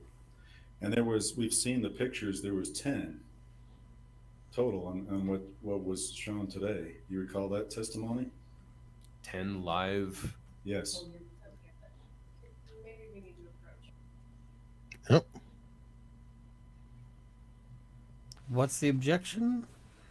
The number of rounds. I don't know what the objection is. 10 doesn't sound right, though. Yeah, it might be misstates the evidence. I have a breakdown of the rounds in my notes somewhere, and it doesn't. I want to say 7 or 8, but I don't know. I'm trying to find. So it might be running up against, objection misstates the evidence. Okay. Mr. Kenney, do you have reloading equipment? I must have won. I don't. What? Yeah. I don't. Did you recall on the interview on July 11th, 2023, I asked you if you had any reloading equipment, and you said, I do. Interesting clearing. Possibly in California. Possibly. Okay. Does that mean you do have reloading equipment? Well, PDQ doesn't have reloading equipment, and we don't reload. Okay, sir, but do you recall when I asked you, now, do you have any reloading equipment? Your answer was, I do. Personally, in California, there may be. I haven't seen it in years. Okay, and you know how to Okay, that's a little Weasley. to convert a dummy round from into a live round, don't you? Hypothetically. Yeah, because hypothetically, don't you recall telling Detective Hypothetically, Hancock that's as that if the camera much of a crew- pain in let the me ass as just get making a live round. wording so I don't misquote it.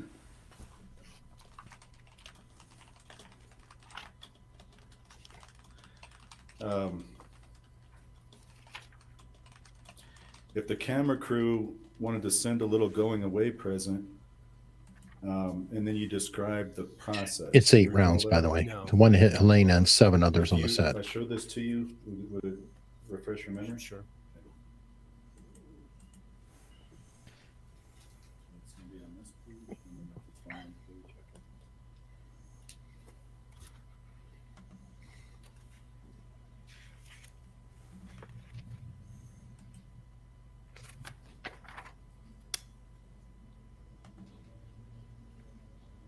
How far do you want me to read down? Just the highlighted portions. Okay. Mr. Bowles, is that the July 11 transcript? That is the November with Detective Hancock.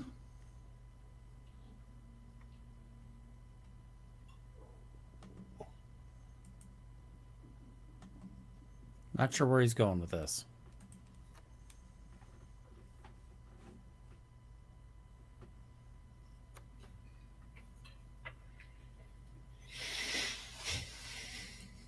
I don't know. I'm waiting for the gotcha. It does. Where's the kaboom? I was waiting for earth-shattering Do you recall kaboom. having a conversation with Detective Hancock about how one could turn a dummy into a live round? Yes, yes. And can you tell Jerry, how would you do that? Well, the easiest thing would be to have reloading equipment, press out the inert primer. In first, but if we imagine a dummy round, You basically where the take it bullet to is actually pressed into the components and case, and you had an inert primer, you'd need a fairly complicated setup of reloading equipment. You need either a kinetic bullet puller to remove the bullet from the case. If you used a set of pliers, it would mangle the bullet and prevent seating afterwards in a die if you had reloading equipment. So you'd have to somehow remove the bullet from the case.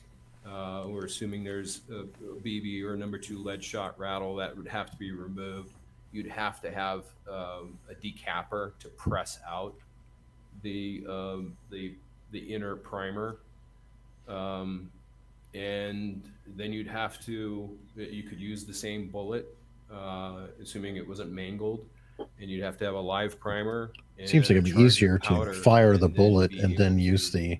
Have the appropriate dye. It's easier to just build a live one from scratch, as well or as that, putting yeah. in, again, or just fresh buy a primer, live one. primer installer. Well, to make dummies, You'd I have to meant get the the proper reverse. amount of grains of Oh, powder yeah. in there as well. Yes. Okay. And what would that generally be? Well, historically, I think in the pre-1900 era, it would be roughly 28 grains of powder from memory, if that's correct. And then it depends on the powder as well. You don't do that all from the way memory, you look it up. to the case capacity. Sure. Essentially, you fill it up all the But this way. doesn't mean You I don't see where press this is the going. bullet into the case, so it's compact. He's trying to suggest that you could convert a dummy into a live round. Now, And I want to go over something you said before lunch on the leathers. You said that these were mailed back from the Old Way movie by Hannah to yourself. you gotta And land then you your. provided these to her, correct? Yeah, they were shipped back via FedEx. And they were shipped in a box from the Old Way, and then you never removed them from the box, correct? That's correct. So, but then, would you agree with me then that those leathers were then used on the Rust side? I don't know that. Alls I know is that box, and I'm unaware of the quantity in there. I did take a photo at the time. I don't know how many were in there and whether or not they used them. Okay, so you opened it up and you looked in it. Yes, I opened it up. I took a picture. With regard to the prop truck search, we didn't talk about that yet. When you went to the set on October, It was a giant bridge to 27th, nowhere. You already had the code to Yeah, the it's safe, almost like correct? a conversation. Yes. I just don't know. And Sarah had given that to you? Yeah, she sent it to me by text. Sarah was technically your employee of PDQ Props, correct? Sure, she was the representative for PDQ for the Rust production. And she's the one that called you right after the shooting incident. You all talked for 30 seconds to a minute. Is that right? It was a very quick conversation, yes. And your testimony under oath is that you did not tell her to throw any of those rounds away. Oh, absolutely not. But then she did throw them away. I learned about that months later. And did you know that guns had been transported from the cart? Did you? No. Did you tell her to do that? No. Okay. Did you train Sarah before she Finally. worked on Rust? I did. And you trained her in what? In gun safety or what? Yeah, the basics of using blank adapted guns and blanks and dummy rounds on a set. And I take it you never trained her to throw away dummy rounds after a scene. Oh. Well, I don't recall that conversation or even indicating at what point you would want to throw away dummy rounds. Because they're rented, right? They are rented. Yep. Okay. That's not the answer I expected. Now, That's a little odd. Yeah. To me, you also no. gave Hannah shells on the Old Way movie, spent shells. Do you recall that? Spent shells? No. You didn't provide her 2 bags of spent shells? No.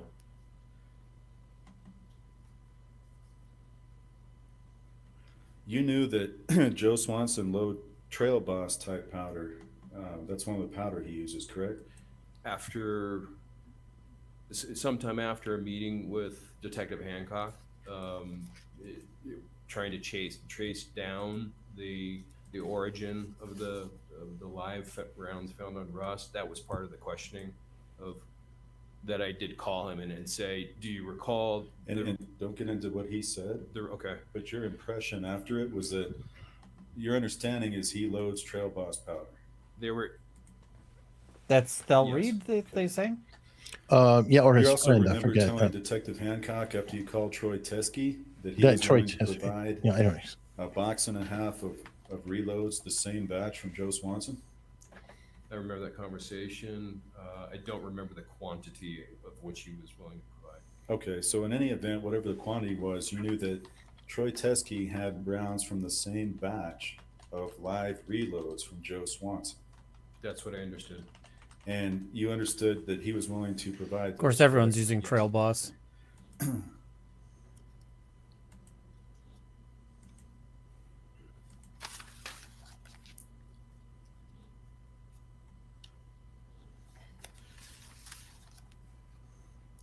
Okay, I want to show you, sir, some of the pictures that have been introduced, and I want to go over these with you. First one, Mr. Kenney, is defendant's L18, and I want to show you this photo. Can you tell the jury what this depicts? It depicts a shelf at PDQ's office in Albuquerque with a blank supply. Okay, now I want you to look at the box at the top that says, let me see if I can zoom in, 30 Mauser. See that? Yes. Does that appear the font similar to the font on the box that we saw earlier? It was in Lieutenant Benavides' vehicle, the set of Rust. Well, I recognize that as a Joe Swanson label.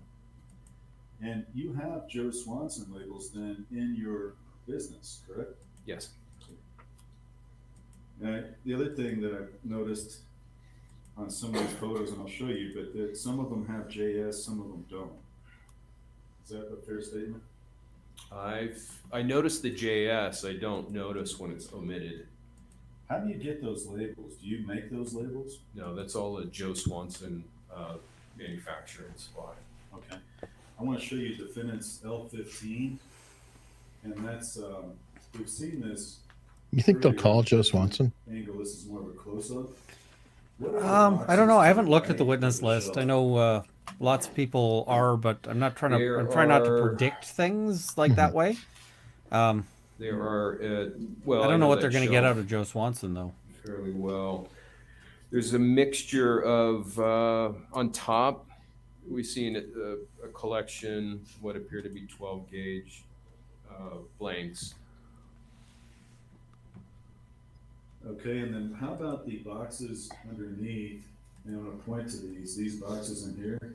Yeah, more blanks in stored in bulk. Just stored together in bulk? Yes. Okay, Mr. Kenney, how about these loose rounds in the bag up here by the firearms? You see those? Not loose, they're in a bag. Yeah, I was going to say.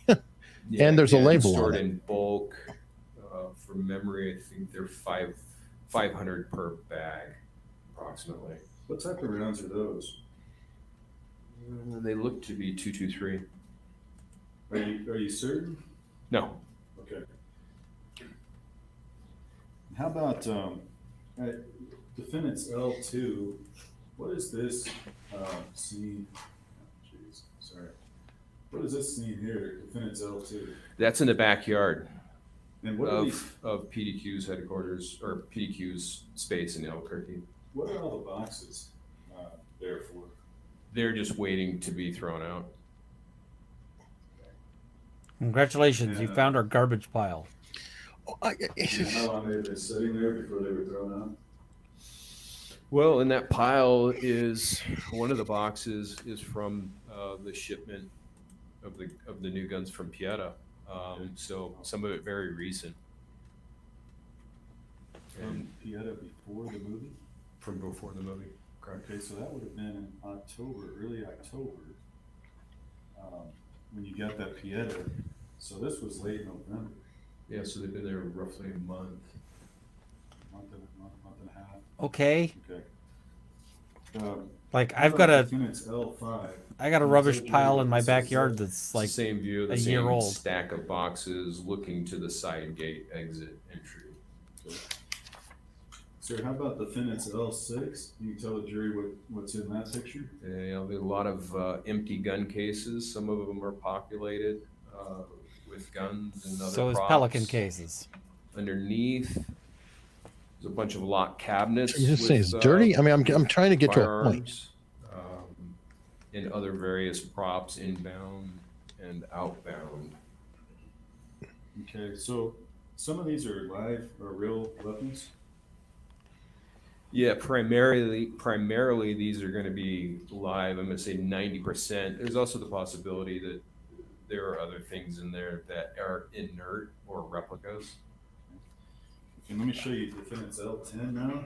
And can you describe what room is this in PDQ? That would be the coffee room. People are saying it's to show how unorganized he is, but is it that? Now, is there any ammunition stored in the coffee room? No. Okay. I want to show you now L32. If you tell the jury what this picture is. That is the bathroom with blanks, and So appears to be at the totes. very bottom is indicated live ammo of the gray bins. And so you've got live ammo, and then on top of that, do you have blanks or dummies? Those are all blanks. Okay. So you've got them, and they're not in the same container in this picture, but you've got them all stacked up on each other, correct? Yes. Okay. And is that something that you would commonly do, is store this live ammo in the bathroom? No, not commonly. It was just short on time and offloading the Sprinter, and got to put it somewhere quick and get back to Texas or California or whatever it might be. Okay. Okay, Mr. Kenney, then I want to show you if you recognize defendant's L35. That's a box that says 45 LC. Do you recognize that? Yes. And what is that? That is a box that that I populated with Thale Reed's 1883 Cowboy Training Camp live ammo. Okay, now on that particular box itself, it's not marked live, is it? No. And It's also not marked so dummy or the blank. rounds around it and in the box, do you know if these loose rounds are live? I would assume that they are live. Do you recall what defendant's L40 is? No, it's Thale Reed's green ammo box. Okay. And that was found in PDQ props. Correct. Yes, sir. Then I want to show you earlier.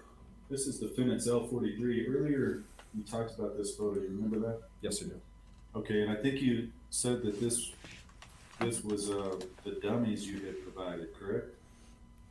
Yeah, before polishing and populating in the white box provided to Sarah Zachary. Yes. Okay. Now, as you look at this photo, this round up here, isn't that a blank? Yeah, that's a spent blank. And then how about this round right here, right where I'm pointing here? That's another spent blank. Okay. So this was not all dummies. This also had spent blanks in it. Correct. Okay. Now the sheriffs did not seize this. They did not seize these at the time of the search. Were you aware of that? Yes. Okay. I want to show you defendants D. And if you can tell the jury what this is? That's a maintenance bench. A bench to do what? Maintenance of firearms. Okay. So this is where you maintain the firearms? Yeah, there's gloves there, and some cleaning products. That would be one of them. Yes. What are these rounds down here? They look like shotgun shells. What are these? From memory, that was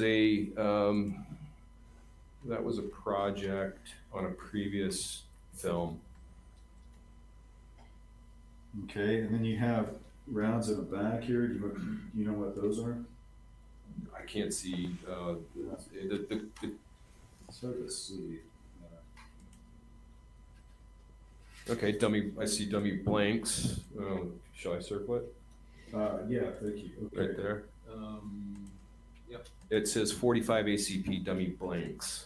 When you say dummy blanks, is that another type of round, or are there dummies and blanks? Instead of chambering a dummy round, it's better to chamber a dummy blank in inert one-piece extrusion, and it's a safer way of doing it. If we have call at some point in the action where somebody needs to chamber a round that is inert. Dummy rounds are problematic in semi-automatic and automatic firearms, and if upon repeated chambering, the components can come loose. So Joe Swanson. This is the crow situation. Dummy blank. Dummy blank. Okay. And what is these tools in the back? The yellow and green.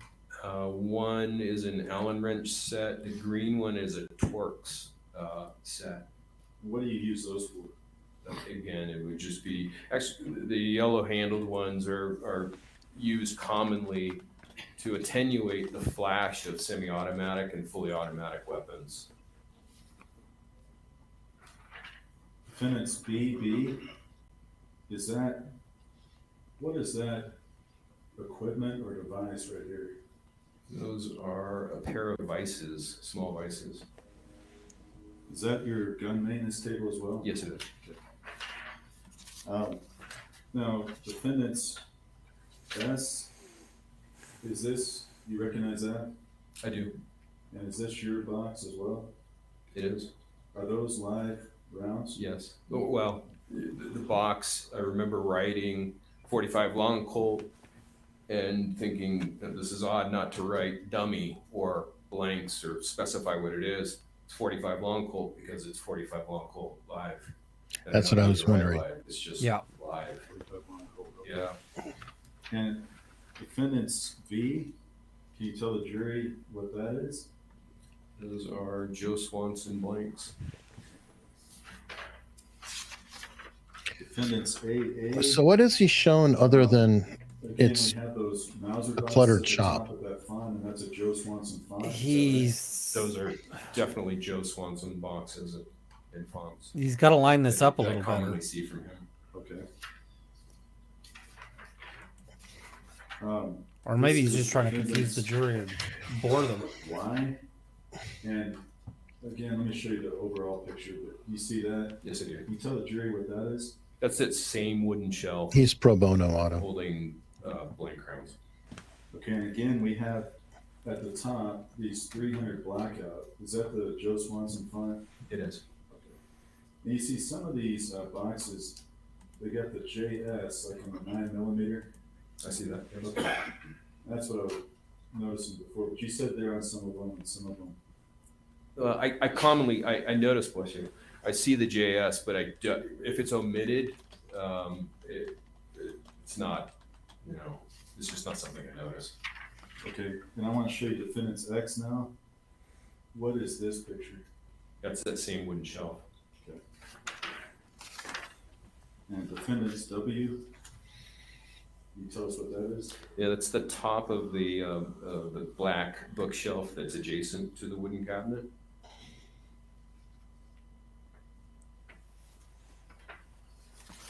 Okay, defendants Z. Can you tell us what that is? Same wooden shelf. Okay. What are the rounds on the right in this bin here? Those are small bags of 25, more than likely it's 25 ACP and 32 ACP bags of blanks.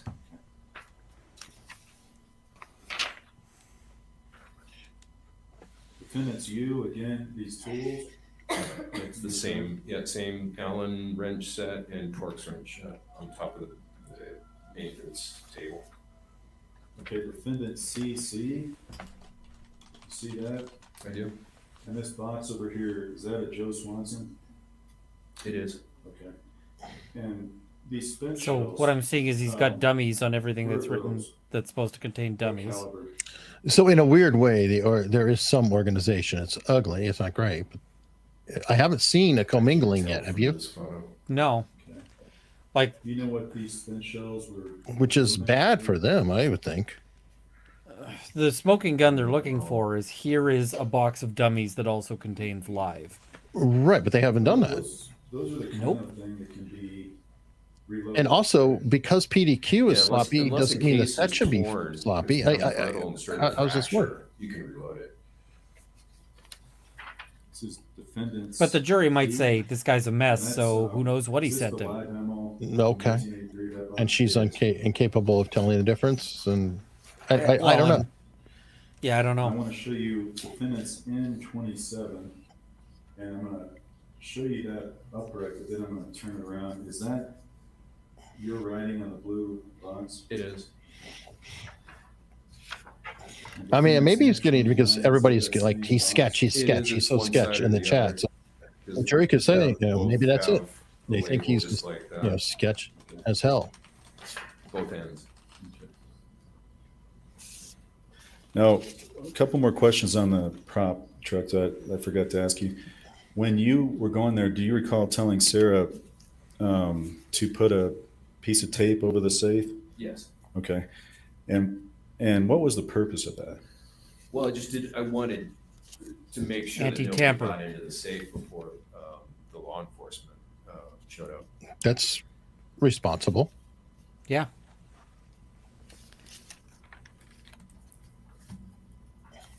One last series of questions on the disagreement that Hannah. Weren't you gonna land that Sarah plane? had, you were talking about earlier. He does that all the And time. that was over the negligent This, discharge. it's like he's laying this accidental discharge, groundwork you called it. and it just stops Accidental discharge, over yes. and over. Okay, I'm sir, so do you confused. recall telling Hannah that Sarah was her boss and not to push it? Yes. You were basically telling her to Oh, the back sound off, got fixed. reporting anything. Shoot, I'm sorry. Jeez. Sorry, Judge. Siri picked up this thing. Do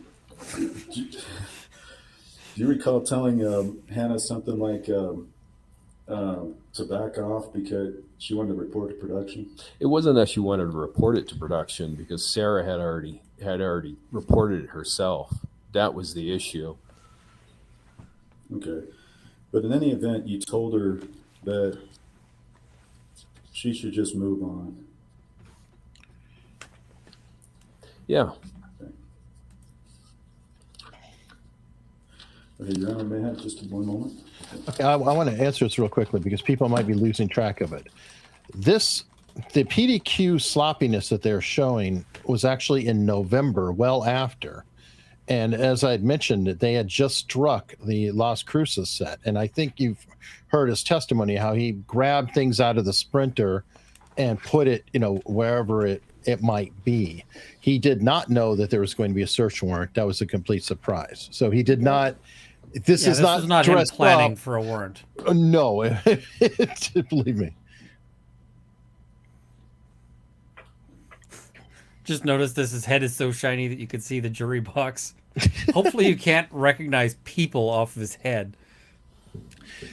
Well, Koala T saying Seth's hair is bothering him. So, oh, that's it. Whoa. Oh, 0 planes are you landed. kidding? Are you kidding? This was the main event. They needed to hammer this guy. This wasn't a blank. This is a dummy. Mr. Well, Kenney, is it your testimony that the real question the whole 45 time has caliber been, is Bowles a blank or a dummy? live rounds at PDQ were reloads? To my knowledge, yes. And did any of those live rounds that were taken from PDQ have the same projectile shape as the projectile on the live rounds from the set of Rust? No. I don't think she has much to go over. You spoke to Mr. Bowles. You indicated that you had of the live rounds that you took to the set of 1883. There were three projectile types. Is that correct? It is. Did all three of those types come back to PDQ? Once we were I'm unaware because once we were done with the cowboy training camp, I never went into that box again, or even the smaller white boxes, into the gray bin or the smaller white boxes. So I didn't take an inventory after we were done. And the gray bin that you had marked live ammo, was all of the live ammo that you had at PDQ inside that bin? Yes. All the live ammo from 1883 was in that gray bin. There was self-defense rounds elsewhere within PDQ that were live. Not What 45 caliber are your self-defense rounds? That's what I was going to ask. Yeah. What caliber was your self-defense rounds? There we go. 357, 38 special, and 300 blackout. Okay.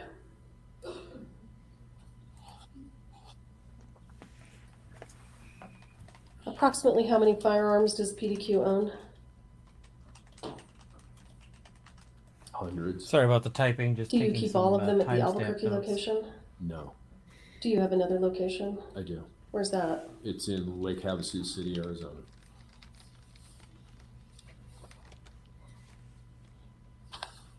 You were asked a series of questions about primed cases. Do you recall those questions? Yes. What is exactly a primed case? The prime case is Case plus primer. is a case, could be a Like shotgun like a blank without the wadding and shell stuff, with right? Just a primer, but Yeah. we Or differentiate cap gun almost. a prime case from a blank in that there's no additional mean, there is some charge force of to it, but, gunpowder to make a report, a noise of bang. I heard or some puff of the smoke.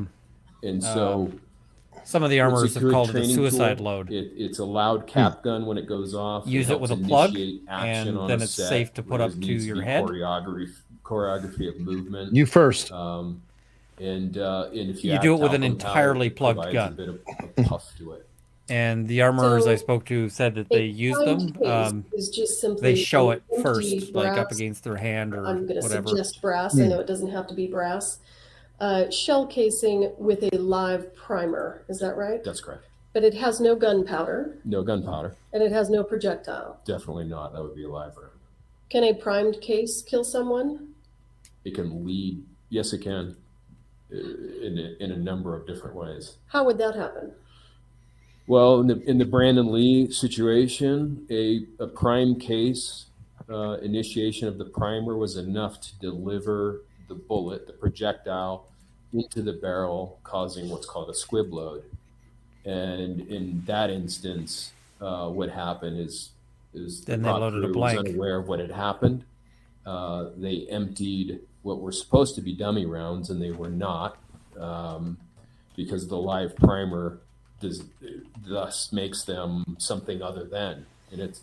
But let me ask you this. In order for a primed case to hurt someone in the manner that you're describing, such as the incident with Brandon Lee, there has to be a projectile somewhere, right? Yes. And in that case, there was a projectile lodged in the barrel of the gun. Correct. Okay. Okay, she's but at the least done primed that case research. itself, just the empty casing and the live primer, that's not going to kill anybody. Unless you put up against your head. Highly maybe. doubtful that Right. it would. Yeah. Cause injury, yes. Okay. You said that it sounds like a loud pop gun. It sounds like a loud cap gun. Cap gun, I'm sorry. Because the primer has a small amount of explosive substance, and it's that lights the gunpowder that emits the projectile, correct? That's correct.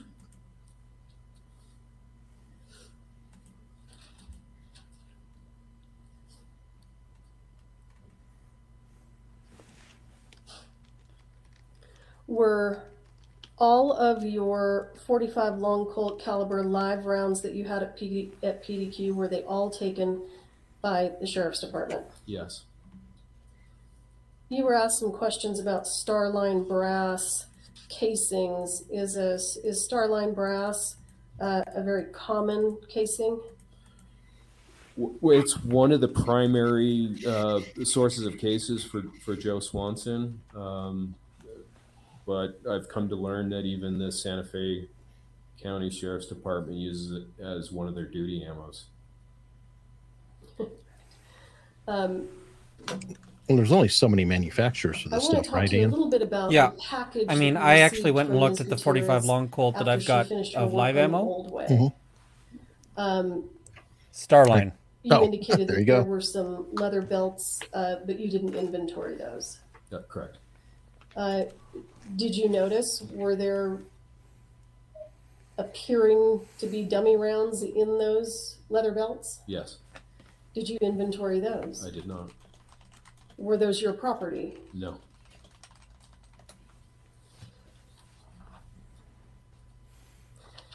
When you received the package from Ms. Gutierrez, did it also include firearms? Not in the box with the gun leather. There was at least one replica firearm within that box.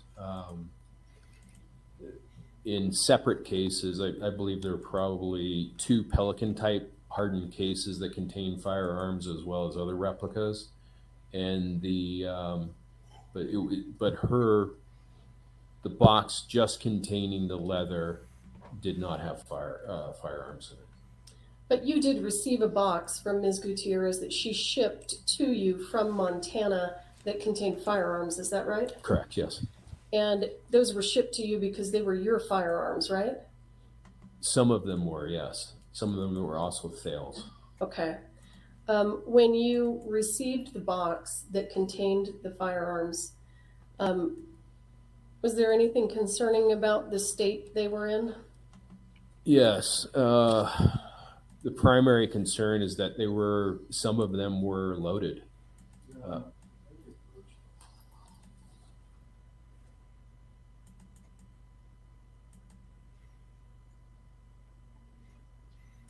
That's funny. Chung forever, I agree. Yeah. She knows more than Sarah. Many people do. It appears. I've run into children on the range who know more than Sarah. Like literal children. Oh, I was shooting as a child. You know, people are like, what? You guys don't understand. Like, lots of people take their kids shooting. I've been outshot by children at the range. Oh, for sure. Especially girls. Oh, girls I'm pay not trying to be attention. rude. Yes. No, girls pay attention to Yes. to the instructions when you're trying to teach them how to shoot. Yep. And so they're often better, at least, especially initially. Like the initial time, you often see the women are better shooters because the guys are like, I'm a dude. My genitals mean I'm going to be a great shot with a gun. Yeah, in the military, at the range, women outperform men, or at least when I was in, the females outperform the males almost every time, especially because of the competitive aspect of males. So when you look at the higher levels, it tends to be populated largely by guys, but sure. And like with initially women just, and my experience is it's because they actually listen to what you tell them. Oh, yeah, for sure. Mr. Kenney, you said that some of the guns were loaded. Yes. What were they loaded with? What I found out that they were loaded with dummy rounds in the end. And why was that concerning to you that the guns had been shipped to you loaded with dummy rounds? So whenever Because you're they ready. should have been unloaded. Okay. Well, they're because going to have the a assumption sidebar is because that- he. Oh. Is that one, guns are always loaded unless you verify that they are not, and two, that rounds are live unless you validate that they are dummy rounds, and the fact that The only way to validate them is to pull them out. A couple of revolvers were loaded with rounds leads me to default that I have to assume these are live rounds until I validate that each and every one of the rounds are dummy rounds and that the guns are completely empty. So No, I totally there know this. was some sweaty palms that moment. Yeah. Okay. I'm going to shift gears here. I'm going to show you what is already in evidence as State's Exhibit 168.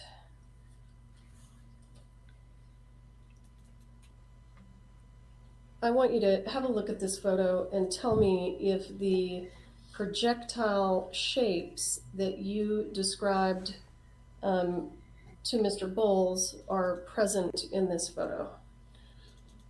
It looks 99% are semi-wad cutter bullets. There's an oddball right in the middle of the photo. Where can you use your screen? Oh, that's the oddball. Okay, sure. Yeah, He's like, I got that this. That has a projectile that I don't remember seeing. It's neither a semi-wad. They probably would consider that some variation of a wad cutter, but it almost looks like a truncated cone type projectile. Okay, and you had and truncated cones were one of the projectiles that you recall from 1883, correct? Yeah, the cowboy training camp. Yes. I'm going to show you what's already in evidence as State's Exhibit 171. She should have called this, How would you describe those? That's another variation of a semi-wad cutter.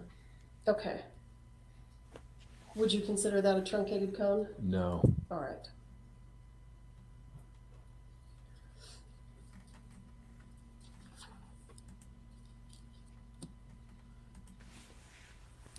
I'm going to show you what is already in evidence as State's Exhibit 57.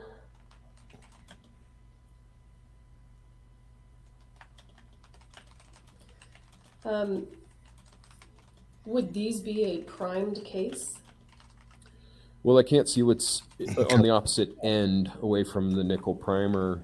Is there a projectile on the end? For the purposes of this question, let's assume that there is no gunpowder in those casings and there is no projectile at the other end. Yeah, I would call these a spent case because the primers have been hit.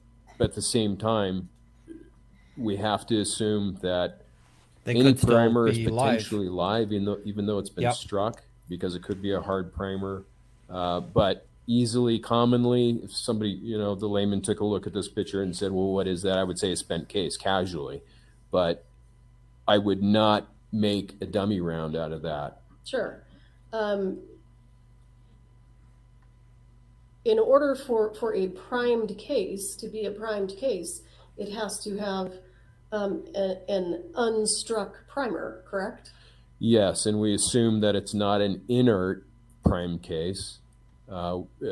If we're saying, we need to initiate some kind of action with the least amount of noise, I would call up Joe Swanson and say, I need a box of 50 prime cases.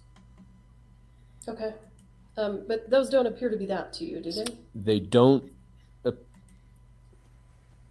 I don't know what that is, to be honest with you. It could be in the providing weapons and blanks and dummy rounds to production for film. I don't know what that is. I mean, casually, I would say, if I was just a shooter out there, I would say, it's a spent case. Right. It looks like a spent casing. Yeah.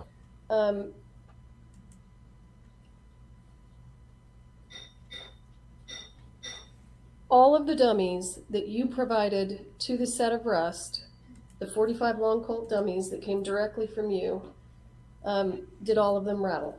Yes. Did you provide any dummy rounds to the set of Rust that did not rattle? I did.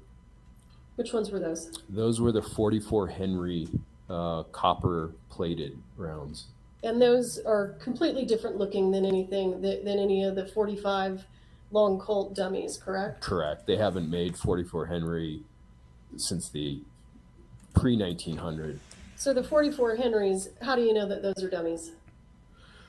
Well, they don't make them anymore, and how do you know they're dummies if they don't rattle? It's a problem. You assume that they're live. Then is there a hole in the side? How do you know it's a dummy? You don't. That's a problem.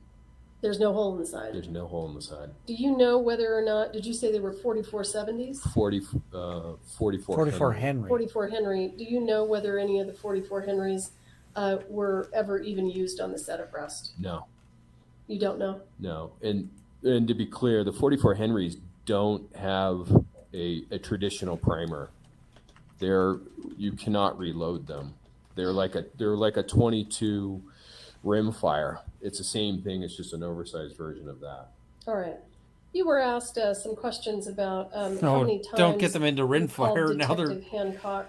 Next, we'll hear about the Burton primers and. Just to aid in the investigation, whatever she needed, or if I found he was a snitch. I mean, let's be honest.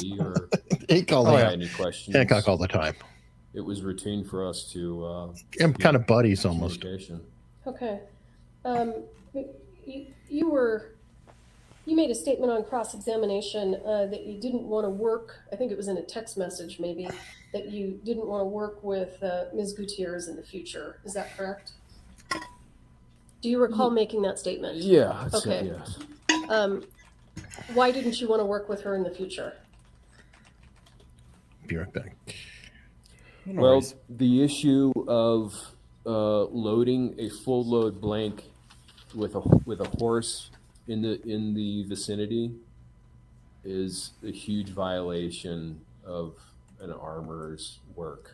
So why don't you explain to the jury what you're talking about? Because I don't think that we've addressed that issue yet. Was there an issue that came to your attention with regard to the set animals and a full load blank?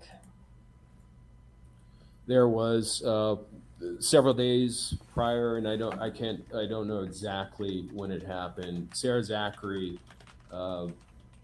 called to discuss a number of things, including her concern. And I'm gonna stop you right there. Oh, I got it. Yep. Did you receive information that there was an issue with a full load blank and an animal? Yes. Okay, stop there. Generally speaking, explain to the jury what types of blanks are to be used around animals, what types are not, and why, having nothing to do with what happened on Rust. Because the horse is going to get spooked. In general, we have several iterations of blank loads, and the idea is that we always want to use the least amount of noise and gunpowder for the effect necessary. And so if ultimately we could get away with using nothing but a prime case, that would be ideal. Sir, in terms of blanks, what are the appropriate size blanks to use around horses on a movie set? Horses and kids, no greater than 1/4 load. So is there a blank The kids load might that also is less freak than out a and kick 1/4 somebody. load? There is 1/8 as well, yes. Okay. Why is it not advisable to use full load blanks around set animals? Well, it's frankly, it's considered animal cruelty.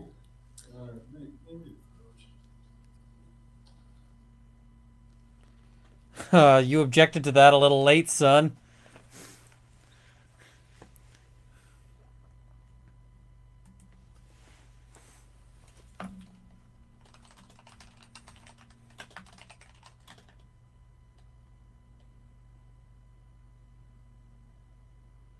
I think that Jason Bowles opened that door when he was talking about the conflict between them, because it was the reply from Seth Kenny when Hannah was bitching about, Sarah and, she did this, she did this, she did this. Seth Kenny wrote back, hey, you screwed up with the horse.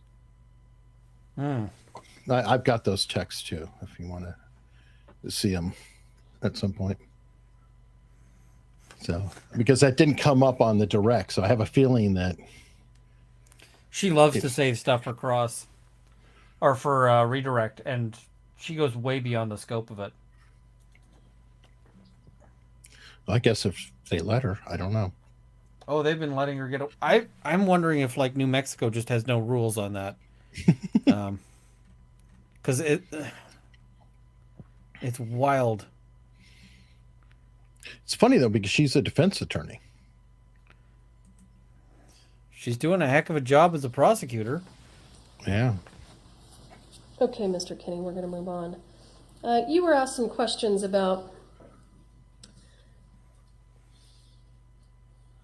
making. So they dummy sustained the rounds objection, into but the live jury already rounds. heard it. Do you So recall those questions from Mr. Bowles? I do.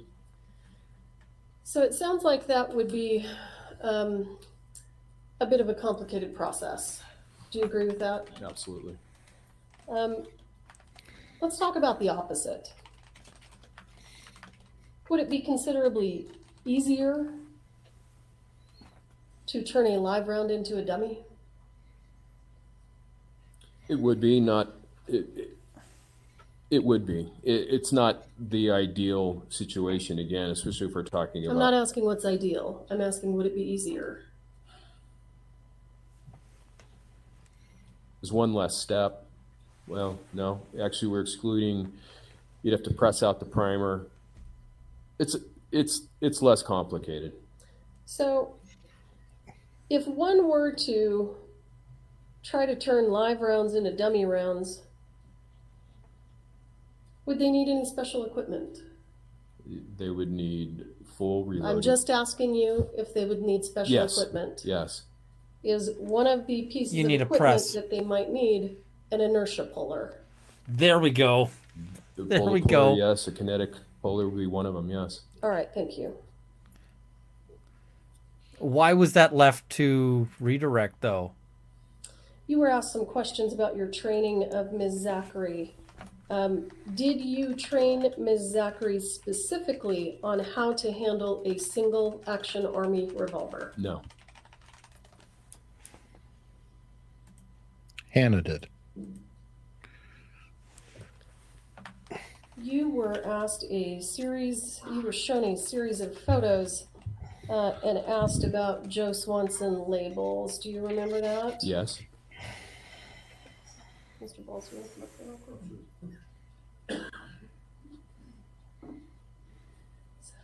Now, she should have gone further on that. Is there any other purpose for an inertia puller on a movie set? Deanna, this is her witness, and trust me, she likes him a lot. It's just a matter of she doesn't want him to say too much or get out of line because she'll get the hearsay objection. Or am I misinterpreting Ian? Yeah, well, he is a little squirrely. So, yeah. All right. I'm going to show Mr. Kenney States Exhibits 193 through 208, and I don't believe there's an objection, and I would ask for permission to publish. No objection, Your Honor. To what? 208? 208. Is admitted, you may publish.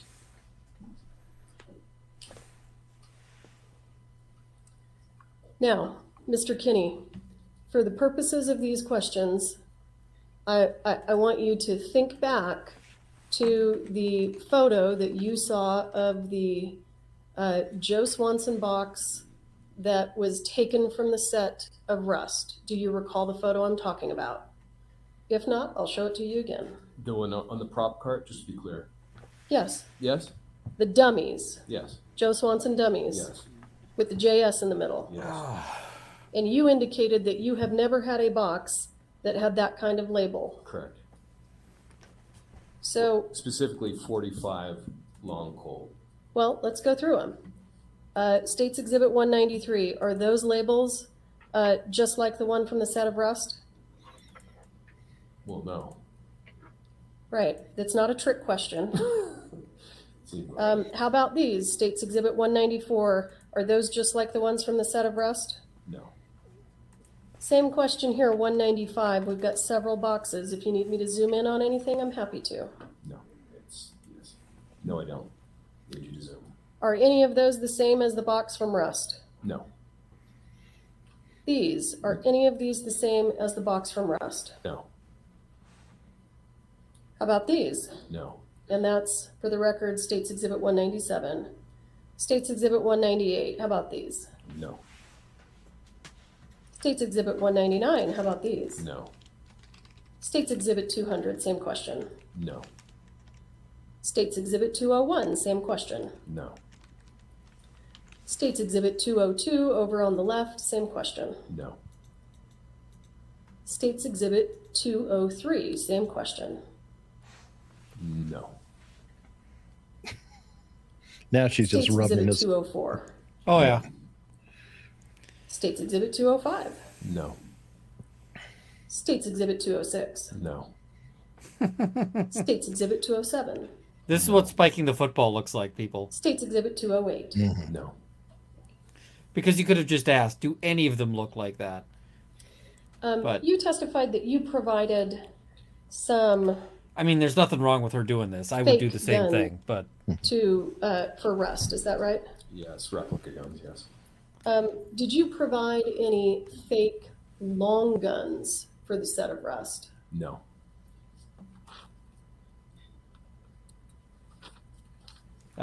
long guns are harder to do in like rubber and so I forth don't have because anything else, thank you. Makes sense. you don't want the droop. Oh my God! So we got a redirect. I'll recross. You can recross. Or recross? Okay. Yeah. So long as he's allowed. Oh, he's looking a little salty. Two follow-up. With regard to turning a live into a dummy, you talked about one piece of equipment. What other equipment would you need to do that? Well, you need a piece of equipment to press out the primer. You could technically do that with a pen. You need, a press and reload it, and it installed with a proper reloading dice. You don't technically need that, you but would need you some way do of if you want it to not measuring suck. powder as well, potentially dispensing the powder. Oh, turning it. And then He's you talking need about a making piece it of into a live equipment to cartridge. load Yes. the primer into the Then yes, you do want all this. If you're turning a live into a dummy, you could probably do it with other means. Okay. Now, I think you testified that you didn't train Sarah Zachary on the use of the single action revolver. Correct. And she was under your license. So was she not permitted to use that? No, she was permitted. Okay. Even without the training? Well, a cold gun, it's a good question. I don't recall going over, I just don't remember training her to check for safe on a single action army. I think, you know, the thinking was is Hannah's. I didn't the make armor. it to the She's range gonna this take weekend, care of which it. disappointed me because I wanted to shoot mine. Okay. But you did train her with regard to, I mean, you did certify her on your paperwork. Well, there's no certification. Okay. Not certification, but you did have her on your paperwork. Correct. Okay. Thank you, Your Honor. All right. Wow. Next witness. Are you going to rest? Oh, she's gonna get up and like figure out nope, she's done. I thought she'd get up and do her usual thing of like, I need one more thing. The state will briefly recall Corporal Hancock. Okay. George, you doing okay? Do you need a bathroom break? Okay. Sorry. Somebody? Usually when the judge says, does anyone need a bathroom break, it's because the judge Need one. Yeah. Do you swear affirm under penalty of law that the testimony you'll give in this case will be the truth, the whole truth, and nothing but the truth? Yes. All right, thank you.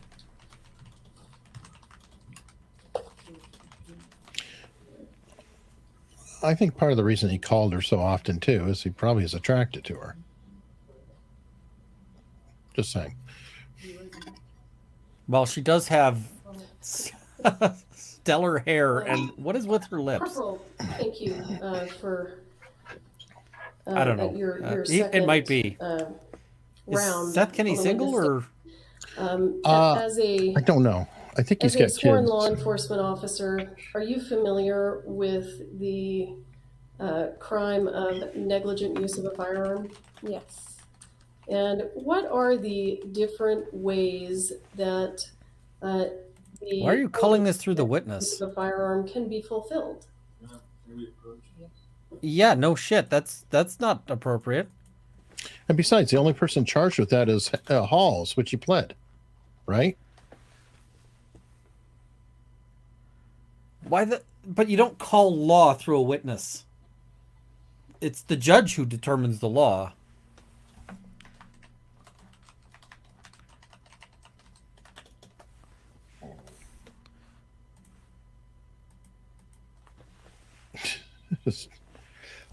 I feel like he came out unscathed, but you correct me if I'm wrong. Mostly. I mean, the thing is they make him look a little bit like a weasel, but they don't actually land anything on him. But does it help her? Yeah. I don't think that they make a. Yeah. I mean, it was not what I was promised, in my opinion. I was expecting them to come after him hard. And I mean, yeah. I mean, look, his whole opening, I mean, pretty much was painting. There's this boogeyman, this Seth Kenny guy. Just you wait. Yeah. We're going to put literally, you have him in the scenes cackling in the background, putting in live rounds, peppering on the set. It's almost how I felt like Bowles is selling it.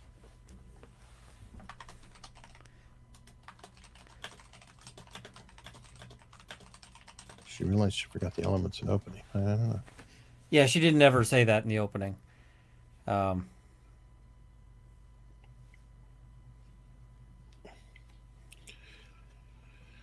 This is bizarro.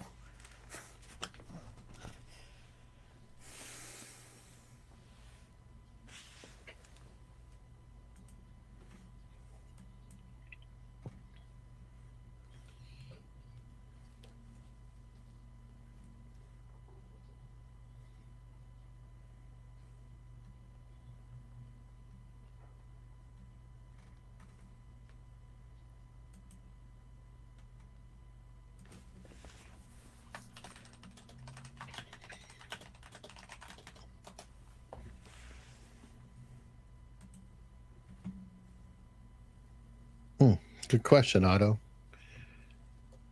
How much does the jury know about guns? It's New Mexico, so there's almost certainly somebody here who knows more about guns than Hannah does. Or at least Sarah. Oh, okay. So that line of questioning just ended. Yeah, and it should have. That was a stupid line of questioning.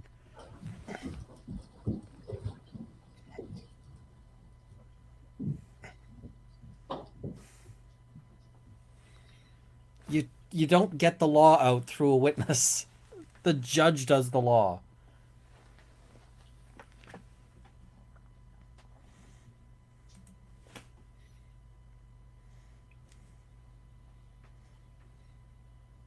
I think they're going to go on break. If they are, I'm probably going to wrap this up. Yeah, I will. I was going to say, if they're going on break, I'm going to dip out and. Yeah, I will be as well. Yep. All right, dude. Well, okay, we've been leading up to this, planning for this whole time, and this was the wettest firecracker that we've seen this whole trial. It really is. He promised us that this would be the grand wrap up of his big conspiracy, and nothing. He got nothing out of this guy, other than doesn't Seth Kenny look kind of weird? Yeah. So, Otto might have summed it up. Talking about shooting blanks, eh? Yeah. Just, folks, thank you so much for hanging out. And this is a one-off thing. I have other channels, but if you like this kind of thing, you like really cool interviews with different people. One of them might be Seth Kenny. You never know. Please consider subscribing. I have a lot of stuff on the channel, but as far as today goes, I'd say Seth came out pretty good. I don't think I'm on Seth's good list, but I thought he came out untouched. I mean, he went in looking a little sketch. He came out looking a little sketch, but they didn't land anything on him. He didn't look worse after cross than he did after direct.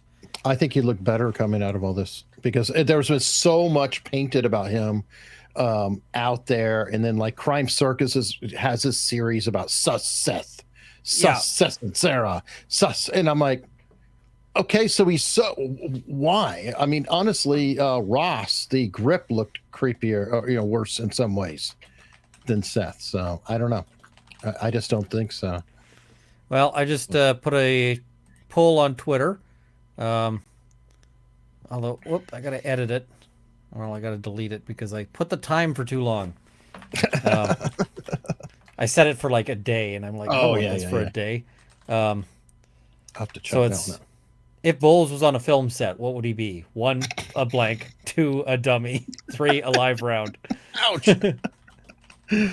Awesome. Well, everybody, thank you so much for hanging out with us, and we'll see you next time.